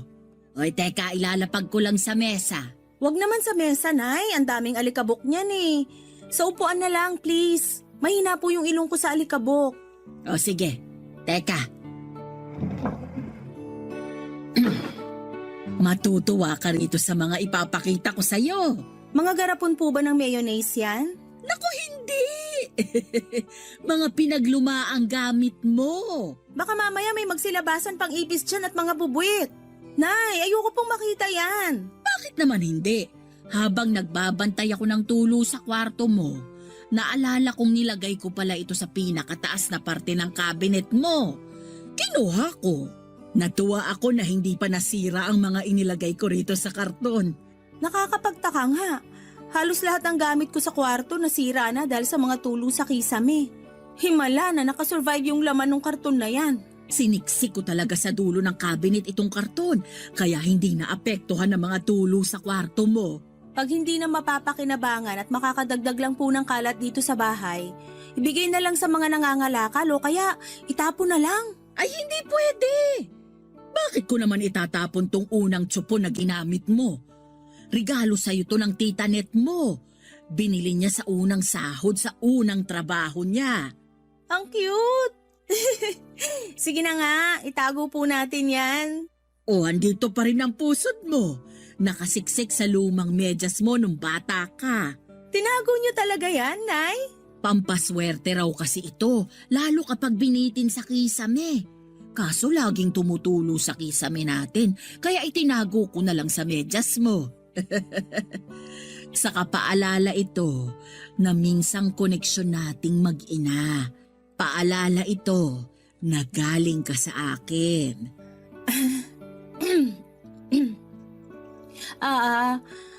Ano pa po bang meron dyan sa karton? Andito rin ang coloring book mo nung kinder ka. Patingin nga po.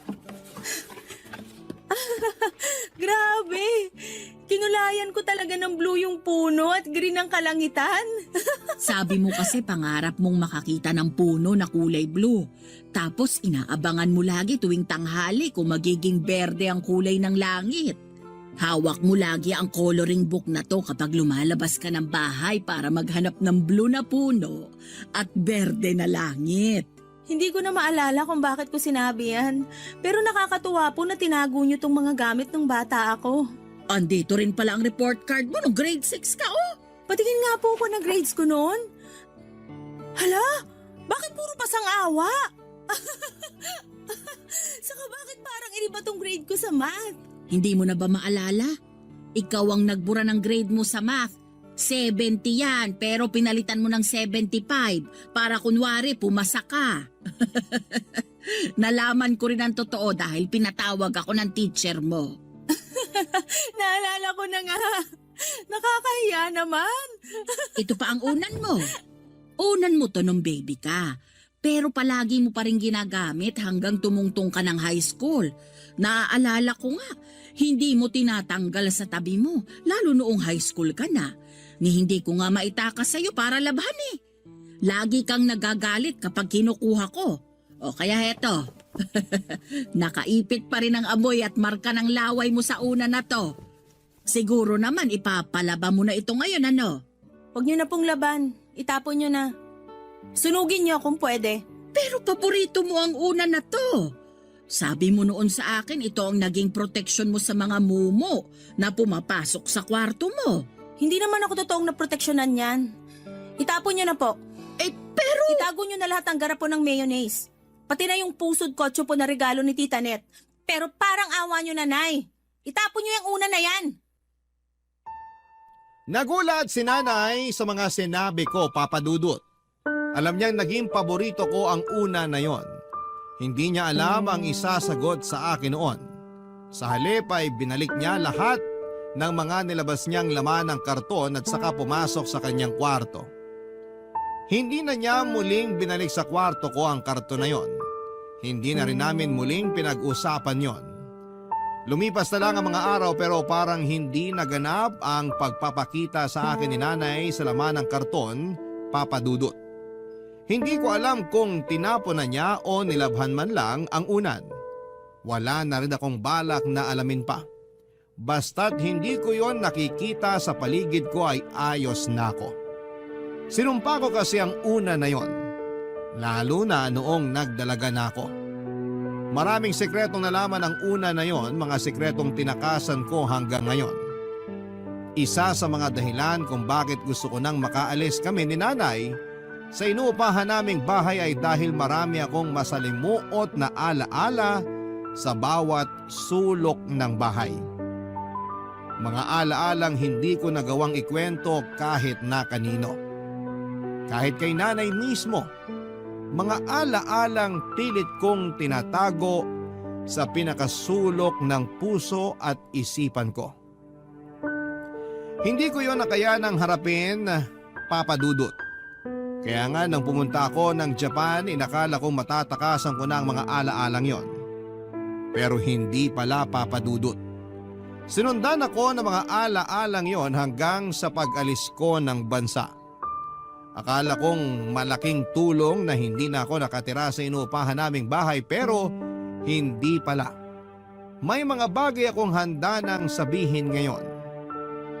Sa susunod na parte ng kwento ko, sisiguraduhin kong maiintindihan ninyo kung bakit kating-kati akong lumayas sa inuupahan naming bahay ni nanay ng mga panahong yon, Papa Dudut. Barangay Love Stories. Barangay Love Stories.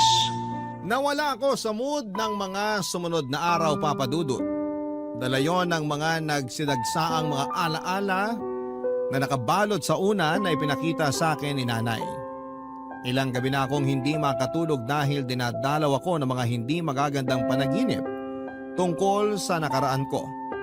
Mga panaginip na binalikan ako dahil hindi ko nagawang kumprontahin. At nang mga oras na yon ay para akong inuusig para sa wakas ay harapin na. Pero hindi ko kaya. Muli na naman akong nagtago. Nagpaalam ako kay nanay na roon muna tutuloy sa pinagawa kong bahay. Nagbaon ako ng mga kailangan ko para sa ilang araw na pananatili ko doon. Iniisip ko na baka sakaling makatulong kung lilipat ako ng bahay para hindi na ako mahanap ng mga nakakatakot na alaala ko sa nakaraan.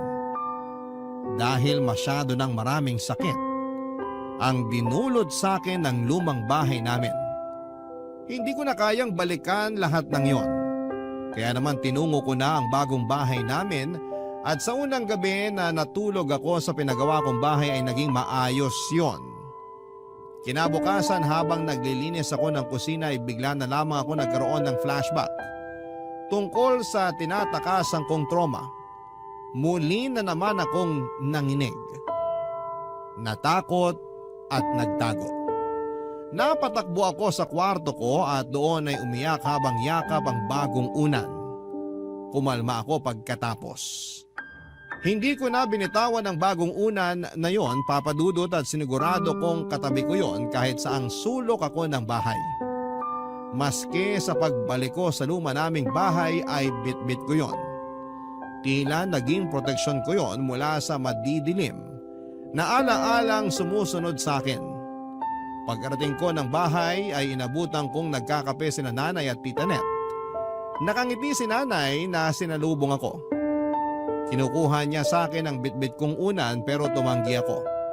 Nakiupo na rin ako katabi nila habang hawak pa rin ang bagong unan ko, Papa Dudut.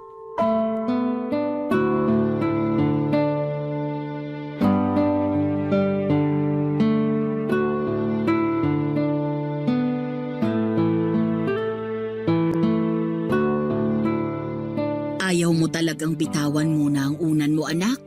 Baka matapunan ang kape mo. Ang hirap pa namang magpatuyo ng unan ngayon. Oo nga, Ellen. Ayoko. Mabuti pa. Ilagay mo na lang muna ang unan na yan dito sa katabi kong upuan. Maingat naman ako sa iniinom ko. Hindi ko yan matatapunan. Mas komportable kung hawak at yakap tong unan na to. Hayaan nyo na ako. Salamat. O sige. Napaaga ata ang uwi mo. Akala ko hanggang Sabado ka pa rin sa pinagawa mong bahay natin. May mga kailangan akong asikasuhin malapit dito sa atin. Para malakad ko lang at matapos ko agad bago ako bumalik ng Japan. Sabi ko sa iyo maganda talaga tong pwesto ng bahay natin. Malalapit sa mga kailangang puntahan. Nako, baka gagamitin mo na namang dahilan yan kay Ellen para hindi ka umalis dito sa lumang bahay ninyo, ha? Marami kasing dahilan para hindi na kailangang umalis dito. Joke lang, anak. Baka magalit ka na naman, ha? Nay, wag ngayon. Please. Gusto ko lang malaman ng tita Net mo ang dahilan ko. Para naman hindi niya ako hinuhusgahan. Magkapatid tayo. Kahit ano pang sabihin mo, trabaho kung husgahan ka. May bago pa ba? Nung nagpakasal ako, tinutulan mo. Pero ikaw naman tong nakarami ng kain sa handa namin. Kahit ano pang sabihin mo, trabaho kung kumain sa kasal mo. Naaalala ko pa nga, yung inuwi naming cake sa kasal namin, hindi nagkasya sa rep. Yan ba yung pagkagising nyo kinaumagahan? Nakita nyo na lang yung dalawang bubuit na nakapatong na sa cake at busog na busog sa icing ng cake? Hindi sila nakagalaw, dala ng kasibaan sa matamis. Sana talaga pinauwi nyo na lang sa akin yung natira nyong cake eh. Di sana sikmura akong nakinabang, hindi sikmura ng mga bubuit sa kusina ninyo. Ang mga daga na yon ang nakakasama ko, lalo na nung umalis na papuntang Japan si Ellen. At sila rin ang salarin sa mga butas sa dingding natin at kung saan-saan pa. Kaya nga, bago sirain ang mga dagatong bahay, lumipat na kayo mag-ina sa bagong bahay ninyo. Doon kahit may ilang dagang umaligid sa bahay nyo, paniguradong hindi nila matitibag yon. Hindi ka sigurado, mauutak na ang mga daga.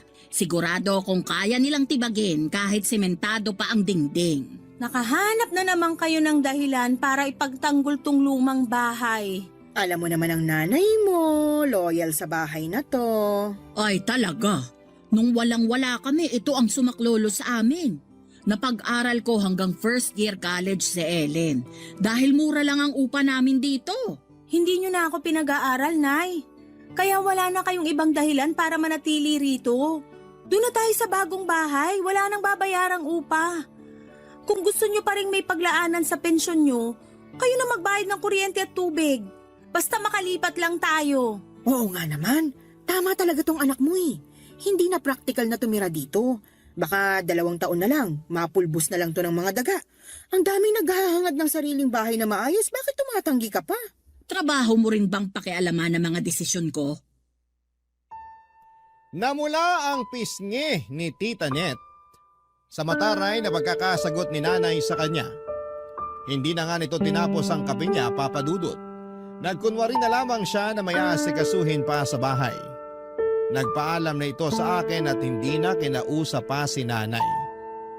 Habang inaayos ni nanay ang pinagkapihan nilang magkapatid ay nakaupo pa rin ako habang yakap ang unan ko. Hindi rin ako kinausap ni nanay, Papa Dudut. Nanatili siyang tahimik hanggang sa paghuhugas ng mga tasang ginamit nilang magkapatid. Nagtungo ako sa kwarto ko, bitbit ang bagong unan ko. Hindi ko may paliwanag ang nararamdaman ko noon at halos 2 linggo na lamang ay babalik na akong muli sa Japan. Pero wala pa rin progress pagdating sa pagkumbinsi ko kay nanay na lumipat na kami. Nakahanda na roon sa bahay namin ang mga bagong gamit. Kompleto na lahat ng mga appliance. Mga appliance na matagal na niyang hinihiling kay tatay noong nabubuhay pa ito. Binigay ko naman pero bakit parang nawala na ang pangarap niyang yon. Nakatulugan ko na ang kakaisip sa kung paano pa makukumbinsi si nanay na lumipat na hanggang sa naklakbay ang isipan ko patungo sa isang nakaraan na pilit kong tinatalikuran. Nanaginip ako. Nasa kwarto raw ako noon natutulog at naririnig ko ang pagtatalo ni nanay at tatay dahil natanggal sa trabaho si tatay.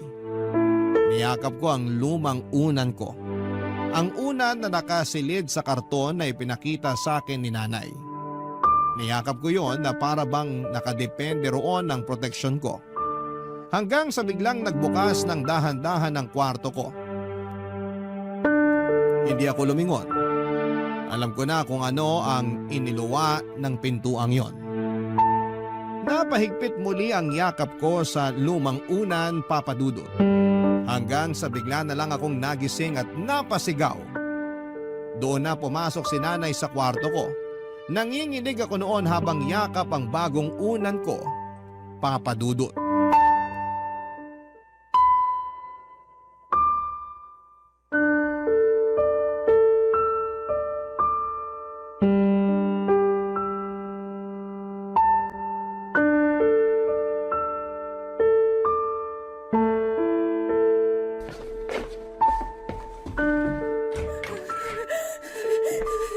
Anak, ayos ka lang? Anong nangyari? Bakit ka sumigaw? Masamang panaginip! Masamang panaginip! Nandito na ang nanay. Panaginip lang yon. Walang mangyayaring masama. Hindi yun totoo. Pero totoo yung panaginip ko, Nay! Totoo! Kaya iyon panaginip. Gawa-gawa ng isipan nating laging pagod. Huwag mong paniwalaan yun. Halika sa labas. Uminom ka ng malamig na tubig para kumalma ka. Halika na. Totoong panaginip ko! Natutuliro ka lang ngayon. Okay lang yan. Tara sa labas para mahanginan ka. Hindi to okay, Nay! Kailan ba kayo makikinig sa akin? Nakikinig naman ako. Kung nakikinig ka, bakit hinayaan mo ako umiyak lagi sa kwarto ko? Ano bang sinasabi mo? Nung bata ako, alam kong naririnig mo akong umiiyak. Siguro. Oo. Hindi ko na matandaan. Alam mo naman ang nanay. Maraming inaasikaso, lalo na nung nawala ng trabaho ang tatay mo. Hindi na kita nabantayan o napakinggan. Pasensya ka na ha. Gusto mo bang pag-usapan? Ang tagal ko nang gustong pag-usapan, Nay. Pero lagi niyo lang ako hinahayaang magkulong sa kwarto. Gusto kong bumawi sa'yo ngayon. Kung ano man yung pagkukulang ko. Kausapin mo ko. Ibibigay ko lahat ng kailangan mo. Gusto ko nang umalis dito. Parang awa niyo na, umalis na tayo rito. Anak, wag muna kaya nating pag-usapan yan. Ito ang kailangan ko, Nay. Kala ko may bibigay niyo ang kailangan ko. Kailangan na nating umalis sa bahay na to. Bakit ba nagmamadali kang umalis? Minamadali po ba kita? Kasi ilang taon na ako nangungulit sa inyo na lumipat na kayo dun sa bagong bahay para makapagsimula na tayo ng bagong buhay natin. Bakit ba kailangan baguhin ang buhay natin? Masaya naman tayo sa ganito. Sa dati. Kayo lang. Hindi ako naging masaya sa bahay na to. Dahil masyado ng magandang tinirhan mong bahay sa Japan.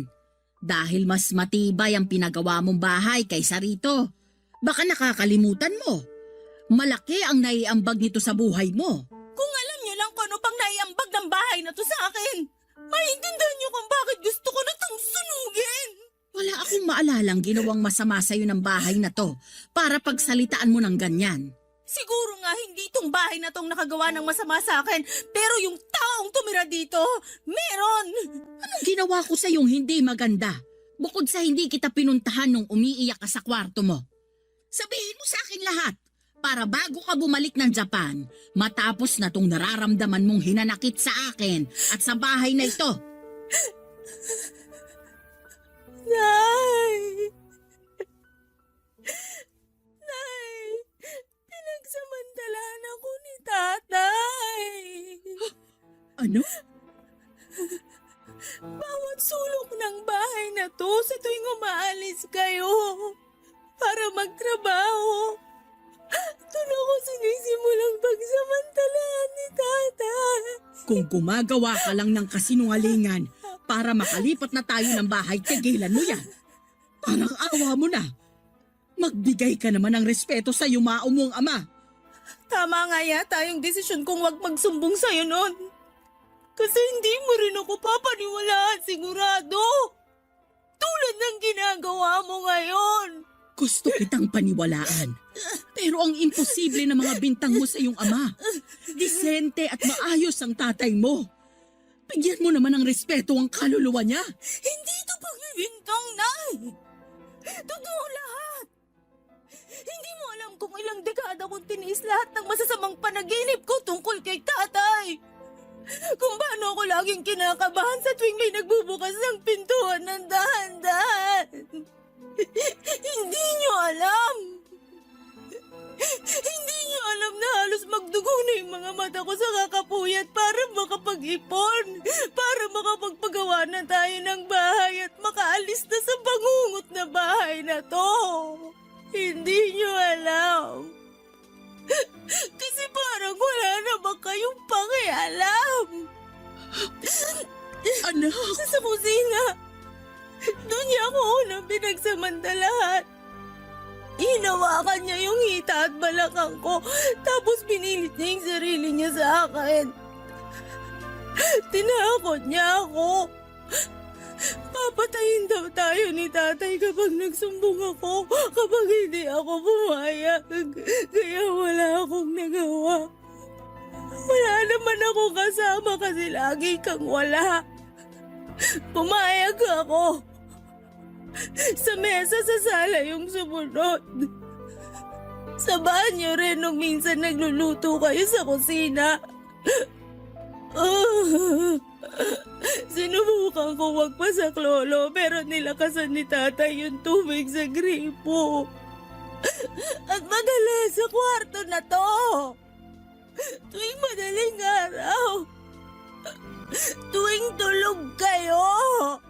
Diyos ko! Diyos ko! At ang paborito kong una na kinamumuhian ko ngayon. Yun ang lagi kong pagtakip sa mukha ko sa tuwing hinaharap ako ni tatay habang pinagsasamantalahan.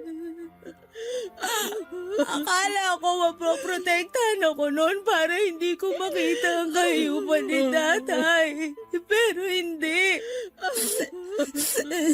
Tulad mo rin yung unan na yon. Walang kamalay-malay. Walang alam.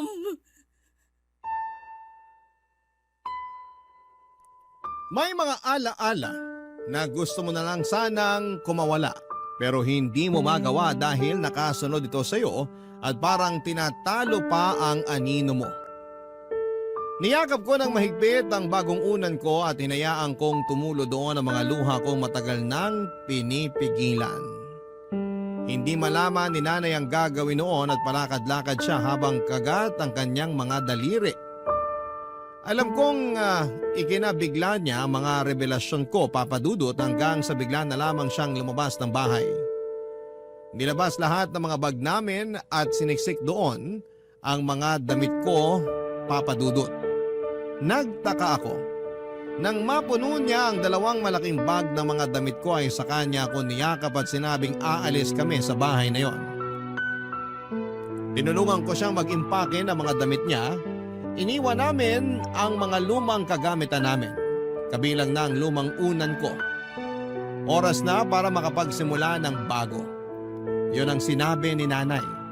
Si nanay na sa una ay natakot sa pagbabago pero kinaya niya para sa kapakanan ko. Alam ko naging mabigat para kay nanay ang mga inamin ko, lalo't alam kong minahal niya ng totoo si tatay hanggang sa huling hininga nito. Pero minsan matatapos na lamang ang pagmamahal na yon kapag nalaman mo ang kadilimang bumabalot sa taong yon. Nakalipat kami kaagad sa pinagawa kong bahay. Sa bagong bahay na yon kami nagsimula, Papa Dudut. Pinasya ko na ring huwag na munang bumalik ng Japan at makasama muna si nanay. Parehas kaming kailangang hilumin ang naging sugat na dala ni tatay sa buhay namin. Magsisimula kami.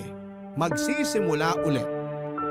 Wala na ang anino na mga masasamang nangyari sa lumang bahay dahil sa wakas, nakatakas na kami doon. Nakatakas na kami mula sa mga multo ng nakaraan at matagal kong inasam yon. Sa ngayon, Papa Dudut, ay kapwa kami nagpapaterapi ni nanay dahil sa mga trauma na inabot ko sa aking ama. Kinailangan namin ng mga makakatulong sa aming sitwasyon para hindi na kami dalawin pa ng mga nakakatakot na pangyayaring yun. Kaya sana para sa lahat ng mga inabuso ay magawa ninyo sanang makatakbo palayo sa mga taong gumawa niyan sa inyo at makakapamuhay kayo sa mas maayos na lugar. Kasama ang mga taong mahal kayo at bibigyan kayo ng proteksyon. At ang pangako, hindi na mauulit ang naranasan ninyong kadiliman. Hanggang dito na lamang po ang aking liham, Papa Dudut. Naway nakapaghatid po ito ng aral at ng lakas para sa mga katulad kong may pinagdadaanan. Muli maraming salamat sa pakikinig. Ang inyong kapuso at kabarangay forever, Ellen. Dear Papa Dudut, halos lahat ng relasyon ay nagsisimula sa mga ngiti at tawanan. Lalo na kapag matagal na panahon ang naging pundasyon nito. At mga alaala na binuo ng mga taong nakapaligid sa kanila. Pero hindi lahat ng relasyon ay nauuwi sa panghabang buhay na kasiyahan. At hindi lahat ng paghihiwalay ay may mapait na katapusan. Kumusta po, Papa Dudut? Sana po ay nasa mabuti kayong kalusugan sa oras na matanggap ninyo itong sulat ko. Itago nyo na lamang po ako sa pangalang Kay. 29 years old at nagtatrabaho bilang senior real estate specialist na hindi ko nasasabihin kung saan. Alam ko kasi na magiging pamilyar sa ibang kabarangay natin ang kwentong ibabahagi ko sa tanghaling ito. At gusto ko na ingatan din sana ang pribadong buhay na meron ako sa ngayon. Nasa 3rd year high school ako nang maging boyfriend ko si Dave na noon ay kaklase ko rin. Umabot hanggang college ang relasyon naming dalawa dahil mabait talaga ang boyfriend ko. Bukod sa pagiging mabait, sobrang sweet niya rin at mahilig siya sa mga sorpresa. Isa na nga sa mga ginawa niya na hindi ko makakalimutan ay yung pagkanta niya sa akin. Kasama ng ibang choir member sa labas ng university namin habang may hawak siyang bouquet ng roses sa araw ng mga puso. Maraming estudyante ang nakakita at kinilig dahil sa ginawang pagsorpresa sa akin ni Dave Papa Dudut.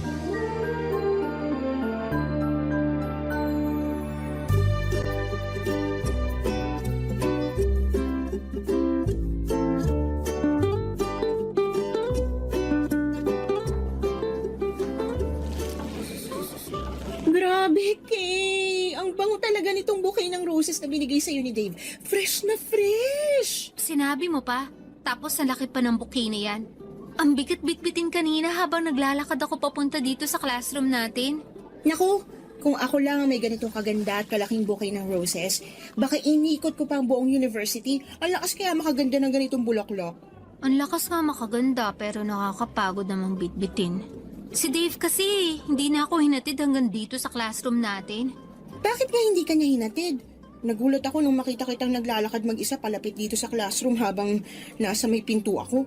Hindi ko na nga napigilan na salubungin ka kasi amoy ko kaagad yung mga bulaklak na to na bitbit mo kanina. May practice kasi sila ng basketball. Tumakas lang siya saglit para abangan ako sa labas malapit sa may entrance ng university natin. Tapos yun, kasama niya ngayon ilang choir member at isang guitarist para kantahan ako. At ibigay ang bulaklak na yan. Baka raw kasi maging busy na siya mamaya. At least daw, na-surprise niya ako ngayong Valentine's Day. Alam mo, Beshi, nakakahiya nga kasi ang daming tao na nakatingin sa amin kanina habang kumakanta yung mga choir at inaabot ni Dave sa akin ang bulaklak na yan. Ano nakakahiya dun? Sobrang sweet nga eh. Alam mo naman na hindi ako sanay sa mga ganitong pakulo ni Dave. Well, kailangan na masanay ka na talaga kasi sweet talaga yung boyfriend mo. Ang swerte mo nga kasi palagi kanyang pinapakilig eh. Sana talaga, kapag nagka-boyfriend ako, yung kasing sweet at kasing gwapo ni Dave, hindi ko na talaga papakawalan pa yun. Para namang sinabi mo na may pagnanasa ka sa boyfriend ko. Uy, wala ah. Grabe ka. Gusto ko lang ng kagaya ni Dave, pero syempre ibang tao kasi alam ko naman kung gaano ka kamahal ng boyfriend mo. Pero parang bihira na kasi yung kagaya niya. Sobrang showy, tsaka vocal sa feelings niya para sa'yo. Ganun talaga si Dave kahit nung high school pa lang kami. May effort talaga siya. Ay, teka. Tignan ko nga kung ilan na yung views ng video namin na in-upload niya sa Facebook. Ay, ayan, sige, gusto ko ring makita. Eto, tignan natin dito sa phone ko. Ang bilis din kasi mag-edit at mag-upload ni Dave ng video eh. Kaya natag niya agad ako kanina. Uy, Beshi, ang dami nang nakareact sa video niyo at ang dami na rin nag-share. Oh, Oo nga, ang dami na rin comment. Grabe, halos 1 oras pa lang mula nung nag-upload si Dave kanina pero ang dami nang nakapanood. alam mo, sa sobrang effort at sipag ni Dave mag-record ng sweet moments niyo, pwede na kayong gumawa ng Facebook page para sa love story niyo. Facebook page? Hindi naman kami mga artista, no? Hindi nga, pero maganda naman ang love story niyo. At alam ko na marami kayong magiging followers kasi ang lakas niyong maka-couple goals. Sigurado ako na sisikat kayo at malay mo, mas lalo pang tumibay ang relationship niyo kapag naging content creator kayo ni Dave. Papa Dudut, aaminin ko na sa aming dalawa ni Dave, mas sweet talaga siya pagdating sa relasyon. Marami nga nagsasabi noon na napakaswerte ko na raw sa boyfriend ko dahil consistent siya sa sweetness at effort niya. Mula nung nanliligaw pa lamang siya, may effort na talaga si Dave. Gumagawa siya ng love letter para sa akin. Sumusulat din siya ng tula at mga kanta. May pagkamakata din kasi talaga si Dave kaya romantiko siyang tao. Bukod sa pagiging romantiko niya, gwapo at malakas din ang dating niya. Matangkad kasi siya, matangos ang ilong at moreno ang kulay ng balat. Bagay nga raw kami kasi parehas na matangos ang ilong namin at ako naman ay maputi ang kutis.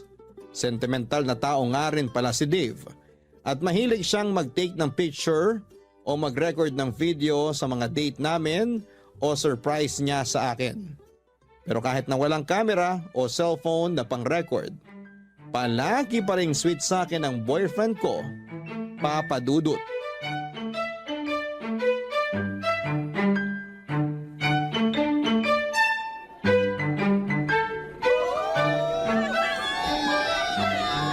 Congratulations, mahal! Congratulations din, mahal! Sa wakas, natapos na rin natin ang college! Nakatapos tayo ng walang kahit na anong binagsak na subject. Oo nga, mahal. Kahit pareho tayong nahirapan talaga, walang sumuko sa atin. Tinutulungan din kasi natin noon ang isa't isa. Lalo na kapag malapit na ang finals natin. Kahit magkaiba tayo ng course at mga subject, sabay pa rin tayo nagre-review. Alam mo, mahal, akala ko nga hindi na ako makakasabay sa'yo na graduate. Bakit naman? Kasi di ba, may 2 major subject ako na muntik ko nang maibagsak. Oo, naaalala ko yun. Masyado kasing nabaling ang focus mo sa basketball eh. Pero nakabawi ka naman, di ba? Nakabawi ako kasi tinulungan mo ako sa pagre-review. Kaya thank you, mahal. Kasi kahit alam ko na pagod ka rin, hindi mo yun pinakita at pinaramdam sa akin. Alam ko rin kasi na kailangan mo ko. Kaya binigay ko lahat ng suporta at pagmamahal ko sa iyo. At dahil dyan, may gusto akong ibigay sa'yo. Ano yun? Eto, oh. Anong laman ng maliit na kahon na yan? Buksan mo para malaman mo. O sige, ito, bubuksan ko na. Mahal, ang ganda naman ng singsing na to. Teka, isusuot ko muna sa daliri mo ang singsing. Ayan, bagay sa daliri mo, mahal. Sana nagustuhan mo ang regalo ko sa'yo. Sobrang nagustuhan ko kasi ang ganda ng design niya. Ang kinang, tsaka bagay na bagay sa daliri ko. Hindi pa yan engagement ring, ha? Promise ring pa lang yan. Naaalagaan at mamahalin kita palagi. At ganun din ang gagawin ko, mahal. Nandito lang ako palagi para mahalin at alagaan ka. Thank you para sa singsing na to, ha? At sa lahat ng pag-aalaga mo sa akin. Wala yun, mahal. Masaya ako at nagustuhan mo ang regalo ko sa'yo. Saktong-sakto rin pala talaga sa'yo ang singsing na to. Alam mo talagang sukat ng daliri ko, ha? Siyempre naman, kasi palagi kong hawak ang kamay mo. Kung pwede nga lang, hindi ko nabitawan para masigurado ko na sa akin ka na talaga forever. Kahit naman hindi mo hawak ang kamay ko, sinisiguro ko sa'yo na sa'yo lang ako, mahal. Forever! Grabe! Napaka-sweet naman talaga ng couple na to. Ayan po guys, naka-live po tayo ngayon at kita nyo naman kung gaano ka-sweet ang dalawang kaibigan ko. Friends, mag-hi naman kayo bago ko i-stop ang live na to sa Facebook page nyo. Naka-live ka, Beshi? Oo, sa Facebook page nyo. Mag-hi na kayo ni Dave kasi ang daming nanonood ngayon dito sa live video ko. Hi guys! Thank you sa mga nanonood palagi ng live namin sa Facebook. Thank you rin sa mga nag-congrats, guys! Lalo na sa palaging nagme-message at comment sa mga post namin. Thank you always for all your support. Ayun guys, salamat ulit sa mga nanood. I-end ko na muna tong live natin ngayon Bye! Uy, Beshi! Kanina ka pa ba talaga dyan? Oo, nagtago lang ako dun sa may likod ng malaking puno para makunan ko ng live sa Facebook page niyo yung pagbigay sa'yo ni Dave ng promise ring. Alam mo yung tungkol sa promise ring? Oo, mahal. Sinabi ko kay Menga yung lahat ng plano ko tungkol sa araw na to. Alam ko kasi na maraming followers natin ang nag-aabang kung anong ibibigay ko sa'yo para sa graduation day natin.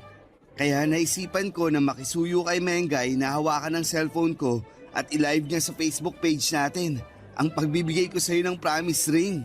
Grabe! Ang ganda ng plano niyong dalawa, ha? Ang galing din kasi ni Dave na mag-isip ng pakulo at surprise para sa'yo. Pero, congratulations kasi meron na kayong 100,000 followers sa Facebook page ninyo. Talaga? 100,000 followers na agad? Oo, mahal. Kaninang umaga ko lang din nakita nung inabot ko kay Mengay ang cellphone ko. Congratulations, mahal! Congratulations sa ating dalawa, mahal!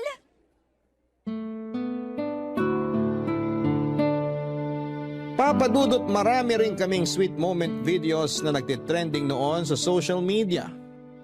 Pinakamaraming shared and reacts yung pinakaunang video namin na nagtrending kung saan ay kinantahan ako ni Dave sa labas ng university namin. Ang daming nagsabi na sana lahat ay may kagaya ni Dave na sobrang sweet na boyfriend. Vocal and showy si Dave mula pa lang noong manligaw siya sa akin. Ang nakakatuwa pa doon ay gumagawa siya ng paraan para mapalapit sa mga kaibigan ko. Tapos pumunta rin siya sa bahay para formal na magpaalam sa mga magulang ko. Naliligawan niya ako noong nasa second year high school pa lamang ako. Hindi naman mahigpit sina Mommy at Daddy tapos ay natuwa pa ang mga ito sa pagpapaalam na ginawa sa kanila ni Dave. At least daw ay naglakas loob ito na ipaalam sa kanila ang planong panliligaw na gagawin sa akin noon. Tapos madalas din noon na dumadalaw sa bahay namin si Dave para ipakita sa mga magulang ko na seryoso siya sa akin. At hindi na rin ako pinagalitan ni na Daddy nang malaman nila na sinagot ko na si Dave noong nasa 3rd year high school ako. Papa Dudut. Barangay Love Stories. Barangay Love Stories.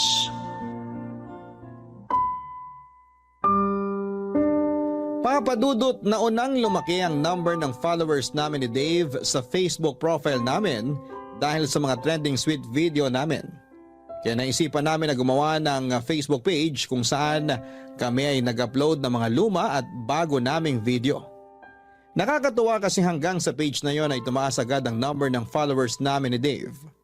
Hanggang sa naisipan na nga namin gumawa ng content kagaya ng pagpaprank at pagsusurprise sa isa't isa. Dahil si Dave nga ang mas may effort at mas sweet, siya yung madalas na gumagawa ng content, nagvi-video o nag-surprise sa akin. Lahat halos ng date namin o surprise gift at pakulo niya para sa akin recorded ng camera na pinag-ipunan naming bilhin para sa paggawa namin ng content. At sa paglaki pa ng number ng followers namin sa iba't ibang social media account, nagsimula na rin kaming kumita ng pera dahil sa mga content na ina-upload namin. Halos kami na nga ni Dave ang nagbabayad ng kalahati ng tuition fee namin noon. Pero hindi rin naman namin yon naging priority dahil pareho naming pangarap na makapagtapos ng pag-aaral. Bagay na natupad namin noon, Papa Dudut. Hi guys! Thank you sa nanood ng quick Facebook live namin ng mahal ko. Mahal, bumati ka rin sa mga nanonood ng Facebook live natin ngayon. Ito ang cellphone ko. Ay sige. Hi po sa viewers namin dyan. Ang dami nyo ngayon Thank you po sa palaging panonood ng mga video namin ni Dave. Ingat po kayo palagi. Ingat kayo palagi guys. Magdi-dinner muna kami ng mahal ko. Pagsasaluan lang namin ang niluto kong special pasta para sa kanya. Bye guys! Grabe! Ang dami nating viewers sa live kanina. Ngayon lang ulit kasi tayo nakapag-live na magkasama tayong dalawa. Sobrang busy rin kasi natin sa trabaho. Lalo na nung na-promote ako 3 months ago. Sinabi mo pa, mahal. Mula nang ma-promote ka, kung saan-saang lugar ka na pinapadala ng company nyo. Kaya hindi na tayo masyadong nakakapag-date talaga. Madalas ka tuloy hanapin sa akin ni na Mommy at Daddy kasi hindi ka na raw nakakadalaw sa bahay namin. Naku, pasabi ka na tita. Pasensya na talaga at sobrang busy ko sa trabaho. Matagal ko na rin gustong dumalaw sa bahay nyo. Kaya lang, alam ko naman na tulog na sila kapag tapos na ang oras ko sa trabaho. Sinabi ko na yan sa kanila. Kaya huwag ka na mag-alala. Naiintindihan naman nila na busy ka talaga ngayon dahil kakapromote mo pa lang sa opisina nyo. Mabuti nga at nagtagpo na ang oras natin ngayon. Pasensya na pala kung dito lang tayo ngayon nag-dinner sa apartment ko. Ano ka ba? Ayos lang yun, mahal. Alam mo naman na ang mahalaga lang sa akin, magkasama tayo ngayon. Tsaka nag-effort ka pa talaga na magluto para sa akin, Siyempre, kasi maaga ako nakauwi ngayon dito sa apartment. Kaya sinulit ko na rin yung oras. Saka, naisip ko na magandang content din yung pagluluto ko ng pasta para sa dinner natin ngayon. Talagang naisip mo yan, ha? Oo, kasi hindi na rin tayo masyadong nakakagawa ng content natin. Bumababa na rin tuloy ang engagement ng Facebook page natin kasi wala na tayo masyadong ina-upload. Ang dami na ngang followers natin yung nagko-comment kung kailan ang next surprise ko sa'yo. Kasi namimiss na raw nila yun. Namimiss na raw nila tayong mapanood. May intindihan naman yun ng followers natin. Alam nila na masyado tayong busy sa mga trabaho natin, kaya hindi natin matutukan ng paggawa ng mga video para sa kanila. Oo nga, pero kailangan pa rin natin ng bagong pakulo para umingay ulit tayo sa social media. Alam mo na, maraming bagong content creator ngayon kaya baka mapunta na sa kanila ang followers natin. Mahal, alam naman natin kung anong lamang natin sa mga bagong content creator ngayon. Yung pagiging totoo natin bilang isang couple. Hindi tayo kagaya nila na palaging scripted yung mga video. Lalo na yung surprises o pranks na ginagawa natin, hindi mawawala ang followers natin. Kasi alam nila kung paano tayo katotoo sa isa't isa.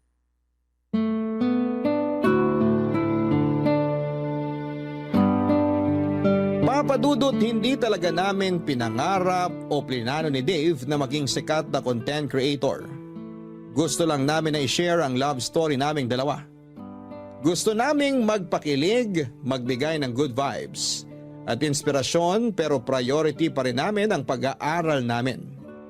Hindi kami nagpasilaw sa kasikatan kahit lumampas na sa 100,000 ang followers namin sa Facebook at kumikita na talaga kami ng sarili naming pera. Mas pinili pa rin namin na ibalanse ang oras namin sa pag-aaral at paggawa ng content. Ang nasa isip namin noon ay hindi din naman magtatagal ang kasikatan namin. Hindi panghabang buhay ang pagiging content creator, pero panghabang buhay ang college diploma na makukuha namin. Kagaya ng sinasabi ng mga magulang namin, yon ang pamana nila sa amin na kailanman ay hindi mananakaw ng sino mang tao. Kaya naman pinagsumikapan pa rin naming makatapos ng pag-aaral. At nang makatapos kami ay doon namin nagsimulang makilala ang totoong buhay. Nang pagtatapos sa kolehiyo ang pinakaumpisa ng lahat ng mga totoong hirap at saya sa buhay ng isang tao, Papa Dudut.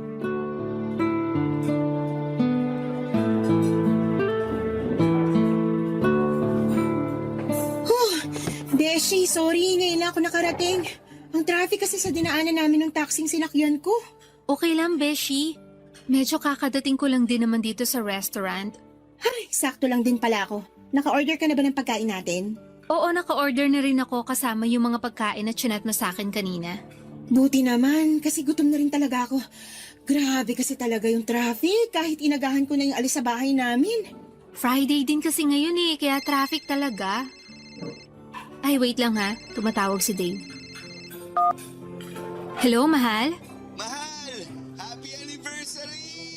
Happy anniversary din. Nandito na ako sa restaurant kasama si Mengay. Ayan, mabuti naman at may kasama ka ngayon. Niyaya ko talaga si Mengay ngayon na mag-dinner kami. Kasi ayoko rin naman magmukmuk sa bahay. Sorry talaga, hindi tayo magkasama ngayon. Ayos lang. Kahit ang ganda na sana ng plano natin na out-of-town vacation para sa anniversary celebration natin. Mahal, sorry na talaga. Akala ko ba naiintindihan mo ako?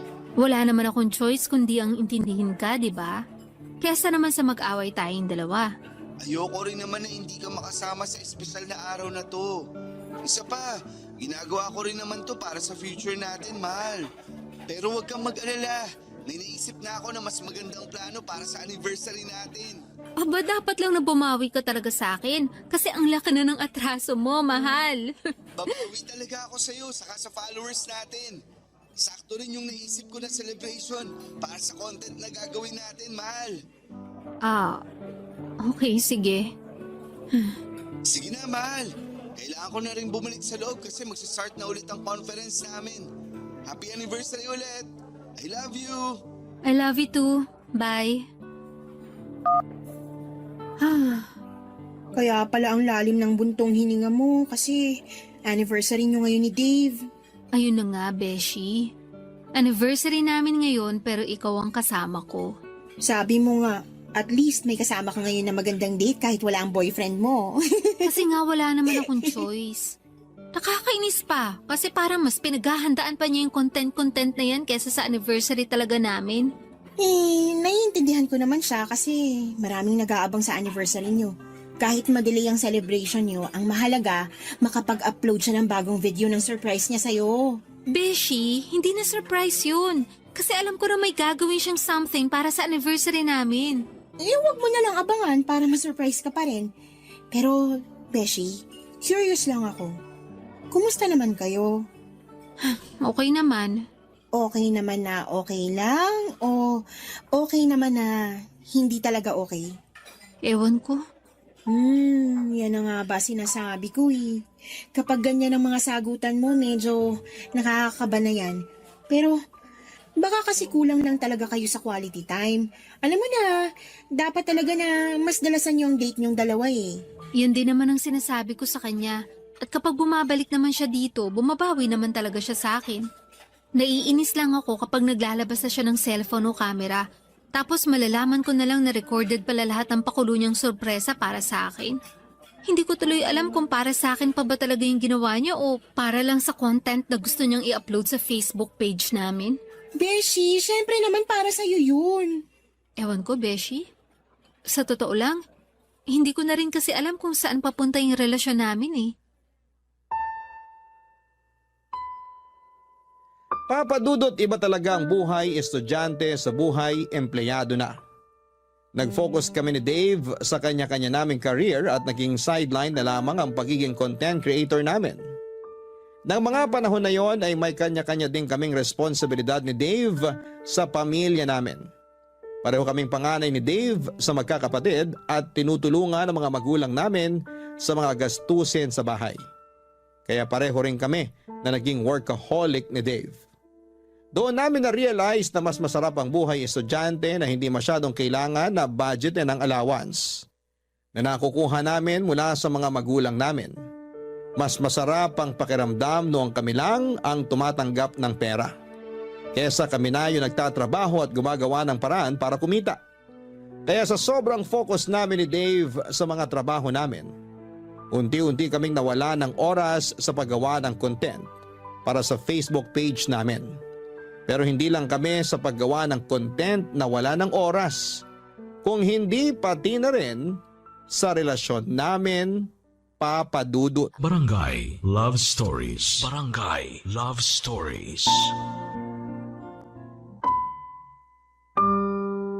Papadudot ng ma-mild stroke si Mommy ay mas nasubsob talaga ako noon sa pagtatrabaho. Sa awa ng Diyos, mabilis naman siyang nakarecover pero nag-resign na siya sa trabaho niya bilang teacher. Ayaw na rin kasi namin na mapagod pa siya sa pagtatrabaho at baka makasama pa sa kanya yon.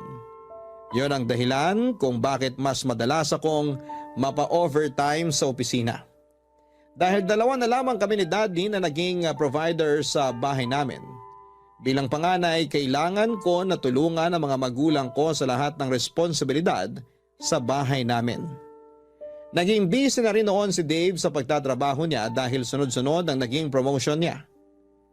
Nang dahil doon ay madalas na pinapadala siya sa iba't ibang lugar para sa mga conference na may kinalaman sa trabaho nila. Halos parang naging LDR na rin ang setup namin dahil bihira na sa isang linggo kung magkita kami. Swerte na yung 3 o 4 na beses sa isang buwan. At yun na lang din ang oras namin sa paggawa ng content na ina-upload namin sa Facebook page namin, Papadudot.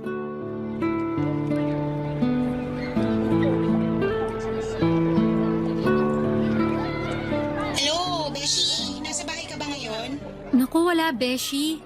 Naglalakad ako ngayon papunta sa apartment ni Dave. Ay, ganun ba?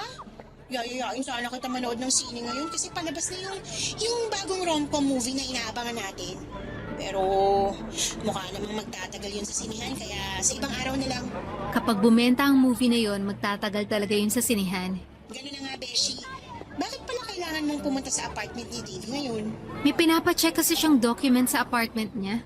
May duplicate naman ako ng susi niya kaya makakapasok din ako doon agad.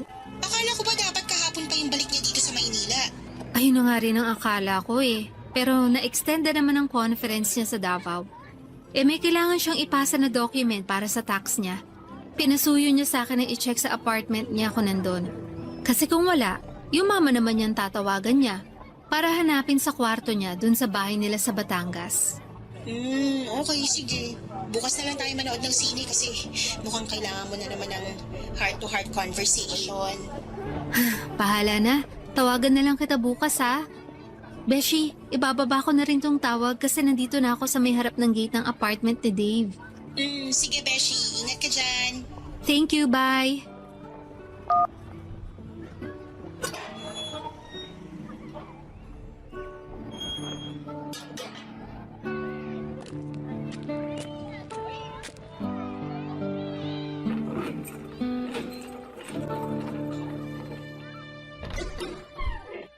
Surprise! Happy anniversary, mahal!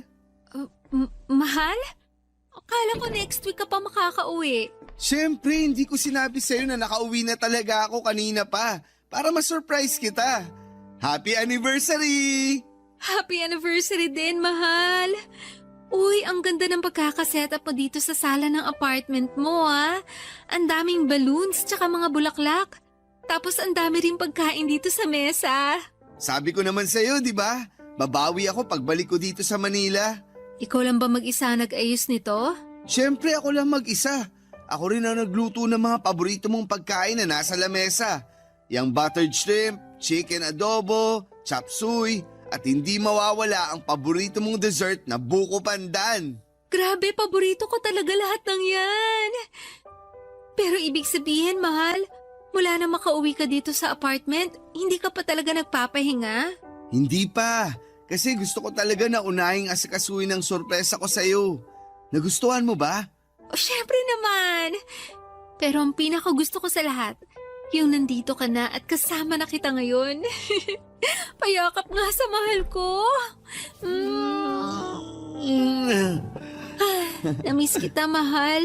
Kung alam mo lang, palagi kitang iniisip, lalo na kapag mag-isa lang ako sa kwarto.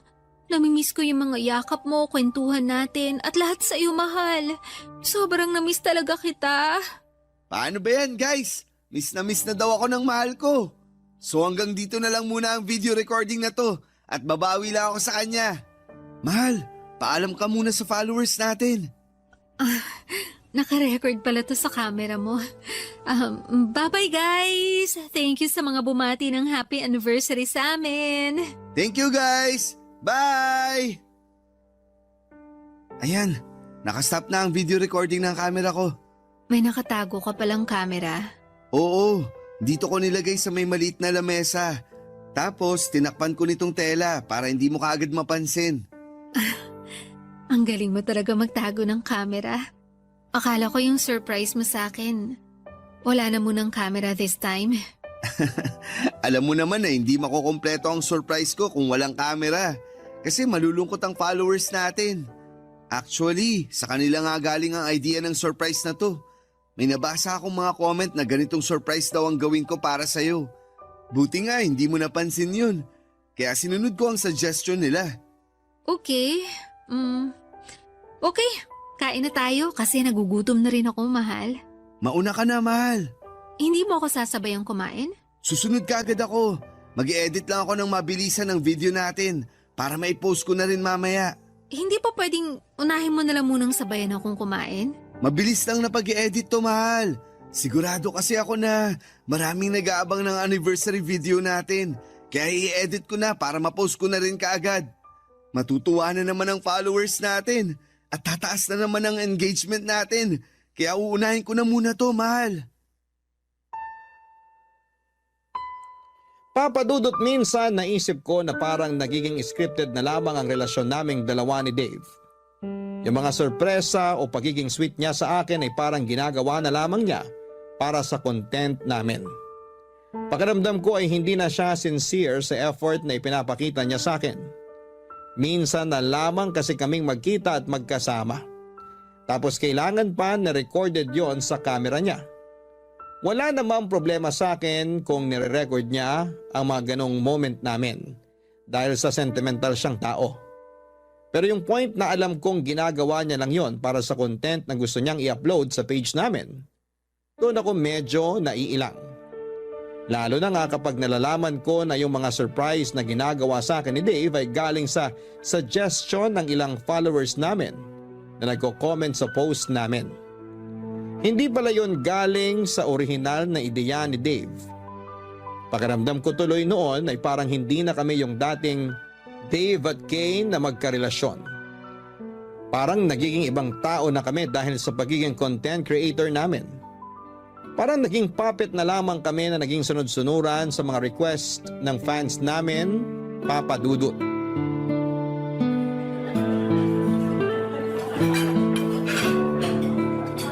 Nakakamiss talagang kumain sa restaurant na to, no? Sinabi mo pa. Naaalala ko nga nung unang beses na kumain tayo dito, hindi pa ganito kalaki ang restaurant na to. Pero ngayon tignan mo naman oh, ang laki na ng pinagbago ng lugar na to. Oo, tama ka, Mal.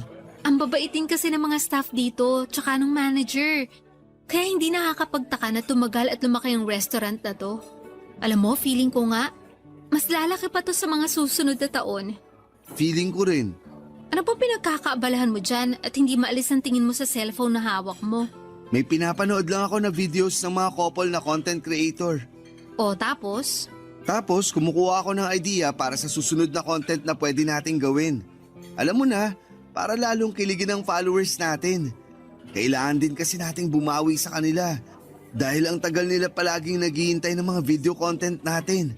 Kaya yung next na gagawin natin, kailangan na Maging masaya sila kahit hindi na masaya para sa ating dalawa yung ginagawa natin? Anong ibig mo sabihin? Alam mo ang ibig kong sabihin, Dave. Teka, hindi ko maintindihan, Mal. Bakit parang ang seryoso mo naman bigla dyan? May problema ba? Matagal na tayo may problema. Problema na hindi natin hinaharap. Minsan ba hindi mo natatanong sa sarili mo kung may direksyon pa ang relasyon nating dalawa? Kasi ako, Dave, yun ang palaging tanong ko sa sarili ko. Masaya naman tayo, di ba? Masaya tayo na may napapasaya tayo na ibang tao nang dahil sa relasyon natin. Pero hindi pwede na palagi na lang na maging masaya tayo nang dahil sa ibang tao. Hindi mo ba naiintindihan yun? Kay, parte na rin ang relasyon natin ng followers natin. Ganun ang buhay ng mga content creator. Obligasyon natin na pasayahin sila.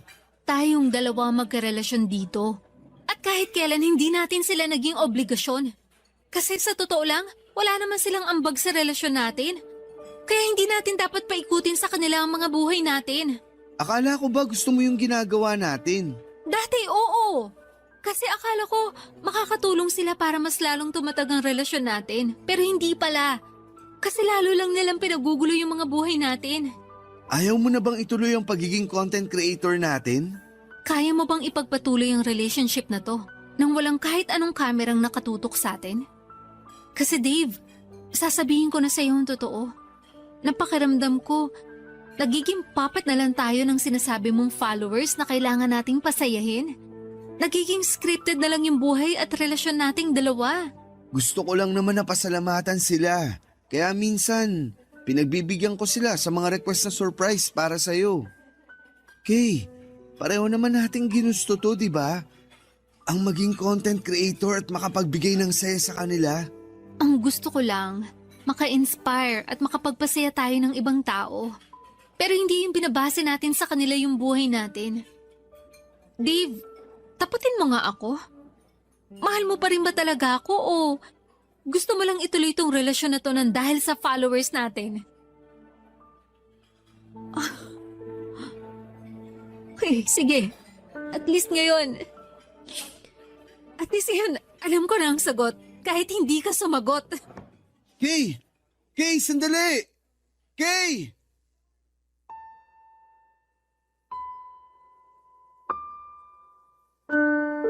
Papadudot, mas nakilala namin ni Dave ang isa't isa nang magkaroon na kami ng sarili-sarili naming responsibilidad sa pamilya namin.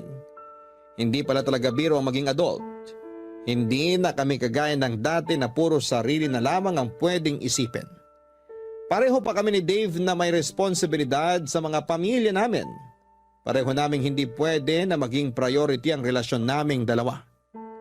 Umasa rin ako noon na makakatulong ang relasyon namin ang pagiging content creator na baka mas lalo naming mahalin at i-appreciate ang isa't isa pero iba pala ang nangyari. Parang mas naging mababaw ang relasyon namin noon dahil sa mga taong nakasubaybay sa aming dalawa. Kagaya ng nabanggit ko kanina ay parang naging mga puppet na lamang kami na sumusunod sa gusto nila sa relasyon namin. Aaminin ko na may mga videos kami noon na naging scripted na lamang din para lang mag-trending kami at hindi mawala sa spotlight. Mga fake pranks o scripted na surprises, date at kilig moment. Madalas na pinipeke na lamang namin ang saya na ipinapakita namin sa mga tao. Ginagawa namin yon para maging masaya ang followers namin. Ginagawa namin yon kahit na hindi na kami totoong masaya. Nang maramdaman ko na may problema na talaga sa relasyon namin, inisip ko na baka maayos pa namin yun ni Dave. Kasi syempre hindi rin naman biro yung ilang taon na nag-invest kami sa relasyon namin. Pero may mga problema at relasyon talaga na hindi na kayang ayusin. May pagmamahal na kapag nawala na, hindi na kayang ibalik pa. At yon ang nangyari sa amin ni Dave, Papa Dudut. Nagpapanggap na lamang kami na masaya para maging masaya ang followers namin. Pagpapanggap na hindi na namin kayang patagalin pa. Kaya naging mutual ang desisyon namin na tuluyan ng bitawan ang isa't isa. Papa Dudut, kasunod ng pagtatapos ng relasyon namin ni Dave, yung desisyon na tuluyan ng i-delete ang Facebook page namin. Hindi na rin kami gumawa ng official announcement tungkol sa paghihiwalay namin. Dahil pinag-usapan namin na doon magsisimula ang pagiging pribado ng kanya-kanya naming buhay. Tahimik, masaya at may peace of mind. At kung sakali man na mapili po ninyo ang sulat kong ito, ito na rin siguro ang huling pagkakataon na babalikan ko ang kwento namin ni Dave. Kaya nagpapasalamat ako sa pagkakataon na may bahagi sa ating mga kabarangay ang parteng ito ng buhay ko. Ang inyong forever kapuso at kabarangay, Kay.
Dear Papa Dudut, may mga alaala na gusto mo na sanang kumawala pa.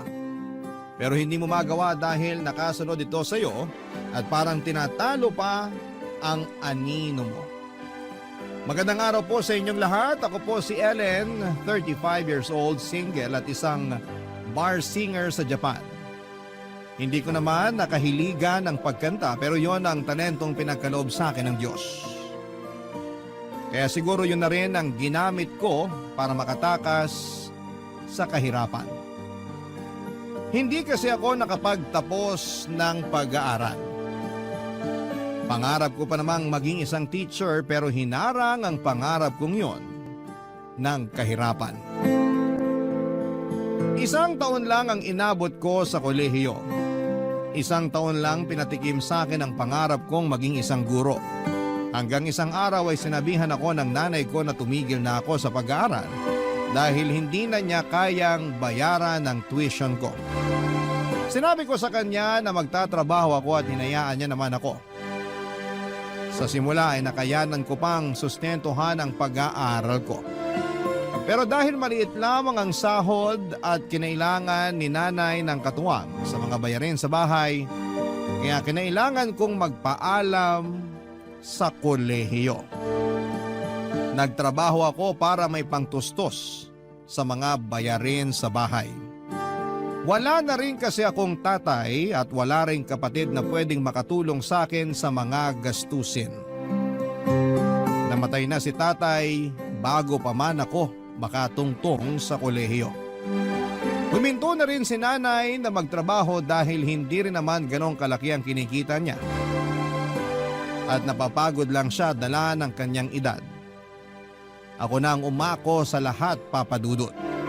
Hanggang sa pinalad ako at may nakarinig ng boses ko habang kumakanta ako kasama ang mga kaibigan ko sa isang videoke bar.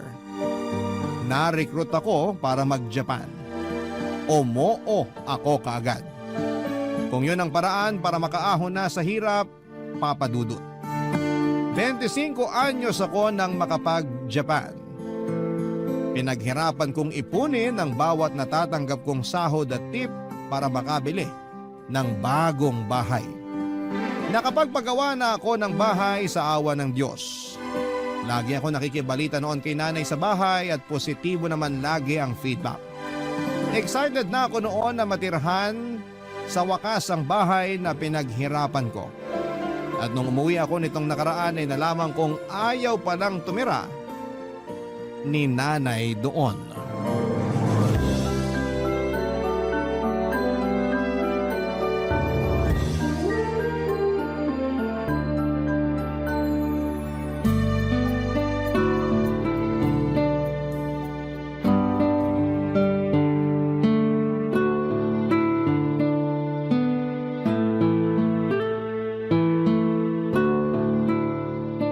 Bakit ba nakasimangot ka riyan? Nagtataka lang po, Nay. Nagtataka saan? Ilang taon nang nagawa yung bagong bahay natin. Pero hindi ko maintindihan kung bakit hindi pa rin kayo lumipat doon habang nasa Japan ako. Nakatamaran ko na sigurong maglipat. Pag may pinaplano kasi ako, sinusumpong ako bigla ng rayuma. O kaya may hindi magandang nangyayari. Lagi na lang po ba? Ilang taon na yung dumaan. Wala kahit isang araw na swerte at maayos ang kalagayan nyo para makalipat. Wala rin akong kasama na mag-aasikaso. Ang tita Net po, nasa kabilang bahay lang siya. Pwede naman siyang mapakiusapan para makapaglipat na tayo. Ayoko nang abalahin pa ang tita Net mo. Busy na rin yun sa mga apo niya. O ikaw ba? Anak, kailan mo ba ako bibigyan ng apo? Nay, wag nating ilihis ang usapan. Maghahanap ako na maglilipat ng mga gamit natin habang hindi pa ako bumabalik ng Japan. Huwag ka nang mag-abala. Ako na lang ang mag-aasikaso. Magpahinga ka na lang at sumama sa mga kaibigan mo rito sa Pinas. Magkumustahan kayo. Ako nang bahala rito sa bahay. Lagi niyong sinasabi na kayo na ang bahala pero nung hinayaan ko kayo, parang wala naman nangyari. Hindi ko lang talaga maharap dati. Kahit magtanong ka pa sa mga kapitbahay natin. Nasasayang lang kasi yung pinagawa kong bahay doon. Baka mas mauna pang tira ng mga ligaw na kaluluwa. Alam mo anak, isa rin yan sa mga dahilan ko kung bakit ayokong lumipat. Paano kung pinamahayan na yun ng mga multo? Lalo maraming bakante at masukal na lote ron. Mas okay na rito sa bahay natin ngayon. Laging nabibless ni Father Sanchez. Hindi makakapasok ang kahit anong klaseng multo. Kahit mayamang multo pa yan. Di ipabless natin kay Father Sanchez yung pinagawa kong bahay. Hindi kasi lumalayo ng binibless na bahay si Father Sanchez. Yung malapit lang ang gusto niyang i-bless na bahay. May katandaan na rin kasi. Hindi na kayang bumiyahe. Kung ganun, maghanap tayo ng pari na malapit lang dun sa bahay at bata pa. Pwede na po ba yon? Pag lumipat tayo, mamamahay ako. Matagal pa naman bago ako masanay. Kung lumipat na sana kasi kayo noon, di sana sanay na kayo at hindi na po problemahin kung mamamahay kayo ngayon. Malungkot dun, sigurado ako. Mag-isa lang ako. Buti sana kung hindi ka na babalik ng Japan para kasama kita ron. Tingnan mo nga, isang buwan na lang, babalik ka na naman sa Japan, maiiwan na naman akong mag-isa. Marami kayong makikilalang kapitbahay doon. At saka pwede kong pakiusapan lagi si Tita Net na dalawin kayo. Ako na magbabayad lagi ng pamasahe at pagkain niya. Para may kasama lang po kayo habang nasa Japan ako. Sabi ko nga, wag mo nang abalahin pa ang Tita Net mo. Nagbibigay lang po ako ng mga pwedeng solusyon para matapos na yung mga rason nyo kung bakit ayaw nyo pa rin lumipat dun sa bagong bahay natin. Ang dami kasing dapat isaalang-alang. Hindi basta-basta ang paglilipat.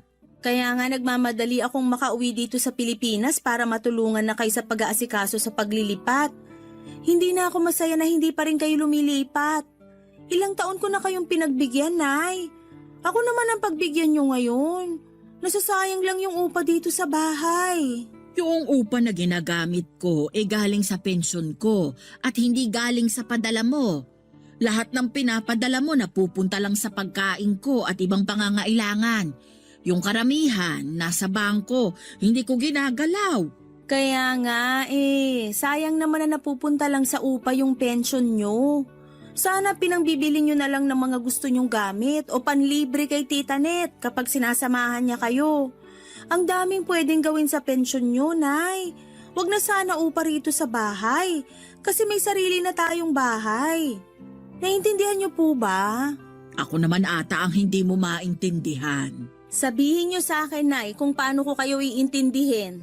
Kasi hindi ko talaga maintindihan kung bakit mas pinipili niyo pa ring manirahan dito sa lumang inuupahan natin. Puro nasira, mainit na at masikip. Ang laki ng bahay na pinagawa ko para sa inyo. Hindi mo talaga ako maintindihan.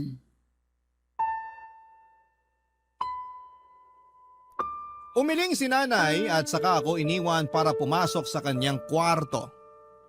Napansin kong nagtampo na siya, Papa Dudut, kaya hindi ko na inulit ang pangungulit ko sa kanya na lumipat na. Malit lang ang inuupahan naming bahay na yon at sakto lang para sa aming dalawa at minsan ay kulang pa.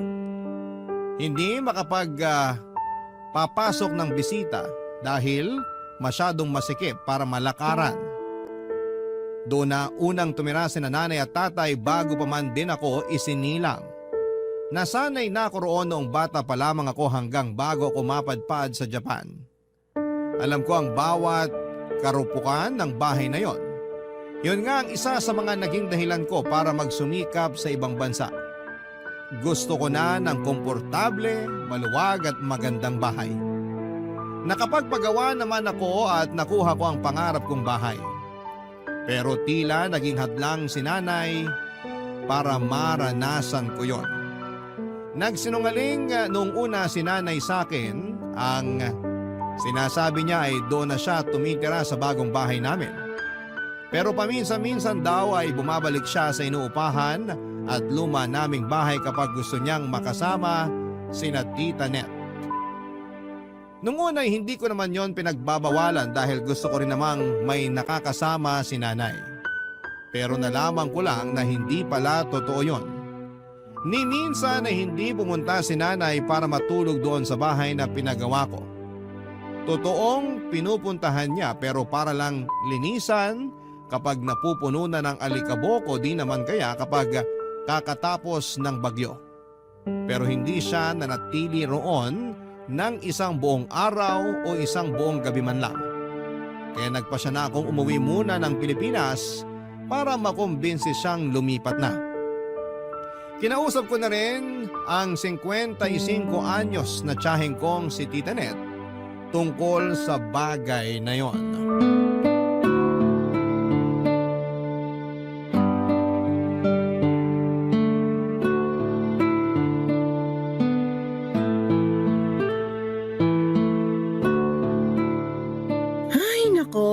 Ilang taong ko na pinagsasabihan ng nanay mo na lumipat na doon sa bahay na pinagawa mo. Aba, kaswerte na nga niya at maraming naghahangad ng sariling bahay. Pero siya naman tong tumatanggi ron. Hindi niyo po ba siya makumbinse para makalipat na bago ako bumalik ng Japan? Nako, ang problema riyan, kahit makumbinsi mo siyang lumipat doon, baka bumalik siya ulit sa dati niyong bahay kapag nakaalis ka na ng Pinas. Kilala ko ang nanay mo. Alam kong gagawin niya yon. Kilala ko rin po ang nanay ko at tama kayo. Gagawin nga niya yon. Ilang taon din niya akong pinaniwala noon na doon siya nakatira sa pinagawa kong bahay. Kung hindi ko pa kayo kinausap, hindi ko pa malalaman. Ayoko nga sanang sabihin sa'yo dahil ayoko namang makialam sa buhay niyo mag-inay. Pero dapat na rin matauhan ang bahay niyo. Di naman sa dinadalangin, pero paano kung may masasamang loob at pag nakawan yon? Lalo't walang nagbabantay. Madali lang matiktikan, ha? Isa nga rin yan sa kinatatakutan ko. Sinabi ko na yan kay nanay. Anong sabi niya? Mas lalo raw niyang ayaw lumipat dahil baka pag nanakawan daw yung bahay naming yon, baka pati siya mapano. Ang nanay mo talaga, laging may dahilan para hindi tumira sa bahay na yun. Nagtataka na rin kasi ko. Maganda yung pinagawa kong bahay. Malawak at safe para sa katulad niyang may edad na. May hardin din para may mapagkakaabalahan siya. Lalo na't lagi niya nirereklamo na hindi siya natutuwa sa mga depaso na halaman namin. Gusto raw niya malawak na hardin. Yun naman yung binigay ko. Pero ayaw pa rin niyang tumira doon. Kung di pa yun maasikaso, baka pati ahas at daga maligaw na rin doon. Paano ko pa makukumbinsi si nanay, Tita Net? Hindi ko na rin alam, sa totoo lang. Napagod na nga rin akong kausapin siya tungkol dyan. Minsan, nagalit pa siya sa akin ha, dahil mas marunong pa raw ako kaysa sa kanya. Iba na talaga kapag nagkakaedad eh. Sa tuwing napagsasabihan mo, sumasama agad ang loob. Napansin ko na naman po yun. Nagtampo nga rin si nanay sa akin nung isang araw nung kinausap ko siya tungkol sa paglipat. Lalo na nung tinabla ko na lahat ng mga rason niya kung bakit ayaw niyang lumipat. Naku! Panigurado umusok ang ilong ng nanay mo sa tampo. Ayaw pa naman nun na hindi mo iniintindi ang mga rason niya kahit gaano pa yung kabaluktot. Huwag mo ako isusumbong ha. Kaya nga, hindi ko na rin alam ang gagawin. Gusto ko na rin tumira ron, lalo na ngayong nagbabakasyon lang ako. Pero hindi ko naman siya magawang kumbinsihin na samahan ako dun sa bagong bahay. Ayaw talaga niya. Sabi pa niya, kung gusto ko raw, ako na lang matulog dun mag-isa. Siyempre ayoko naman. Nakakakonsensya kaya. Habang maayos ang tutulugan at kabuuan ng bahay ko, si nanay naman nagtitiis sa sira-sirang inuupahan naming bahay. Gets niyo naman ako, Tita Net, di ba?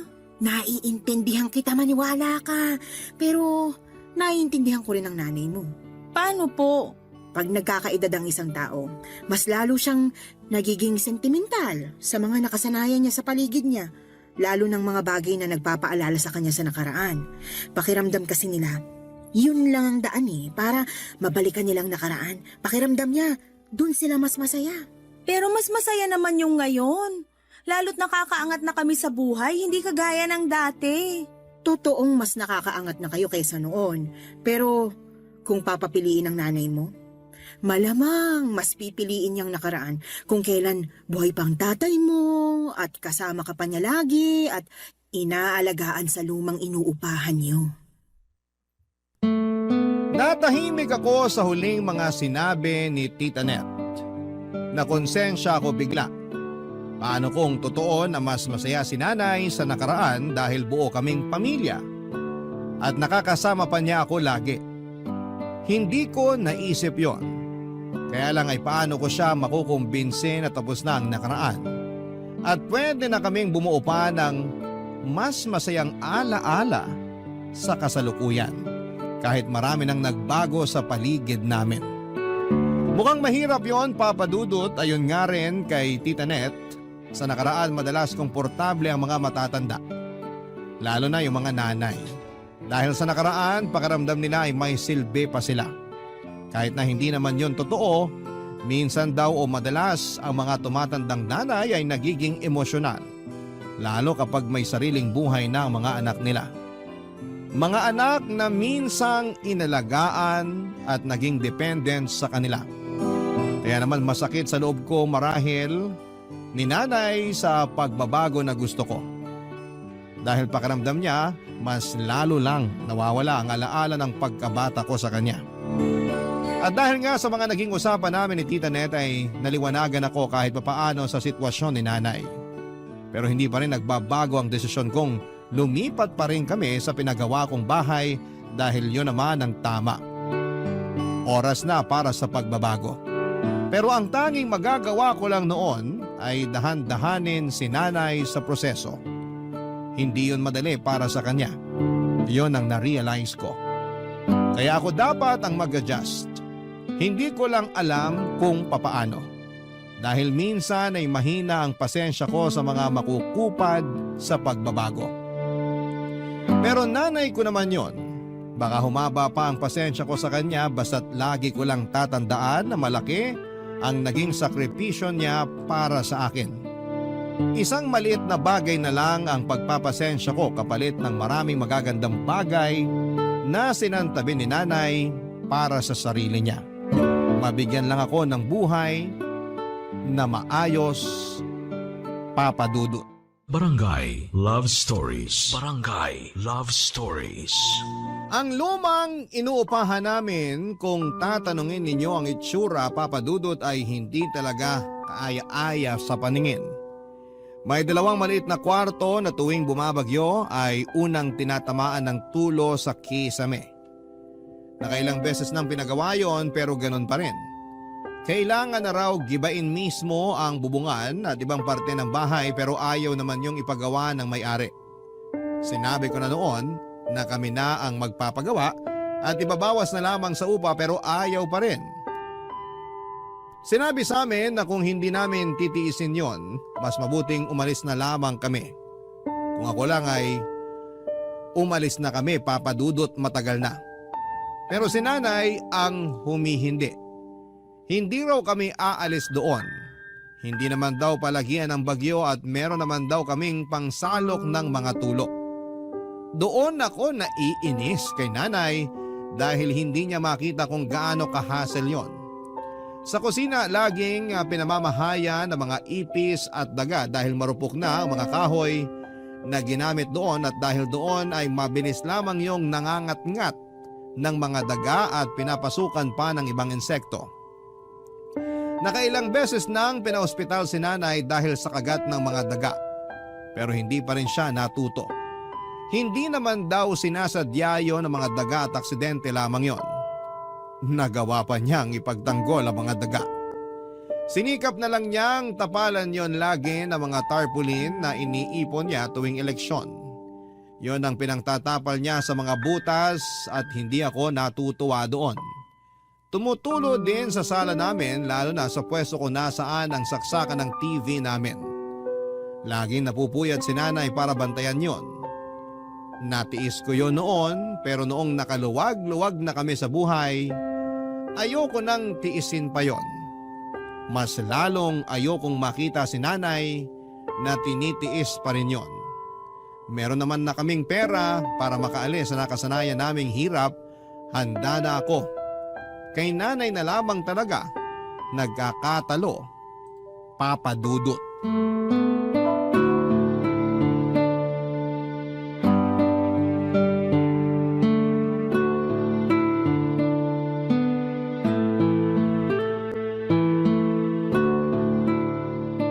Bakit ka natutulog dito sa sala? Ang daming lamok dito ah. Tumutulo na naman sa kwarto ko, Nay. Naku, bakit kaya? Hindi naman bumabagyo. Sakto lang ang buhos ng ulan. Kasi po siguro rumupok na talaga yung kisame dahil sobrang luma na. Nareremedyohan pa rin naman kasi. Pero hanggang kailan po natin reremedyohan lahat ng sira dito sa bahay? Yung kwarto mo lang naman ang tumutulo ngayon. Hihintayin pa po ba natin na tumulo lahat ng parte ng bahay natin? Maya-maya lang pupusta ko. Next na tong sala na tutulo. Kung ipapanalangin mo, magkakatotoo talaga. Hirap na rin ako makatulog sa kwarto ko, Nay. Ang init. Hindi na kaya ng electric fan. Ang init dito sa Pinas. Nasanay ka lang sa lamig sa Japan. Masasanay ka ulit sa init dito. May 1 buwan ka pa. Gusto ko nang makatikim ng lamig ng aircon, Nay. Kung bakit naman kasi pinalagay mo yung aircon doon sa pinagawa mong bahay eh. Imbes na dito mo nalang pinalagay. Talagang doon ko ipapalagay kasi doon ko naman balak gamitin. Di magtiis ka sa init sa kwarto mo ngayon. Nay, hindi na talaga ako komportableng tumira dito sa bahay. Komportable pa naman ako. Paano naman po ako? 1 beses ka lang naman sa loob ng 2 taon bago umuwi. Tiisin mo na lang. Hindi ko na dapat tiisin to kasi nakapagpagawa na ako ng bahay na magiging komportable tayo pareho. Para saan pa lahat ng pinaghirapan ko sa Japan kung hindi naman magiging maghinawa ang pagstay ko dito sa Pinas? Parang walang nangyari. Parang balik hirap uli. Paanong walang nangyari? Naipagawa mo na nga yung kusina natin dito. Hindi na sinisira ng mga daga. Opo, kasi sa likuran ng kwarto nyo naman ngayon dumadaan yung mga daga para manira doon. Nagtatago lang sila ron. Hinahabol kasi ng mga pusa. Ay, bakit kaya ayaw nyong tumira sa bahay na walang daga, no? Hindi naman nananakit ang mga daga. Pero may naitutulong ba sila sa atin? Nakakatulog ako ng maayos sa kwarto ko. Parang pugo ng kwarto nyo, Nay. Mas mainit pa kaysa sa kwarto ko. Pag pumapasok ako doon, para akong ensaymada na mina-microwave. Ako naman ang natutulog sa kwarto ko. Komportable ako roon kahit mainit. Sanay na ako. Hindi nyo naman kasi kailangang masanay sa ganun. Subukan lang nating matulog isang gabi dun sa pinagawa kong bahay. Isang gabi lang, para makita nyo ang kaibahan. Matanda na ako masyado para masanay sa mga bago. Hindi na natin pwedeng gamitin yan, Nay. Kaya nga ako nagtrabaho sa Japan para makapagbigay ng magandang pagbabago sa inyo. Ayoko nang nakikitang napeperwisyo kayo tuwing tag-ulan dito sa bahay. Ako yung napapagod sa kakareklamo nyo sa mga tulo sa kisame. Pati yung mga saksakan na hindi na gumagana dahil laging pinapasukan ng tubig at mga insekto. Ako yung natatakot para sa inyo. Paano kung isang araw hindi nyo mabantayan yung mga saksakan natin? Pwedeng pagmulan nyo ng sunog. Mabilis lang ako makaamoy ng usok kahit natutulog ako. Huwag mo na akong problemahin. So mas gusto nyo na paghandaan na lang lagi ang sunog dito sa bahay? Aasahan nyo na lang lagi? Ni hindi nyo man lang gustuhin na tumira sa bahay na hindi basta-basta pagmumula ng sunog o kahit anong disgrasya? Wala namang nangyaring ganyan dito sa bahay mula nang umalis ka papuntang Japan. Nabantayan ko ng maayos tong bahay. Di sana pala, di na lang ako nagpagawa ng bahay natin. Sinasayang nyo lang yun. Ang daming gustong magkaroon ng sariling bahay pero kayo mas gusto nyo pa dito. Mas gusto nyo pang nagbabayad ng upa sa bahay na dapat hindi na nga ginagawang bahay. Dala siguro ng kawalan ko ng maayos na tulog kaya nasagot ko si nanay ng ganon. Hindi ko naman yon sinasadya, Papa Dudut. Napuno na lamang din ako kung paano niya sabihin ang mga rason niya. Ang dami ng negatibong nakikita sa bawat sulok ng inuupahan naming bahay pero nagagawa pa rin ni nanay na makitang maganda ang mga yon. Alam kong sinasabi niya lamang yon, Papa Dudut, dahil ayaw niyang lumipat kami ng bahay. Hindi naman na nakipagtalo pa sa akin si nanay, Papa Dudut. Pinasok na lamang niya ang kwarto ko at doon ay nagbantay ng tulo. Nilabas niya ang isa sa arenola na ginagamit lang kapag may tumutulo sa bahay. Sinabi niyang doon muna siya matutulog sa kwarto ko para makapagtapon ng mga maiipong tulo sa kisame. Hinayaan ko na siya para hindi na kami magtalo pa at para makita niya kung gaano kahasel ang bahay na sira na.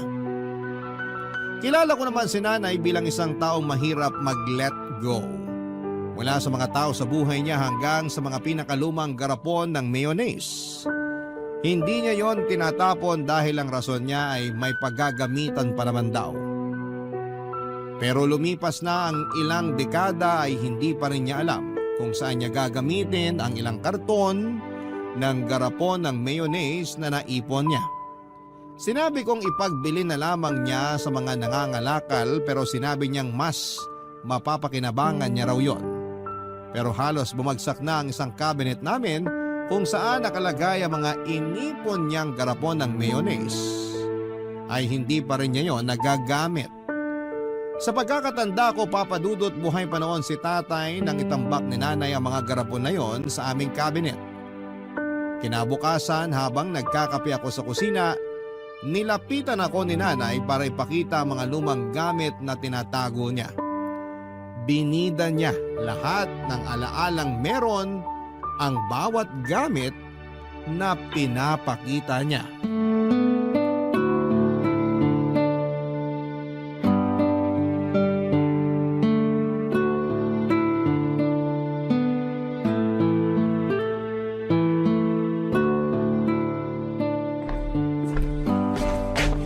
Anak, may ipapakita ko sa'yo. Ano po yon? Tignan mo tong karton na bitbit ko. Oy, teka, ilalapag ko lang sa mesa. Wag naman sa mesa, Nay. Ang daming alikabok niyan eh. Sa upuan na lang, please. Mahina po yung ilong ko sa alikabok. O sige, teka. Matutuwa ka rito sa mga ipapakita ko sa'yo. Mga garapon po ba ng mayonnaise yan? Naku, hindi! Mga pinaglumaang gamit mo. Baka mamaya may magsilabasan pang ipis dyan at mga bubuit. Nay, ayoko pong makita yan. Bakit naman hindi? Habang nagbabantay ako ng tulo sa kwarto mo, Naalala kong nilagay ko pala ito sa pinakataas na parte ng cabinet mo. Kinuha ko. Natuwa ako na hindi pa nasira ang mga inilagay ko rito sa karton. Nakakapagtaka nga. Halos lahat ng gamit ko sa kwarto nasira na dahil sa mga tulo sa kisame. Himala na nakasurvive yung laman ng karton na yan. Siniksik ko talaga sa dulo ng cabinet itong karton, kaya hindi naapektuhan ng mga tulo sa kwarto mo. Pag hindi na mapapakinabangan at makakadagdag lang po ng kalat dito sa bahay, ibigay na lang sa mga nangangalakal o kaya itapon na lang. Ay, hindi pwede! Bakit ko naman itatapon tong unang tsupo na ginamit mo?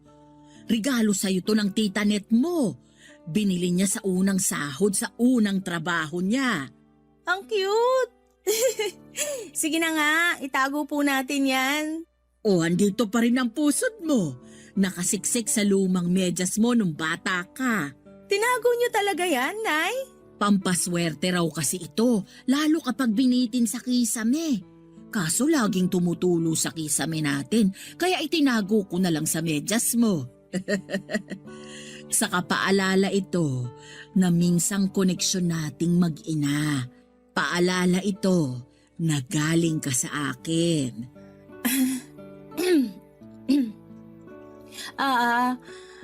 Ano pa po bang meron dyan sa karton? Andito rin ang coloring book mo nung kinder ka. Patingin nga po. Grabe! Kinulayan ko talaga ng blue yung puno at green ang kalangitan.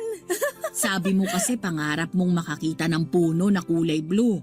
Tapos inaabangan mo lagi tuwing tanghali kung magiging berde ang kulay ng langit. Hawak mo lagi ang coloring book na to kapag lumalabas ka ng bahay para maghanap ng blue na puno at berde na langit. Hindi ko na maalala kung bakit ko sinabi yan. Pero nakakatuwa po na tinago niyo tong mga gamit ng bata ako. Andito rin pala ang report card mo nung grade 6 ka, oh! Patingin nga po ako ng grades ko noon. Hala, bakit puro pasang-awa? Saka bakit parang iniba tong grade ko sa math?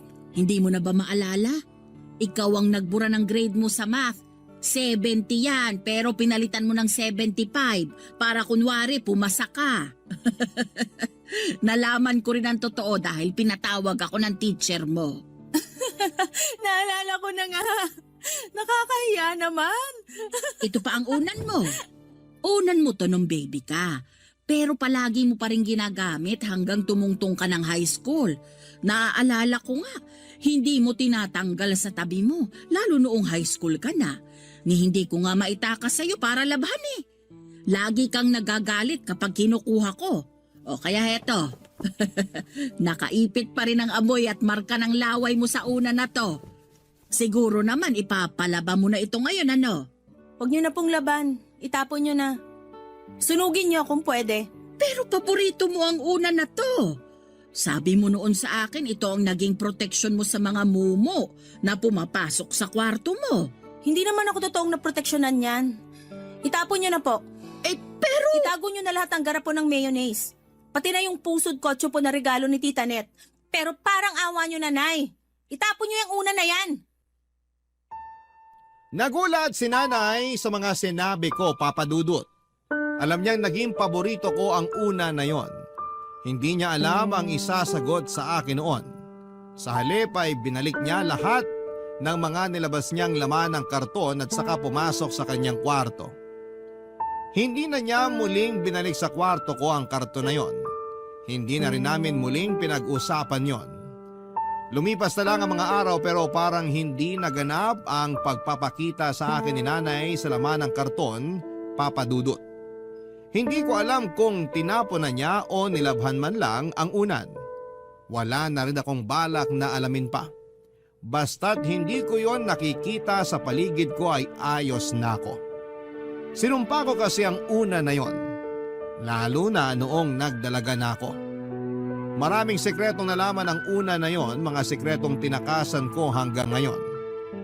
Isa sa mga dahilan kung bakit gusto ko nang makaalis kami ni nanay sa inuupahan naming bahay ay dahil marami akong masalimuot na alaala sa bawat sulok ng bahay. Mga alaalang hindi ko nagawang ikwento kahit na kanino.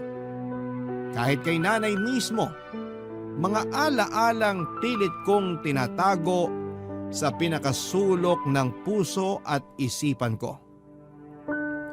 Hindi ko yon nakayanang harapin, Papa Dudut. Kaya nga nang pumunta ako ng Japan, inakala kong matatakasan ko na ang mga alaalang yon. Pero hindi pala, Papa Dudut. Sinundan ako ng mga alaalang yon hanggang sa pag-alis ko ng bansa. Akala kong malaking tulong na hindi na ako nakatira sa inuupahan naming bahay, pero hindi pala. May mga bagay akong handa nang sabihin ngayon. Sa susunod na parte ng kwento ko, sisiguraduhin kong maiintindihan ninyo kung bakit kating-kati akong lumayas sa inuupahan naming bahay ni nanay ng mga panahong yon. Papa Dudut. Barangay Love Stories. Barangay Love Stories. Nawala ako sa mood ng mga sumunod na araw, Papa Dudut. Dala yon ng mga nagsidagsaang mga alaala na nakabalot sa una na ipinakita sa akin ni nanay. Ilang gabi na akong hindi makatulog dahil dinadalaw ako ng mga hindi magagandang panaginip tungkol sa nakaraan ko. Mga panaginip na binalikan ako dahil hindi ko nagawang kumprontahin. At nang mga oras na yon ay para akong inuusig para sa wakas ay harapin na. Pero hindi ko kaya. Muli na naman akong nagtago. Nagpaalam ako kay nanay na roon muna tutuloy sa pinagawa kong bahay. Nagbaon ako ng mga kailangan ko para sa ilang araw na pananatili ko doon. Iniisip ko na baka sakaling makatulong kung lilipat ako ng bahay para hindi na ako mahanap ng mga nakakatakot na alaala ko sa nakaraan. Dahil masyado ng maraming sakit ang dinulot sa akin ng lumang bahay namin. Hindi ko na kayang balikan lahat ng yon. Kaya naman tinungo ko na ang bagong bahay namin at sa unang gabi na natulog ako sa pinagawa kong bahay ay naging maayos yon. Kinabukasan habang naglilinis ako ng kusina ay bigla na lamang ako nagkaroon ng flashback tungkol sa tinatakasang kong trauma. Muli na naman akong nanginig, natakot at nagtago. Napatakbo ako sa kwarto ko at doon ay umiyak habang yakap ang bagong unan. Kumalma ako pagkatapos. Hindi ko na binitawan ang bagong unan na yon, Papa Dudut, at sinigurado kong katabi ko yon kahit saang sulok ako ng bahay. Maski sa pagbalik ko sa luma naming bahay ay bitbit ko yon. Tila naging proteksyon ko yon mula sa madidilim na alaalang sumusunod sa akin. Pagkarating ko ng bahay ay inabutan kong nagkakape sina nanay at tita Net. Nakangiti si nanay na sinalubong ako. Kinukuha niya sa akin ang bitbit kong unan pero tumanggi ako. Nakiupo na rin ako katabi nila habang hawak pa rin ang bagong unan ko, Papa Dudut.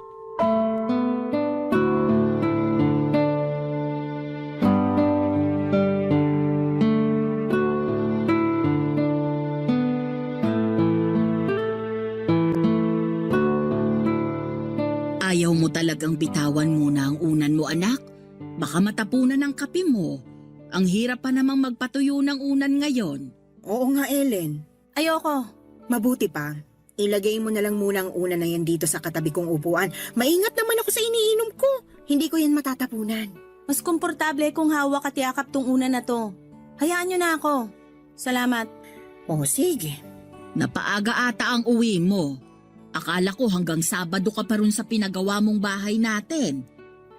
May mga kailangan akong asikasuhin malapit dito sa atin.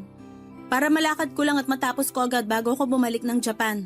Sabi ko sa iyo maganda talaga tong pwesto ng bahay natin. Malalapit sa mga kailangang puntahan. Nako, baka gagamitin mo na namang dahilan yan kay Ellen para hindi ka umalis dito sa lumang bahay ninyo, ha? Marami kasing dahilan para hindi na kailangang umalis dito. Joke lang, anak. Baka magalit ka na naman, ha? Nay, wag ngayon. Please. Gusto ko lang malaman ng tita Net mo ang dahilan ko. Para naman hindi niya ako hinuhusgahan. Magkapatid tayo. Kahit ano pang sabihin mo, trabaho kung husgahan ka. May bago pa ba? Nung nagpakasal ako, tinutulan mo. pero ikaw naman tong nakarami ng kain sa handa namin.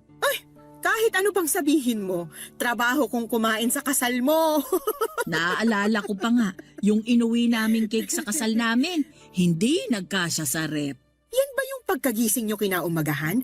Nakita nyo na lang yung 2 bubuit na nakapatong na sa cake at busog na busog sa icing ng cake? Hindi sila nakagalaw, dala ng kasibaan sa matamis. Sana talaga pinauwi nyo na lang sa akin yung natira nyong cake eh. Di sana sikmura akong nakinabang, hindi sikmura ng mga bubuit sa kusina ninyo. Ang mga daga na yon ang nakakasama ko, lalo na nung umalis na papuntang Japan si Ellen. At sila rin ang salarin sa mga butas sa dingding natin at kung saan-saan pa. Kaya nga, bago sirain ang mga dagatong bahay, lumipat na kayo mag-ina sa bagong bahay ninyo. Doon kahit may ilang daga ang umaligid sa bahay nyo, paniguradong hindi nila matitibag yon. Hindi ka sigurado, mauutak na ang mga daga. Sigurado kung kaya nilang tibagin kahit sementado pa ang dingding. Nakahanap na naman kayo ng dahilan para ipagtanggol tong lumang bahay. Alam mo naman ang nanay mo, loyal sa bahay na to. Ay talaga, nung walang-wala kami, ito ang sumaklolo sa amin. Napag-aral ko hanggang first year college si Ellen dahil mura lang ang upa namin dito.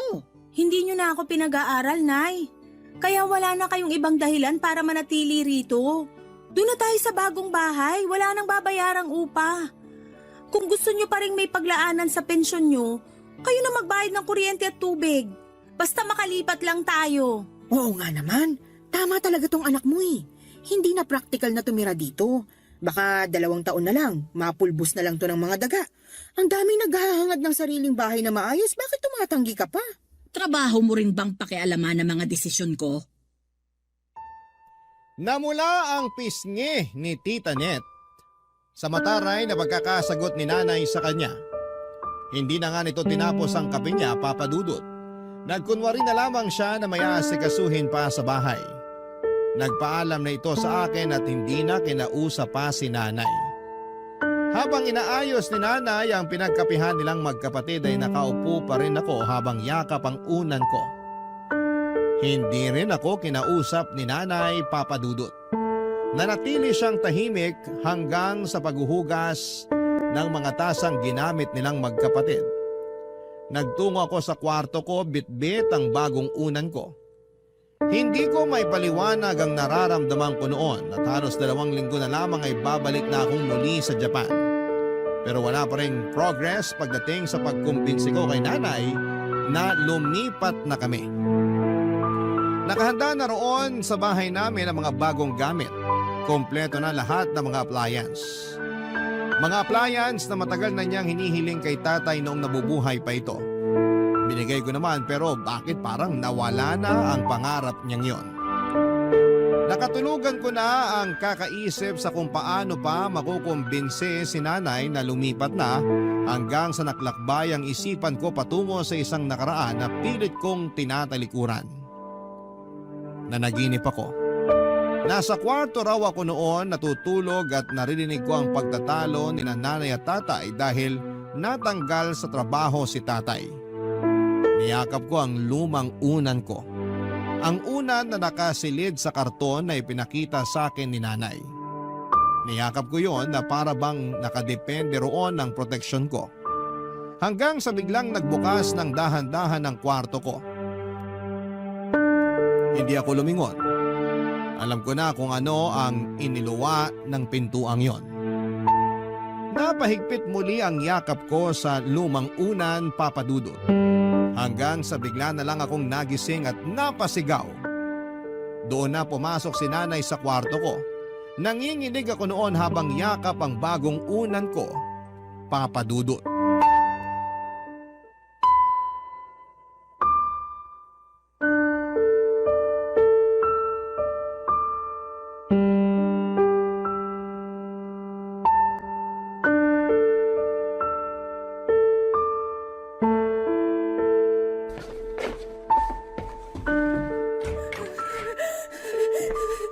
Anak, ayos ka lang? Anong nangyari? Bakit ka sumigaw? Masamang panaginip! Masamang panaginip! Nandito na ang nanay. Panaginip lang yon. Walang mangyayaring masama. Hindi yun totoo. Pero totoo yung panaginip ko, Nay. Totoo. Kaya iyon panaginip. Gawa-gawa ng isipan nating laging pagod. Huwag mong paniwalaan yun. Halika sa labas. Uminom ka ng malamig na tubig para kumalma ka. Halika na. Totoong panaginip ko. Natutuliro ka lang ngayon. Okay lang yan. Tara sa labas para mahanginan ka. Hindi to okay, Nay. Kailan ba kayo makikinig sa akin? Nakikinig naman ako. Kung nakikinig ka, bakit hinayaan mo ako umiyak lagi sa kwarto ko? Ano bang sinasabi mo? Nung bata ako, alam ko naririnig mo akong umiiyak. Siguro. Oo. Hindi ko na matandaan. Alam mo naman ang nanay. Maraming inaasikaso, lalo na nung nawala ng trabaho ang tatay mo. Hindi na kita nabantayan o napakinggan. Pasensya ka na ha. Gusto mo bang pag-usapan? Ang tagal ko nang gustong pag-usapan, Nay. Pero lagi niyo lang ako hinahayaang magkulong sa kwarto. Gusto kong bumawi sa iyo ngayon. Kung ano man yung pagkukulang ko. Kausapin mo ko. Ibibigay ko lahat ng kailangan mo. Gusto ko nang umalis dito. Parang awa niyo na, umalis na tayo rito. Anak, wag muna kaya nating pag-usapan yan. Ito ang kailangan ko, Nay. Kala ko ba ibibigay niyo ang kailangan ko? Kailangan na nating umalis sa bahay na to. Bakit ba nagmamadali kang umalis? Minamadali po ba kita? Kasi ilang taon na ako nangungulit sa inyo na lumipat na kayo dun sa bagong bahay para makapagsimula na tayo ng bagong buhay natin. Bakit ba kailangan baguhin ang buhay natin? Masaya naman tayo sa ganito. Sa dati. Kayo lang! Hindi ako naging masaya sa bahay na to! Dahil masyado ng magandang tinirhan mong bahay sa Japan. Dahil mas matibay ang pinagawa mong bahay kaysa rito. Baka nakakalimutan mo. Malaki ang naiambag nito sa buhay mo. Kung alam niyo lang kung ano pang naiambag ng bahay na to sa akin, maintindihan niyo kung bakit gusto ko na itong sunugin. Wala akong maalalang ginawang masama sa'yo ng bahay na to para pagsalitaan mo ng ganyan. Siguro nga hindi itong bahay na tong nakagawa ng masama sa akin, pero yung taong tumira dito, meron! Anong ginawa ko sa'yong hindi maganda? Bukod sa hindi kita pinuntahan nung umiiyak ka sa kwarto mo. Sabihin mo sa akin lahat para bago ka bumalik ng Japan, matapos na tong nararamdaman mong hinanakit sa akin at sa bahay na ito. Nay! Nay! Pinagsamantalahan ako ni tatay! Ano? Bawat sulok ng bahay na to sa tuwing umaalis kayo para magtrabaho. Doon ako sinisimulang pagsamantalahan ni tatay. Kung gumagawa ka lang ng kasinungalingan para makalipat na tayo ng bahay, tigilan mo yan. Parang awa mo na. Magbigay ka naman ng respeto sa yumao mong ama. Tama nga yata yung desisyon kong wag magsumbong sa'yo nun. Kasi hindi mo rin ako papaniwalaan sigurado. Tulad ng ginagawa mo ngayon. Gusto kitang paniwalaan. Pero ang imposible na mga bintang mo sa iyong ama. Disente at maayos ang tatay mo. Bigyan mo naman ng respeto ang kaluluwa niya. Hindi ito pagbibintang, Nay. Totoo lahat. Hindi mo alam kung ilang dekada kong tiniis lahat ng masasamang panaginip ko tungkol kay tatay. Kung paano ako laging kinakabahan sa tuwing may nagbubukas ng pintuan ng dahan-dahan. Hindi niyo alam. Hindi niyo alam na halos magdugo na yung mga mata ko sa kakapuyat para makapag-ipon. Para makapagpagawa na tayo ng bahay at makaalis na sa bangungot na bahay na to. Hindi niyo alam. Kasi parang wala na ba kayong pakialam? Anak! Sa kusina. Doon niya ako unang pinagsamantalahan. Hinawakan niya yung hita at balakang ko, tapos pinilit niya yung sarili niya sa akin. Tinakot niya ako. Papatayin daw tayo ni tatay kapag nagsumbong ako, kapag hindi ako pumayag. Kaya wala akong nagawa. Wala naman naman ako kasama kasi lagi kang wala. Pumayag ako. Sa mesa sa sala yung sumunod. Sa banyo rin nung minsan nagluluto kayo sa kusina. Sinubukan ko magpasak lolo pero nilakasan ni tatay yung tubig sa gripo. At madalas sa kwarto na to. Tuwing madaling araw. Tuwing tulog kayo. Diyos ko. Diyos ko. At ang paborito kong una na kinamumuhian ko ngayon.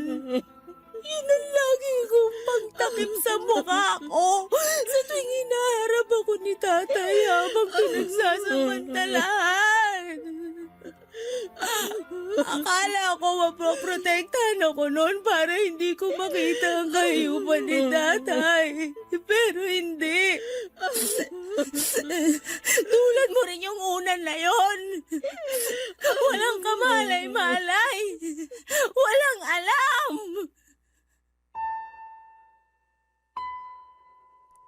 May mga ala-ala na gusto mo na lang sanang kumawala pero hindi mo magawa dahil nakasunod ito sa iyo at parang tinatalo pa ang anino mo.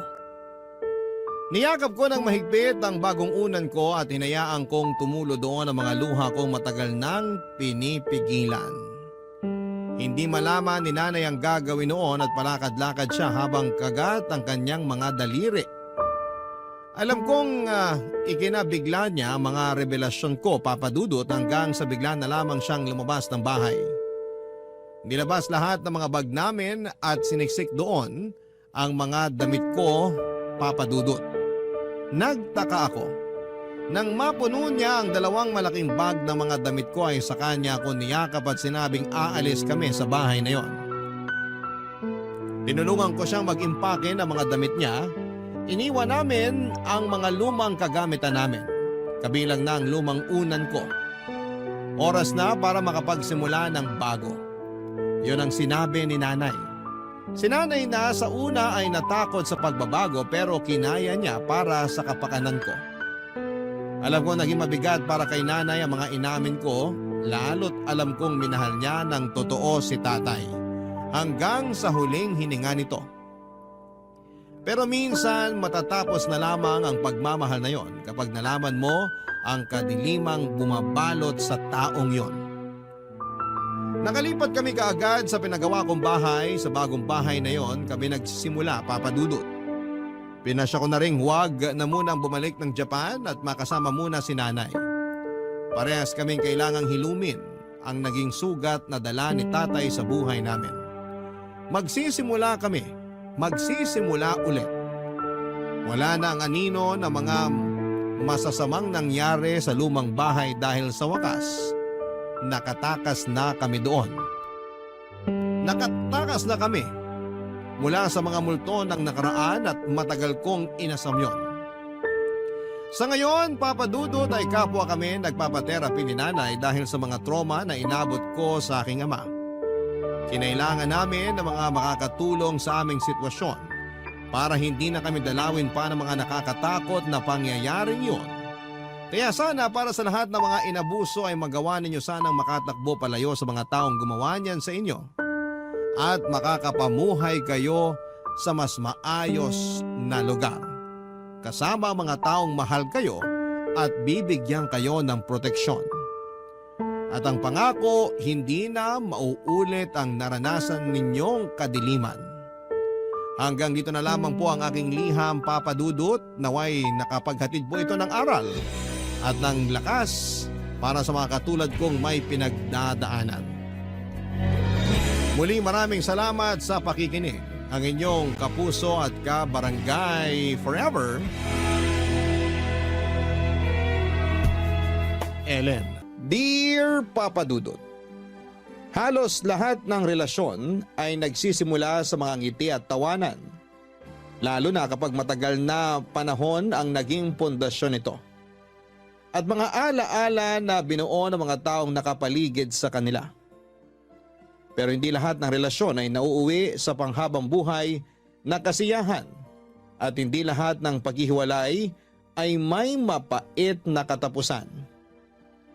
Kumusta po Papa Dudut? Sana po ay nasa mabuti kayong kalusugan sa oras na matanggap ninyo itong sulat ko.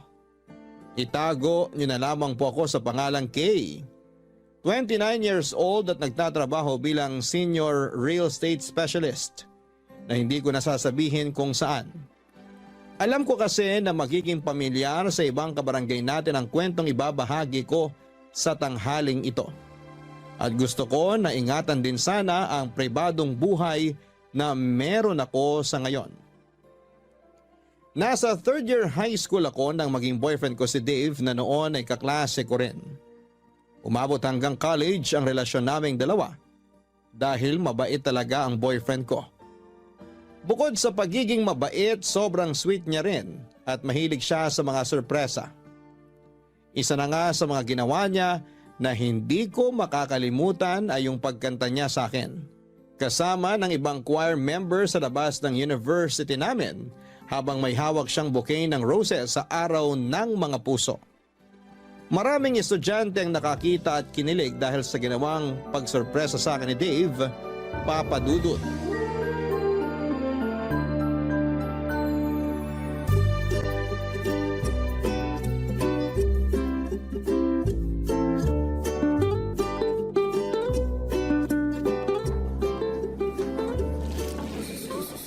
Grabe, Kay! Ang bango talaga nitong bouquet ng roses na binigay sa'yo ni Dave. Fresh na fresh! Sinabi mo pa, tapos ang laki pa ng bouquet na yan.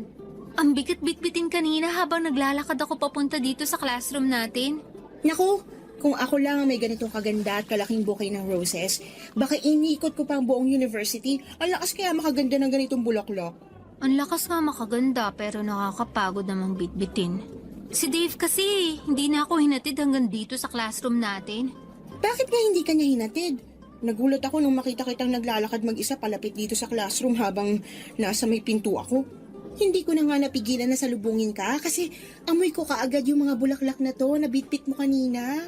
May practice kasi sila ng basketball. Tumakas lang siya saglit para abangan ako sa labas malapit sa may entrance ng university natin. Tapos yun, kasama niya nga yung ilang choir member at isang guitarist para kantahan ako. At ibigay ang bulaklak na yan. Baka raw kasi maging busy na siya mamaya. At least daw, na-surprise niya ako ngayong Valentine's Day. Alam mo, Beshi, nakakahiya nga kasi ang daming tao na nakatingin sa amin kanina habang kumakanta yung mga choir at inaabot ni Dave sa akin ang bulaklak na yan. Ano nakakahiya dun? Sobrang sweet nga eh. Alam mo naman na hindi ako sanay sa mga ganitong pakulo ni Dave. Well, kailangan na masanay ka na talaga kasi sweet talaga yung boyfriend mo. Ang swerte mo nga kasi palagi kanyang pinapakilig eh. Sana talaga, kapag nagka-boyfriend ako, yung kasing sweet at kasing gwapo ni Dave, hindi ko na talaga papakawalan pa yun. Para namang sinabi mo na may pagnanasa ka sa boyfriend ko. Uy, wala ah. Grabe ka. Gusto ko lang ng kagaya ni Dave, pero syempre ibang tao kasi alam ko naman kung gaano ka kamahal ng boyfriend mo. Pero parang bihira na kasi yung kagaya niya. Sobrang showy, tsaka vocal sa feelings niya para sa'yo. Ganun talaga si Dave kahit nung high school pa lang kami. May effort talaga siya. Ay, teka. Tignan ko nga kung ilan na yung views ng video namin na in-upload niya sa Facebook. Ay, ayan, sige, gusto ko ring makita. Eto, tignan natin dito sa phone ko. Ang bilis din kasi mag-edit at mag-upload ni Dave ng video eh. Kaya natag niya agad ako kanina. Uy, Beshi, ang dami nang nakareact sa video niyo at ang dami na rin nag-share. Oh, Oo nga, ang dami na rin comment. Grabe, halos 1 oras pa lang mula nung nag-upload si Dave kanina pero ang dami nang nakapanood. alam mo, sa sobrang effort at sipag ni Dave mag-record ng sweet moments niyo, pwede na kayong gumawa ng Facebook page para sa love story niyo. Facebook page? Hindi naman kami mga artista, no? Hindi nga, pero maganda naman ang love story niyo. At alam ko na marami kayong magiging followers kasi ang lakas niyong maka-couple goals. Sigurado ako nasisikat kayo at malay mo, mas lalo pang tumibay ang relationship niyo kapag naging content creator kayo ni Dave. Papadudot aaminin ko na sa aming dalawa ni Dave, mas sweet talaga siya pagdating sa relasyon. Marami nga nagsasabi noon na napakaswerte ko na raw sa boyfriend ko dahil consistent siya sa sweetness at effort niya. Mula noong nanliligaw pa lamang siya, ma-effort na talaga si Dave. Gumagawa siya ng love letter para sa akin. Sumusulat din siya ng tula at mga kanta. May pagkamakata din kasi talaga si Dave kaya romantiko siyang tao. Bukod sa pagiging romantiko niya, gwapo at malakas din ang dating niya. Matangkad kasi siya, matangos ang ilong at moreno ang kulay ng balat. Bagay nga raw kami kasi parehas na matangos ang ilong namin at ako naman ay maputi ang kutis. Sentimental na tao nga rin pala si Dave at mahilig siyang mag-take ng picture o mag-record ng video sa mga date namin o surprise niya sa akin. Pero kahit na walang camera o cellphone na pang-record, palagi pa ring sweet sa akin ang boyfriend ko, Papa Dudut.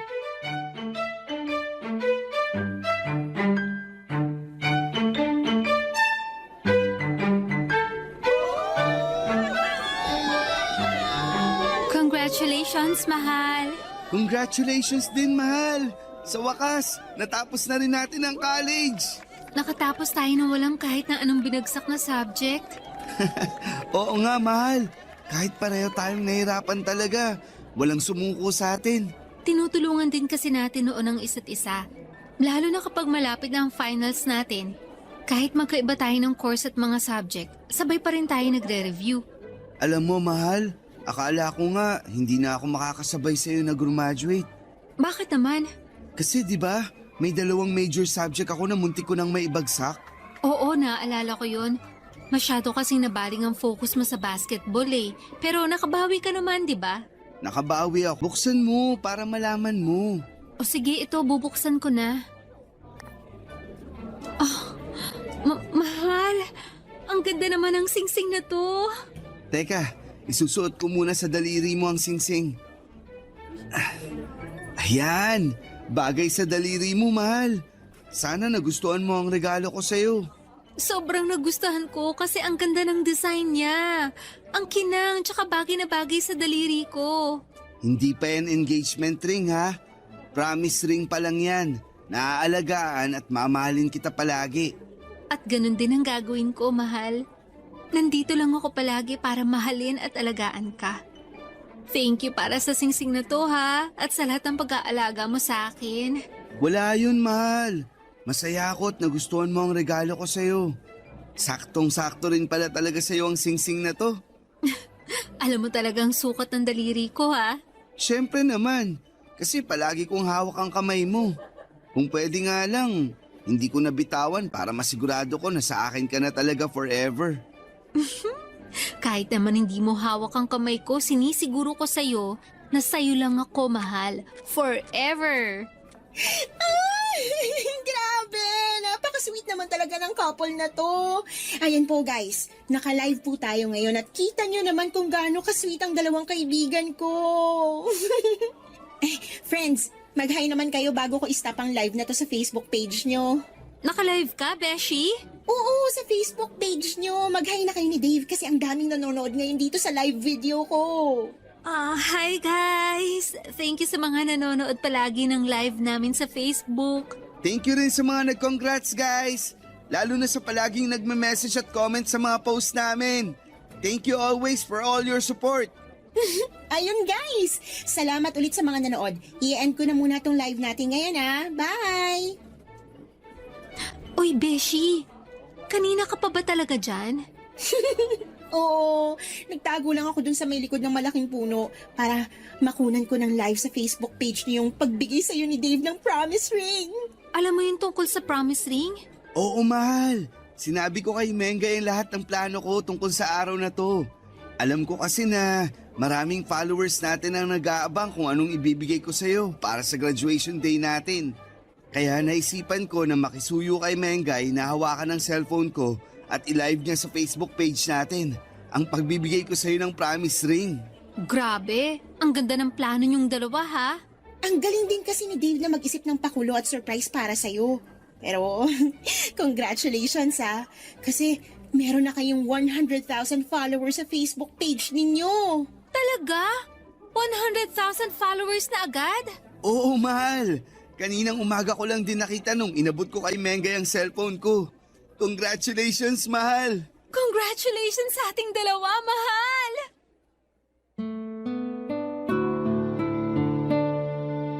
Papadudot marami rin kaming sweet moment videos na nagtitrending noon sa social media. Pinakamaraming shared and reacts yung pinakaunang video namin na nagtrending kung saan ay kinantahan ako ni Dave sa labas ng university namin. Ang daming nagsabi na sana lahat ay may kagaya ni Dave na sobrang sweet na boyfriend. Vocal and showy si Dave mula pa lang noong manligaw siya sa akin. Ang nakakatuwa pa doon ay gumagawa siya ng paraan para mapalapit sa mga kaibigan ko. Tapos pumunta rin siya sa bahay para formal na magpaalam sa mga magulang ko. Naliligawan niya ako noong nasa second year high school pa lamang ako. Hindi naman mahigpit sina mommy at daddy tapos ay natuwa pa ang mga ito sa pagpapaalam na ginawa sa kanila ni Dave. At least daw ay naglakas loob ito na ipaalam sa kanila ang planong panliligaw na gagawin sa akin noon. Tapos madalas din noon na dumadalaw sa bahay namin si Dave para ipakita sa mga magulang ko na seryoso siya sa akin. At hindi na rin ako pinagalitan ni na daddy nang malaman nila na sinagot ko na si Dave noong nasa third year high school ako. Papa Dudut. Barangay Love Stories. Barangay Love Stories.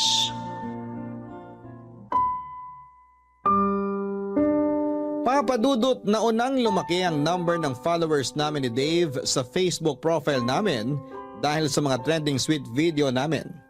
Kaya naisipan namin na gumawa ng Facebook page kung saan kami ay nag-upload ng mga luma at bago naming video. Nakakatuwa kasi hanggang sa page na yon ay tumaas agad ang number ng followers namin ni Dave. Hanggang sa naisipan na nga namin gumawa ng content kagaya ng pagpaprank at pagsusurprise sa isa't isa. Dahil si Dave nga ang mas may effort at mas sweet, siya yung madalas na gumagawa ng content, nagvi-video o nag-surprise sa akin. Lahat halos ng date namin o surprise gift at pakulo niya para sa akin, recorded ng camera na pinag-ipunan naming bilhin para sa paggawa namin ng content.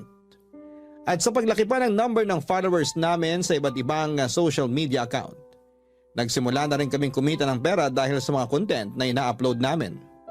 Halos kami na nga ni Dave ang nagbabayad ng kalahati ng tuition fee namin noon. Pero hindi rin naman namin yon naging priority dahil pareho naming pangarap na makapagtapos ng pag-aaral. Bagay na natupad namin noon, Papa Dudut. Hi guys! Thank you sa nanood ng quick Facebook live namin ng mahal ko. Mahal, bumati ka rin sa mga nanonood ng Facebook live natin ngayon. Ito ang cellphone ko. Ay sige. Hi po sa viewers namin dyan. Ang dami nyo ngayon Thank you po sa palaging panonood ng mga video namin ni Dave. Ingat po kayo palagi. Ingat kayo palagi guys. Magdi-dinner muna kami ng mahal ko. Pagsasaluan lang namin ang niluto kong special pasta para sa kanya. Bye guys! Grabe! Ang dami nating viewers sa live kanina. Ngayon lang ulit kasi tayo nakapag-live na magkasama tayong dalawa. Sobrang busy rin kasi natin sa trabaho. Lalo na nung na-promote ako 3 months ago. Sinabi mo pa, mahal. Mula nang ma-promote ka, kung saan-saang lugar ka na pinapadala ng company nyo. Kaya hindi na tayo masyadong nakakapag-date talaga. Madalas ka tuloy hanapin sa akin ni na mommy at daddy kasi hindi ka na raw nakakadalaw sa bahay namin. Naku, pasabi ka na tita. Pasensya na talaga at sobrang busy ko sa trabaho. Matagal ko na rin gustong dumalaw sa bahay nyo. Kaya lang, alam ko naman na tulog na sila kapag tapos na ang oras ko sa trabaho. Sinabi ko na yan sa kanila. Kaya huwag ka na mag-alala. Naiintindihan naman nila na busy ka talaga ngayon dahil kakapromote mo pa lang sa opisina nyo. Mabuti nga at nagtagpo na ang oras natin ngayon. Pasensya na pala kung dito lang tayo ngayon nag-dinner sa apartment ko. Ano ka ba? Ayos lang yun, mahal. Alam mo naman na ang mahalaga lang sa akin, magkasama tayo ngayon. Tsaka nag-effort ka pa talaga na magluto para sa akin, Siyempre, kasi maaga ako nakauwi ngayon dito sa apartment. Kaya sinulit ko na rin yung oras. Saka, Naisip ko na magandang content din yung pagluluto ko ng pasta para sa dinner natin ngayon. Talagang naisip mo yan, ha? Oo, kasi hindi na rin tayo masyadong nakakagawa ng content natin. Bumababa na rin tuloy ang engagement ng Facebook page natin kasi wala na tayo masyadong ina-upload. Ang dami na ngang followers natin yung nagko-comment kung kailan ang next surprise ko sa'yo. Kasi namimiss na raw nila yun. Namimiss na raw nila tayong mapanood. May intindihan naman yun ng followers natin. Alam nila na masyado tayong busy sa mga trabaho natin, kaya hindi natin matutukan ang paggawa ng mga video para sa kanila. Oo nga, pero kailangan pa rin natin ng bagong pakulo para umingay ulit tayo sa social media. Alam mo na, maraming bagong content creator ngayon kaya baka mapunta na sa kanila ang followers natin. Mahal, alam naman natin kung anong lamang natin sa mga bagong content creator ngayon. Yung pagiging totoo natin bilang isang couple. Hindi tayo kagaya nila na palaging scripted yung mga video. Lalo na yung surprises o pranks na ginagawa natin, hindi mawawala ang followers natin. Kasi alam nila kung paano tayo katotoo sa isa't isa.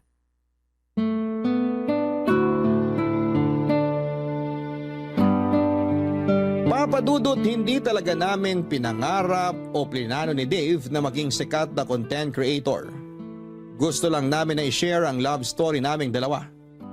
Gusto naming magpakilig, magbigay ng good vibes at inspirasyon, pero priority pa rin namin ang pag-aaral namin. Hindi kami nagpasilaw sa kasikatan kahit lumampas na sa 100,000 ang followers namin sa Facebook at kumikita na talaga kami ng sarili naming pera. Mas pinili pa rin namin na ibalanse ang oras namin sa pag-aaral at paggawa ng content. Ang nasa isip namin noon ay hindi din naman magtatagal ang kasikatan namin. Hindi panghabang buhay ang pagiging content creator, pero panghabang buhay ang college diploma na makukuha namin. Kagaya ng sinasabi ng mga magulang namin, yon ang pamana nila sa amin na kailanman ay hindi mananakaw ng sino mang tao. Kaya naman pinagsumikapan pa rin naming makatapos ng pag-aaral. At nang makatapos kami ay doon namin nagsimulang makilala ang totoong buhay. Nang pagtatapos sa kolehiyo ang pinakaumpisa ng lahat ng mga totoong hirap at saya sa buhay ng isang tao, papadudot.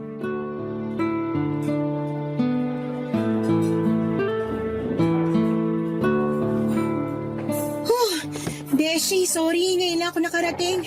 Ang traffic kasi sa dinaanan namin ng taxing sinakyan ko. Okay lang, Beshi.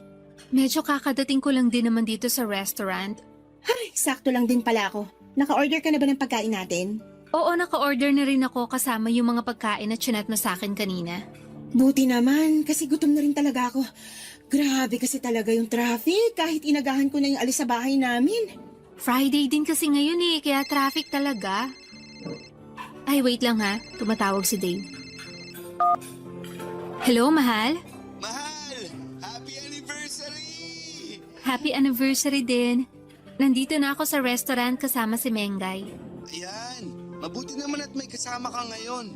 Niyaya ko talaga si Mengay ngayon na mag-dinner kami. Kasi ayoko rin naman magmukmuk sa bahay. Sorry talaga, hindi tayo magkasama ngayon.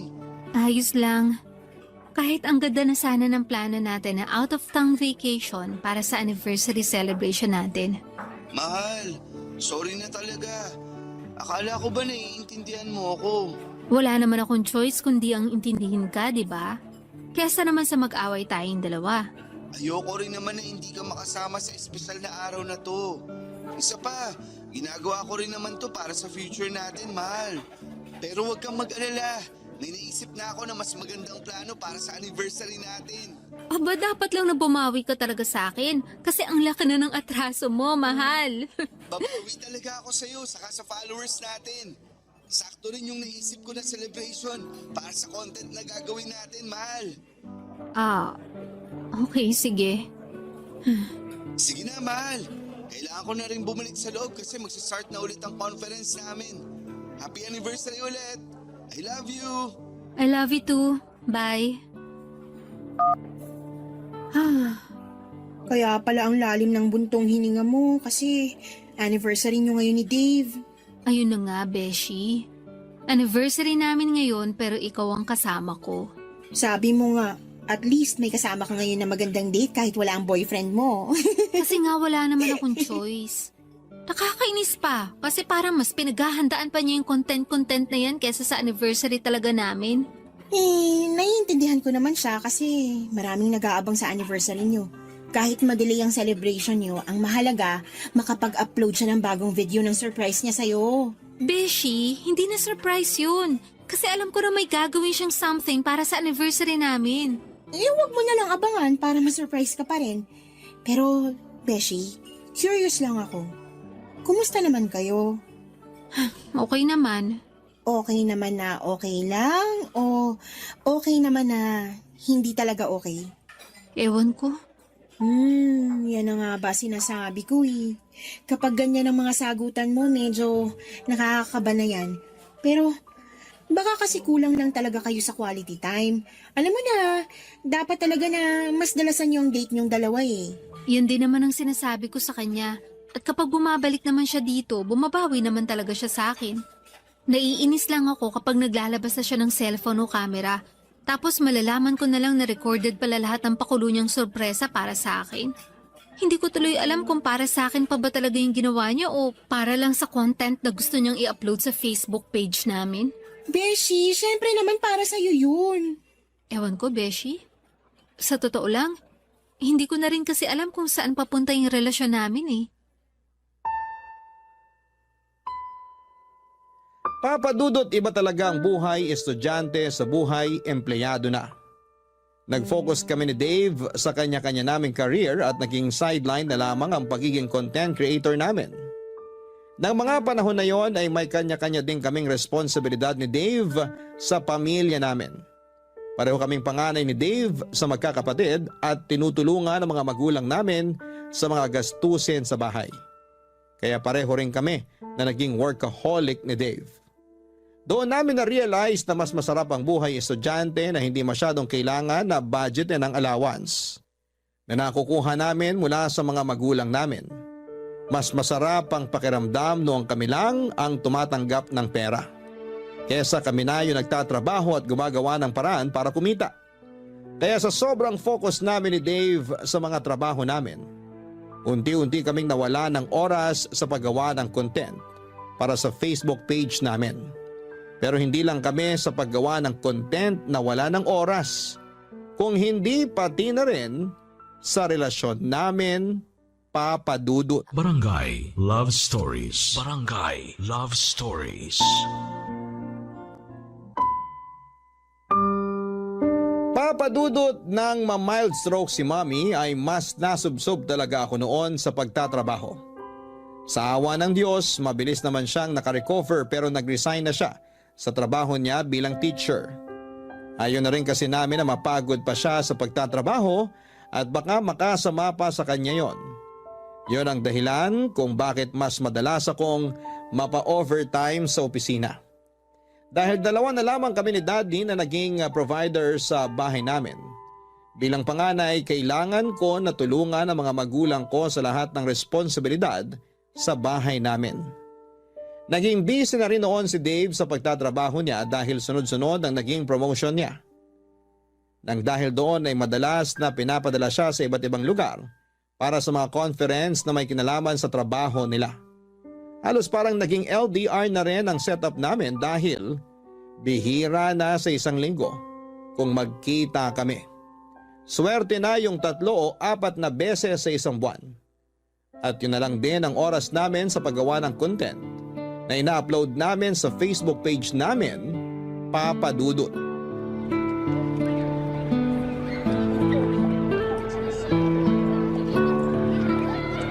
Hello, Beshi. Nasa bahay ka ba ngayon? Naku, wala, Beshi. Naglalakad ako ngayon papunta sa apartment ni Dave. Ay, ganun ba? Yayayain sana kita manood ng sine ngayon kasi palabas na yung bagong rom-com movie na inaabangan natin. Pero mukha namang magtatagal yun sa sinihan kaya sa ibang araw na lang. Kapag bumenta ang movie na yon, magtatagal talaga yun sa sinihan. Ganun na nga, Beshi. Bakit pala kailangan mong pumunta sa apartment ni Dave ngayon? May pinapacheck kasi siyang document sa apartment niya. May duplicate naman ako ng susi niya kaya makakapasok din ako doon agad. Akala ko ba dapat kahapon pa yung balik niya dito sa Maynila? Ayun na nga rin ang akala ko eh. Pero na-extend na naman ang conference niya sa Davao. May kailangan siyang ipasa na document para sa tax niya. Pinasuyo niya sa akin na i-check sa apartment niya kung nandun. Kasi kung wala, yung mama naman niyang tatawagan niya para hanapin sa kwarto niya dun sa bahay nila sa Batangas. Okay, sige. Bukas na lang tayo manood ng sine kasi mukhang kailangan mo na naman ng heart-to-heart conversation. Bahala na. Tawagan na lang kita bukas ha. Beshi, ibababa ko na rin tong tawag kasi nandito na ako sa may harap ng gate ng apartment ni Dave. Sige, Beshi. Ingat ka dyan. Thank you, bye.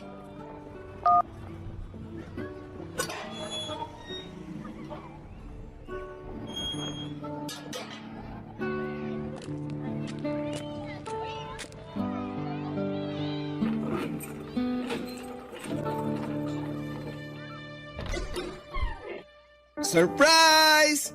Happy anniversary, mahal! Mahal? Akala ko next week ka pa makakauwi. Siyempre, hindi ko sinabi sa'yo na nakauwi na talaga ako kanina pa para ma-surprise kita. Happy anniversary! Happy anniversary din, mahal. Uy, ang ganda ng pagkakaset up mo dito sa sala ng apartment mo, ah. Ang daming balloons tsaka mga bulaklak. Tapos ang dami rin pagkain dito sa mesa. Sabi ko naman sa'yo, di ba? Babawi ako pagbalik ko dito sa Manila. Ikaw lang ba mag-isa nag-ayos nito? Siyempre, ako lang mag-isa. Ako rin ang nagluto ng mga paborito mong pagkain na nasa lamesa. Yang buttered shrimp, chicken adobo, chop suey, at hindi mawawala ang paborito mong dessert na buko pandan. Grabe, paborito ko talaga lahat ng yan. Pero ibig sabihin, mahal, mula na makauwi ka dito sa apartment, hindi ka pa talaga nagpapahinga? Hindi pa, kasi gusto ko talaga na unahing asikasuhin ang sorpresa ko sa'yo. Nagustuhan mo ba? O, syempre naman. Pero ang pinakagusto ko sa lahat, yung nandito ka na at kasama na kita ngayon. Payakap nga sa mahal ko. Namiss kita, mahal. Kung alam mo lang, palagi kitang iniisip, lalo na kapag mag-isa lang ako sa kwarto. Namimiss ko yung mga yakap mo, kwentuhan natin, at lahat sa iyo, mahal. Sobrang namiss talaga kita. Paano ba yan, guys? Miss na daw ako ng mahal ko. So hanggang dito na lang muna ang video recording na to at babawi lang ako sa kanya. Mahal, paalam ka muna sa followers natin. Naka-record pala to sa camera mo. Bye-bye, guys! Thank you sa mga bumati ng happy anniversary sa amin. Thank you, guys! Bye! Ayan, nakastop na ang video recording ng camera ko. May nakatago ka palang camera. Oo, dito ko nilagay sa may maliit na lamesa. Tapos tinakpan ko nitong tela para hindi mo kaagad mapansin. Ang galing mo talaga magtago ng camera. Akala ko yung surprise mo sa akin. Wala na munang camera this time. Alam mo naman na hindi makukuha na, mahal. Hindi mo ako sasabayang kumain? Susunod ka agad ako. Mag-i-edit lang ako ng mabilisan ng video natin para mai-post ko na rin mamaya. Hindi pa pwedeng unahin mo na lang munang sabayan akong kumain? Mabilis lang na pag-i-edit to, mahal. Sigurado kasi ako na maraming nag-aabang ng anniversary video natin. Kaya i-edit ko na para ma-post ko na rin kaagad. Matutuwa na naman ang followers natin at tataas na naman ang engagement natin. Kaya uunahin ko na muna to, mahal. Papadudot minsan naisip ko na parang nagiging scripted na lamang ang relasyon naming dalawa ni Dave. Yung mga sorpresa o pagiging sweet niya sa akin ay parang ginagawa na lamang niya para sa content namin. Pakiramdam ko ay hindi na siya sincere sa effort na ipinapakita niya sa akin. Minsan na lamang kasi kaming magkita at magkasama. Tapos kailangan pa na recorded yon sa camera niya. Wala namang problema sa akin kung nire-record niya ang mga ganong moment namin dahil sa sentimental siyang tao. Pero yung point na alam kong ginagawa niya lang yon para sa content na gusto niyang i-upload sa page namin, doon ako medyo naiilang. Lalo na nga kapag nalalaman ko na yung mga surprise na ginagawa sa akin ni Dave ay galing sa suggestion ng ilang followers namin na nagko-comment sa post namin.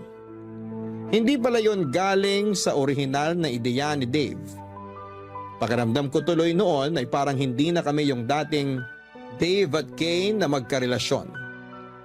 Parang nagiging ibang tao na kami dahil sa pagiging content creator namin. Parang naging puppet na lamang kami na naging sunod-sunuran sa mga request ng fans namin, Papa Dudut.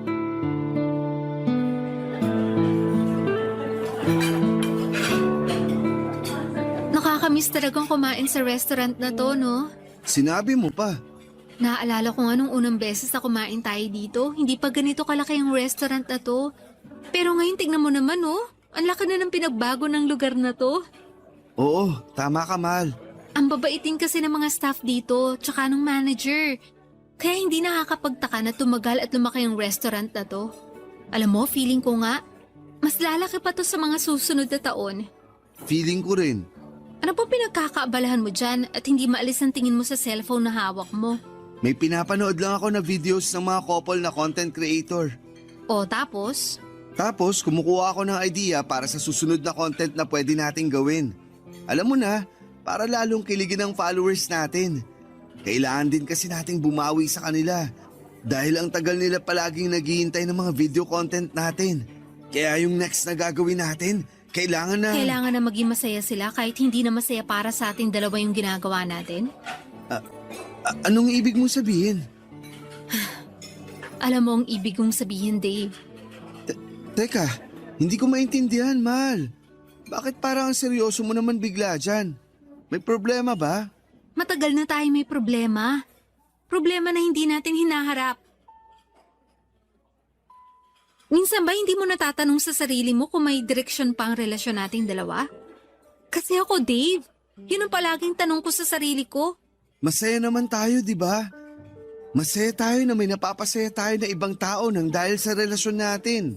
Pero hindi pwede na palagi na lang na maging masaya tayo nang dahil sa ibang tao. Hindi mo ba naiintindihan yun? Kay, ako ba gusto mo yung ginagawa natin? Dati, oo. Kasi akala ko makakatulong sila para mas lalong tumatag ang relasyon natin. Pero hindi pala. Kasi lalo lang nilang pinagugulo yung mga buhay natin. Ayaw mo na bang ituloy ang pagiging content creator natin? Kaya mo bang ipagpatuloy ang relationship na to nang walang kahit anong kamerang nakatutok sa atin? Kasi Dave, sasabihin ko na sa iyo ang totoo. Napakiramdam ko, nagiging puppet na lang tayo ng sinasabi mong followers na kailangan nating pasayahin. Nagiging scripted na lang yung buhay at relasyon nating dalawa. Gusto ko lang naman na pasalamatan sila. Kaya minsan, pinagbibigyan ko sila sa mga request na surprise para sa'yo. Kay, pareho naman nating ginusto to, di ba? Ang maging content creator at makapagbigay ng saya sa kanila.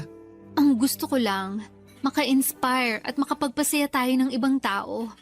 Pero hindi yung binabase natin sa kanila yung buhay natin. Dave, taputin mo nga ako. Mahal mo pa rin ba talaga ako o gusto mo lang ituloy tong relasyon na to nang dahil sa followers natin?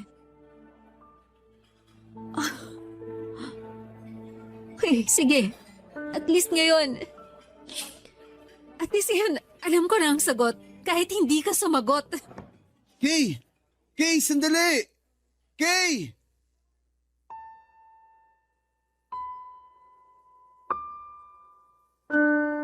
Papa Dudut, mas nakilala namin ni Dave ang isa't isa nang magkaroon na kami ng sarili-sarili naming responsibilidad sa pamilya namin.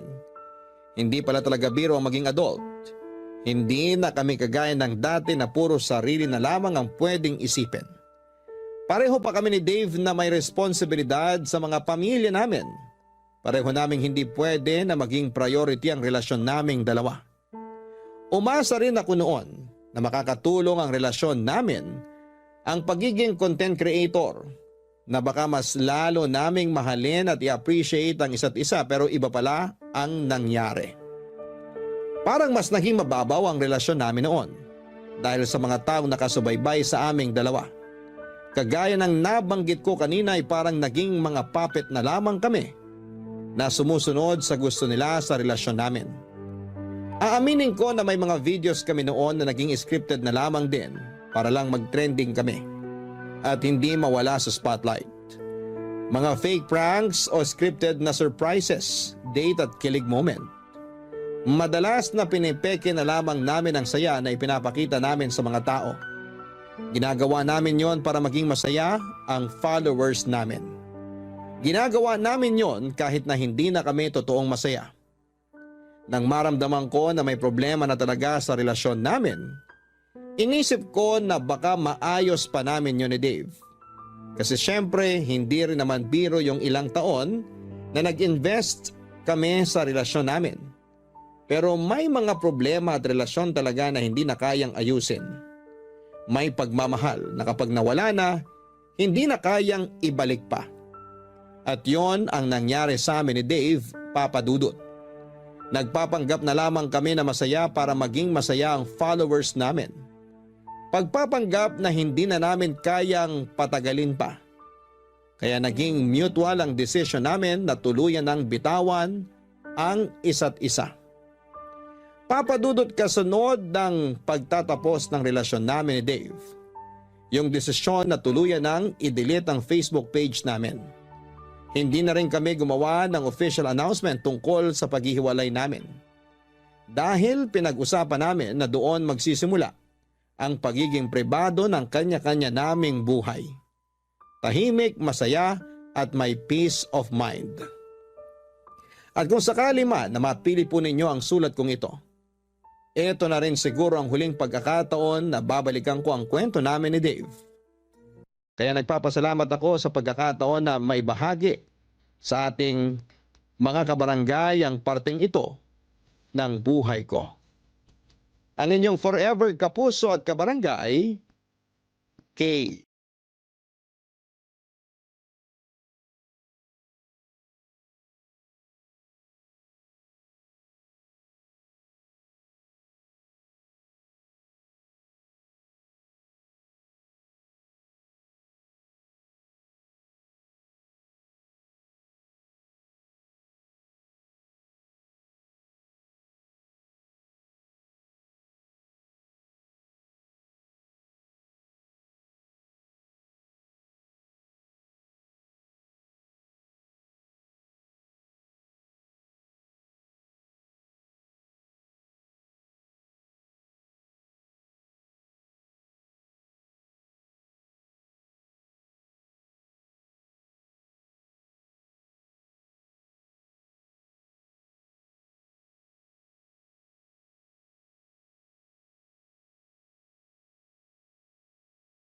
Mo.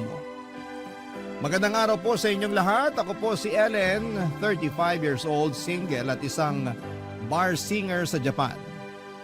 Hindi ko naman nakahiligan ng pagkanta pero yon ang talentong pinagkaloob sa akin ng Diyos. Kaya siguro yun na rin ang ginamit ko para makatakas sa kahirapan. Hindi kasi ako nakapagtapos ng pag-aaral. Pangarap ko pa namang maging isang teacher pero hinarang ang pangarap kong yon ng kahirapan. Isang taon lang ang inabot ko sa kolehiyo. Isang taon lang pinatikim sa akin ang pangarap kong maging isang guro. Hanggang isang araw ay sinabihan ako ng nanay ko na tumigil na ako sa pag-aaral dahil hindi na niya kayang bayaran ang tuition ko. Sinabi ko sa kanya na magtatrabaho ako at hinayaan niya naman ako. Sa simula ay nakayanan ko pang sustentuhan ang pag-aaral ko. Pero dahil maliit lamang ang sahod at kinailangan ni nanay ng katuwang sa mga bayarin sa bahay, kaya kinailangan kong magpaalam sa kolehiyo. Nagtrabaho ako para may pangtustos sa mga bayarin sa bahay. Wala na rin kasi akong tatay at wala rin kapatid na pwedeng makatulong sa akin sa mga gastusin. Namatay na si tatay bago pa man ako makatungtong sa kolehiyo. Huminto na rin si nanay na magtrabaho dahil hindi rin naman ganong kalaki ang kinikita niya. At napapagod lang siya dala ng kanyang edad. Ako na ang umako sa lahat, Papa Dudut. Hanggang sa pinalad ako at may nakarinig ng boses ko habang kumakanta ako kasama ang mga kaibigan ko sa isang videoke bar. Na-recruit ako para mag-Japan. Umoo ako kaagad. Kung yun ang paraan para makaahon na sa hirap, Papa Dudut. 25 anyos ako nang makapag-Japan. Pinaghirapan kong ipunin ang bawat natatanggap kong sahod at tip para makabili ng bagong bahay. Nakapagpagawa na ako ng bahay sa awa ng Diyos. Lagi ako nakikibalita noon kay nanay sa bahay at positibo naman lagi ang feedback. Excited na ako noon na matirhan sa wakas ang bahay na pinaghirapan ko. At nung umuwi ako nitong nakaraan ay nalaman kong ayaw palang tumira ni nanay doon.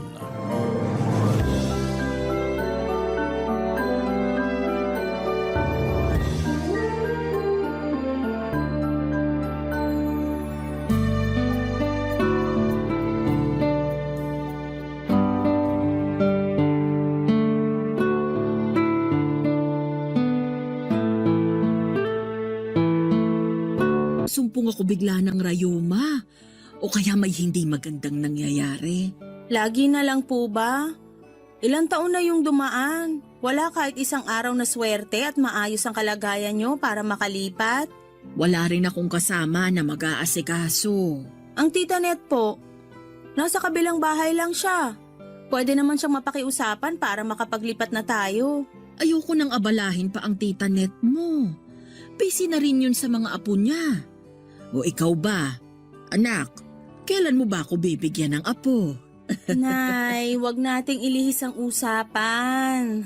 Maghahanap ako na maglilipat ng mga gamit natin habang hindi pa ako bumabalik ng Japan. Huwag ka nang mag-abala. Ako na lang ang mag-aasikaso. Magpahinga ka na lang at sumama sa mga kaibigan mo rito sa Pinas. Magkumustahan kayo. Ako nang bahala rito sa bahay. Lagi niyong sinasabi na kayo na ang bahala pero nung hinayaan ko kayo, parang wala naman nangyari. Hindi ko lang talaga maharap dati. Kahit magtanong ka pa sa mga kapitbahay natin. Nasasayang lang kasi yung pinagawa kong bahay doon. Baka mas mauna pang tira ng mga ligaw na kaluluwa.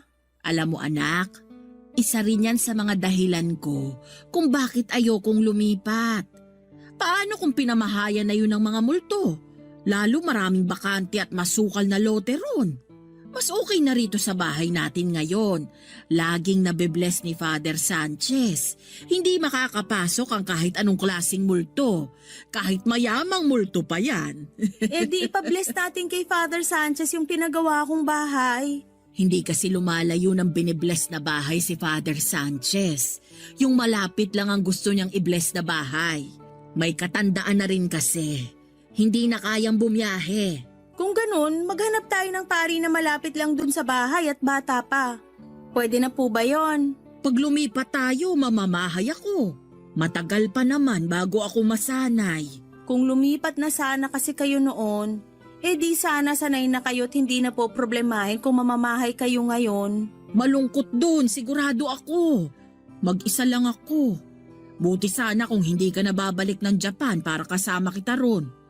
Eh tingnan mo nga, isang buwan na lang, babalik ka na naman sa Japan, may iiwan na naman akong mag-isa. Marami kayong makikilalang kapitbahay doon. At saka pwede kong pakiusapan lagi si Tita Net na dalawin kayo. Ako na magbabayad lagi ng pamasahe at pagkain niya. Para may kasama lang po kayo habang nasa Japan ako. Sabi ko nga, wag mo nang abalahin pa ang Tita Net mo. Nagbibigay lang po ako ng mga pwedeng solusyon para matapos na yung mga rason nyo kung bakit ayaw nyo pa rin lumipat dun sa bagong bahay natin. Ang dami kasing dapat isaalang-alang. Hindi basta-basta ang paglilipat. Kaya nga nagmamadali akong makauwi dito sa Pilipinas para matulungan na kayo sa pag-aasikaso sa paglilipat. Hindi na ako masaya na hindi pa rin kayo lumilipat. Ilang taon ko na kayong pinagbigyan, Nay. Ako naman ang pagbigyan nyo ngayon. Nasasayang lang yung upa dito sa bahay. Yung upa na ginagamit ko galing sa pensyon ko at hindi galing sa padala mo. Lahat ng pinapadala mo napupunta lang sa pagkain ko at ibang pangangailangan. Yung karamihan, nasa bangko, hindi ko ginagalaw. Kaya nga sayang naman na napupunta lang sa upa yung pensyon nyo. Sana pinangbibili nyo na lang ng mga gusto nyong gamit o panlibre kay Tita Net kapag sinasamahan niya kayo. Ang daming pwedeng gawin sa pensyon nyo, Nay. Huwag na sana upa rito sa bahay. Kasi may sarili na tayong bahay. Naintindihan niyo po ba? Ako naman ata ang hindi mo maintindihan. Sabihin niyo sa akin, Nay, kung paano ko kayo iintindihin. Kasi hindi ko talaga maintindihan kung bakit mas pinipili niyo pa ring manirahan dito sa lumang inuupahan natin. Puro nasira, mainit na at masikip. Ang laki ng bahay na pinagawa ko para sa inyo. Hindi mo talaga ako maintindihan.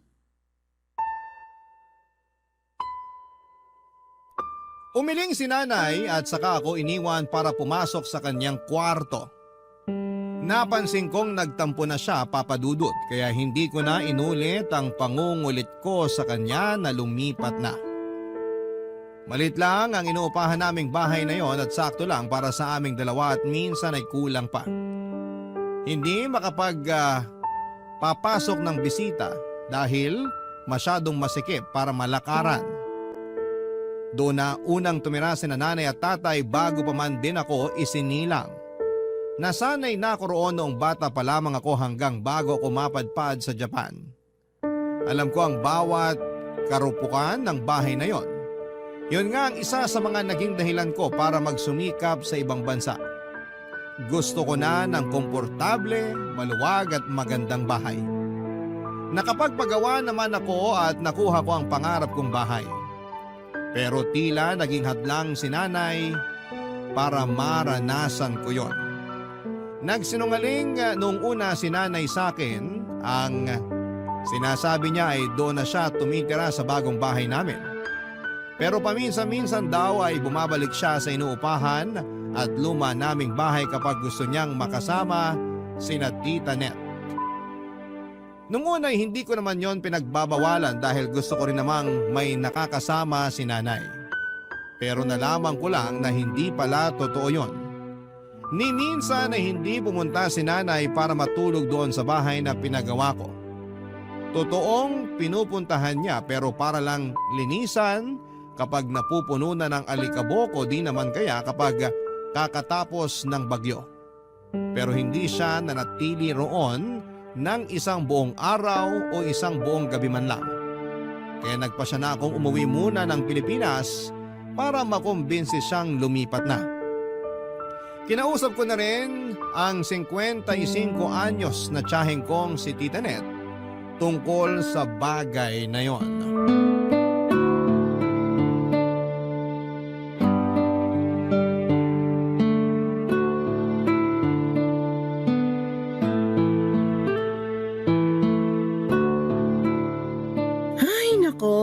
Ilang taong ko na pinagsasabihan ng nanay mo na lumipat na doon sa bahay na pinagawa mo. Aba, kaswerte na nga niya at maraming naghahangad ng sariling bahay. Pero siya naman tong tumatanggi ron. Hindi niyo po ba siya makumbinse para makalipat na bago ako bumalik ng Japan? Nako, ang problema riyan, kahit makumbinsi mo siyang lumipat doon, baka bumalik siya ulit sa dati niyong bahay kapag nakaalis ka na ng Pinas. Kilala ko ang nanay mo, alam kong gagawin niya yon. Kilala ko rin po ang nanay ko at tama kayo. Gagawin nga niya yon. Ilang taon din niya akong pinaniwala noon na doon siya nakatira sa pinagawa kong bahay. Kung hindi ko pa kayo kinausap, hindi ko pa malalaman. Ayoko nga sanang sabihin sa'yo dahil ayoko namang makialam sa buhay niyo mag-inay. Pero dapat na rin matauhan ang bahay niyo. Di naman sa dinadalangin, pero paano kung may masasamang loob at pag nakawan yon? Lalo't walang nagbabantay. Madali lang matiktikan, ha? Isa nga rin yan sa kinatatakutan ko. Sinabi ko na yan kay nanay. Anong sabi niya? Mas lalo raw niyang ayaw lumipat dahil baka pag nanakawan daw yung bahay naming yon, baka pati siya mapano. Ang nanay mo talaga, laging may dahilan para hindi tumira sa bahay na yun. Nagtataka na rin kasi ko. Maganda yung pinagawa kong bahay. Malawak at safe para sa katulad niyang may edad na. May hardin din para may mapagkakaabalahan siya. Lalo na't lagi niya nirereklamo na hindi siya natutuwa sa mga depaso na halaman namin. Gusto raw niya malawak na hardin. Yun naman yung binigay ko. Pero ayaw pa rin niyang tumira doon. Kung di pa yun maasikaso, baka pati ahas at daga maligaw na rin doon. Paano ko pa makukumbinsi si nanay, Tita Net? Hindi ko na rin alam sa totoo lang. Napagod na nga rin akong kausapin siya tungkol dyan. Minsan, nagalit pa siya sa akin ha, dahil mas marunong pa raw ako kaysa sa kanya. Iba na talaga kapag nagkakaedad eh. Sa tuwing napagsasabihan mo, sumasama agad ang loob. Napansin ko na naman po yun. Nagtampo nga rin si nanay sa akin nung isang araw nung kinausap ko siya tungkol sa paglipat. Lalo na nung tinabla ko na lahat ng mga rason niya kung bakit ayaw niyang lumipat. Naku! Panigurado umusok ang ilong ng nanay mo sa tampo. Ayaw pa naman nun na hindi mo iniintindi ang mga rason niya kahit gaano pa yung kabaluktot. Huwag mo ako isusumbong ha. Kaya nga, hindi ko na rin alam ang gagawin. Gusto ko na rin tumira ron, lalo na ngayong nagbabakasyon lang ako. Pero hindi ko naman siya magawang kumbinsihin na samahan ako dun sa bagong bahay. Ayaw talaga niya. Sabi pa niya, kung gusto ko raw, ako na lang matulog dun mag-isa. Siyempre ayoko naman. Nakakakonsensya kaya. Habang maayos ang tutulugan at kabuuan ng bahay ko, si nanay naman nagtitiis sa sira-sirang inuupahan naming bahay. Gets niyo naman ako, Tita Net, di ba? Naiintindihan kita, maniwala ka. Pero naiintindihan ko rin ang nanay mo. Paano po? Pag nagkakaedad ang isang tao, mas lalo siyang nagiging sentimental sa mga nakasanayan niya sa paligid niya, lalo ng mga bagay na nagpapaalala sa kanya sa nakaraan. Pakiramdam kasi nila, yun lang ang daan para mabalikan nilang nakaraan. Pakiramdam niya, dun sila mas masaya. Pero mas masaya naman yung ngayon. Lalo't nakakaangat na kami sa buhay, hindi kagaya ng dati. Totoong mas nakakaangat na kayo kaysa noon. Pero kung papapiliin ng nanay mo, malamang mas pipiliin niyang nakaraan kung kailan buhay pang tatay mo at kasama ka pa niya lagi at inaalagaan sa lumang inuupahan niyo. Natahimik ako sa huling mga sinabi ni Tita Net. Nakonsensya ako bigla. Paano kung totoo na mas masaya si nanay sa nakaraan dahil buo kaming pamilya at nakakasama pa niya ako lagi? Hindi ko naisip yon. Kaya lang ay paano ko siya makukumbinse na tapos na ang nakaraan at pwede na kaming bumuo pa ng mas masayang alaala sa kasalukuyan kahit marami nang nagbago sa paligid namin. Mukhang mahirap yon, Papa Dudut, ayon nga rin kay Tita Net. Sa nakaraan madalas komportable ang mga matatanda, lalo na yung mga nanay. Dahil sa nakaraan, pakiramdam nila ay may silbi pa sila. Kahit na hindi naman yon totoo, minsan daw o madalas ang mga tumatandang nanay ay nagiging emosyonal, lalo kapag may sariling buhay na ang mga anak nila. Mga anak na minsang inalagaan at naging dependent sa kanila. Kaya naman masakit sa loob ko marahil ni nanay sa pagbabago na gusto ko. Dahil pakiramdam niya, mas lalo lang nawawala ang alaala ng pagkabata ko sa kanya. At dahil nga sa mga naging usapan namin ni Tita Net ay naliwanagan ako kahit papaano sa sitwasyon ni nanay. Pero hindi pa rin nagbabago ang desisyon kong lumipat pa rin kami sa pinagawa kong bahay dahil yun naman ang tama. Oras na para sa pagbabago. Pero nanay ko naman yon. Baka humaba pa ang pasensya ko sa kanya basta't lagi ko lang tatandaan na malaki ang naging sakripisyo niya para sa akin. Isang maliit na bagay na lang ang pagpapasensya ko kapalit ng maraming magagandang bagay na sinantabi ni nanay para sa sarili niya. Mabigyan lang ako ng buhay na maayos, Papa Dudut. Barangay Love Stories. Barangay Love Stories. Ang lumang inuupahan namin, kung tatanungin ninyo ang itsura, Papa Dudut, ay hindi talaga kaaya-aya sa paningin. May dalawang maliit na kwarto na tuwing bumabagyo ay unang tinatamaan ng tulo sa kisame. Nakailang beses nang pinagawa yon pero ganun pa rin. Kailangan na raw gibain mismo ang bubungan at ibang parte ng bahay pero ayaw naman yung ipagawa ng may-ari. Sinabi ko na noon na kami na ang magpapagawa at ibabawas na lamang sa upa pero ayaw pa rin. Sinabi sa amin na kung hindi namin titiisin yon, mas mabuting umalis na lamang kami. Kung ako lang ay umalis na kami, Papa Dudut, matagal na. Pero si nanay ang humihindi. Hindi raw kami aalis doon. Hindi naman daw palagian ng bagyo at meron naman daw kaming pangsalok ng mga tulo. Doon ako naiinis kay nanay dahil hindi niya makita kung gaano kahasel yon. Sa kusina laging pinamamahaya ng mga ipis at daga dahil marupok na ang mga kahoy na ginamit doon at dahil doon ay mabilis lamang yung nangangat-ngat ng mga daga at pinapasukan pa ng ibang insekto. Nakailang beses nang pinaospital si nanay dahil sa kagat ng mga daga pero hindi pa rin siya natuto. Hindi naman daw sinasadya yon ng mga daga at aksidente lamang yon. Nagawa pa niyang ipagtanggol ang mga daga. Sinikap na lang niyang tapalan yon lagi ng mga tarpaulin na iniipon niya tuwing eleksyon. Yon ang pinangtatapal niya sa mga butas at hindi ako natutuwa doon. Tumutulo din sa sala namin lalo na sa pwesto ko nasaan ang saksakan ng TV namin. Laging napupuyat si nanay para bantayan yon. Natiis ko yon noon pero noong nakaluwag-luwag na kami sa buhay, ayoko nang tiisin pa yon. Mas lalong ayokong makita si nanay na tinitiis pa rin yon. Meron naman na kaming pera para makaalis sa nakasanayan naming hirap, handa na ako.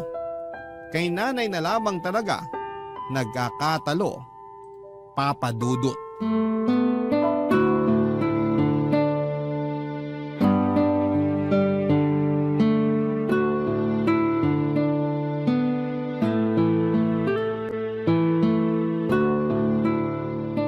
Bakit ka natutulog dito sa sala? Ang daming lamok dito ah. Tumutulo na naman sa kwarto ko, Nay. Naku, bakit kaya? Hindi naman bumabagyo. Sakto lang ang buhos ng ulan. Kasi po siguro rumupok na talaga yung kisame dahil sobrang luma na. Nareremedyohan pa rin naman kasi. Pero hanggang kailan po natin reremedyohan lahat ng sira dito sa bahay? Nasanay ka lang sa lamig sa Japan. Masasanay ka ulit sa init dito. May 1 buwan ka pa. Gusto ko nang makatikim ng lamig ng aircon, Nay. Kung bakit naman kasi pinalagay mo yung aircon dun sa pinagawa mong bahay eh. Imbes na dito mo na lang pinalagay. Talagang doon ko ipapalagay kasi doon ko naman balak gamitin. Di magtiis ka sa init sa kwarto mo ngayon. Nay, hindi na talaga ako komportableng tumira dito sa bahay. Komportable pa naman ako. Paano naman po ako? 1 beses ka lang naman sa loob ng 2 taon bago umuwi. Tiisin mo na lang. Hindi ko na dapat tiisin to kasi nakapagpagawa na ako ng bahay na magiging komportable tayo pareho. Para saan pa lahat ng pinaghirapan ko sa Japan kung hindi naman magiging maginawa ang pagstay ko dito sa Pinas? Parang walang nangyari. Parang balik hirap uli. Paanong walang nangyari? Naipagawa mo na nga yung kusina natin dito. Hindi na sinisira ng mga daga. Opo, kasi sa likuran ng kwarto nyo naman ngayon dumadaan yung mga daga para manira doon. Nagtatago lang sila ron. Hinahabol kasi ng mga pusa. Ay, bakit kaya ayaw nyong tumira sa bahay na walang daga, no? Hindi naman nananakit ang mga daga. Pero may naitutulong ba sila sa atin? Nakakatulog ako ng maayos sa kwarto ko. Parang pugo ng kwarto nyo, Nay. Mas mainit pa kaysa sa kwarto ko. Pag pumapasok ako doon, para akong ensaymada na mina-microwave. Ako naman ang natutulog sa kwarto ko. Komportable ako roon kahit mainit. Sanay na ako. Hindi nyo naman kasi kailangang masanay sa ganun. Subukan lang nating matulog 1 gabi dun sa pinagawa kong bahay. 1 gabi lang, para makita nyo ang kaibahan. Matanda na ako masyado para masanay sa mga bago. Hindi na natin pwedeng gamitin yan, Nay. Kaya nga ako nagtrabaho sa Japan para makapagbigay ng magandang pagbabago sa inyo. Ayoko nang nakikitang napeperwisyo kayo tuwing tag-ulan dito sa bahay. Ako yung napapagod sa kakareklamo nyo sa mga tulo sa kisame.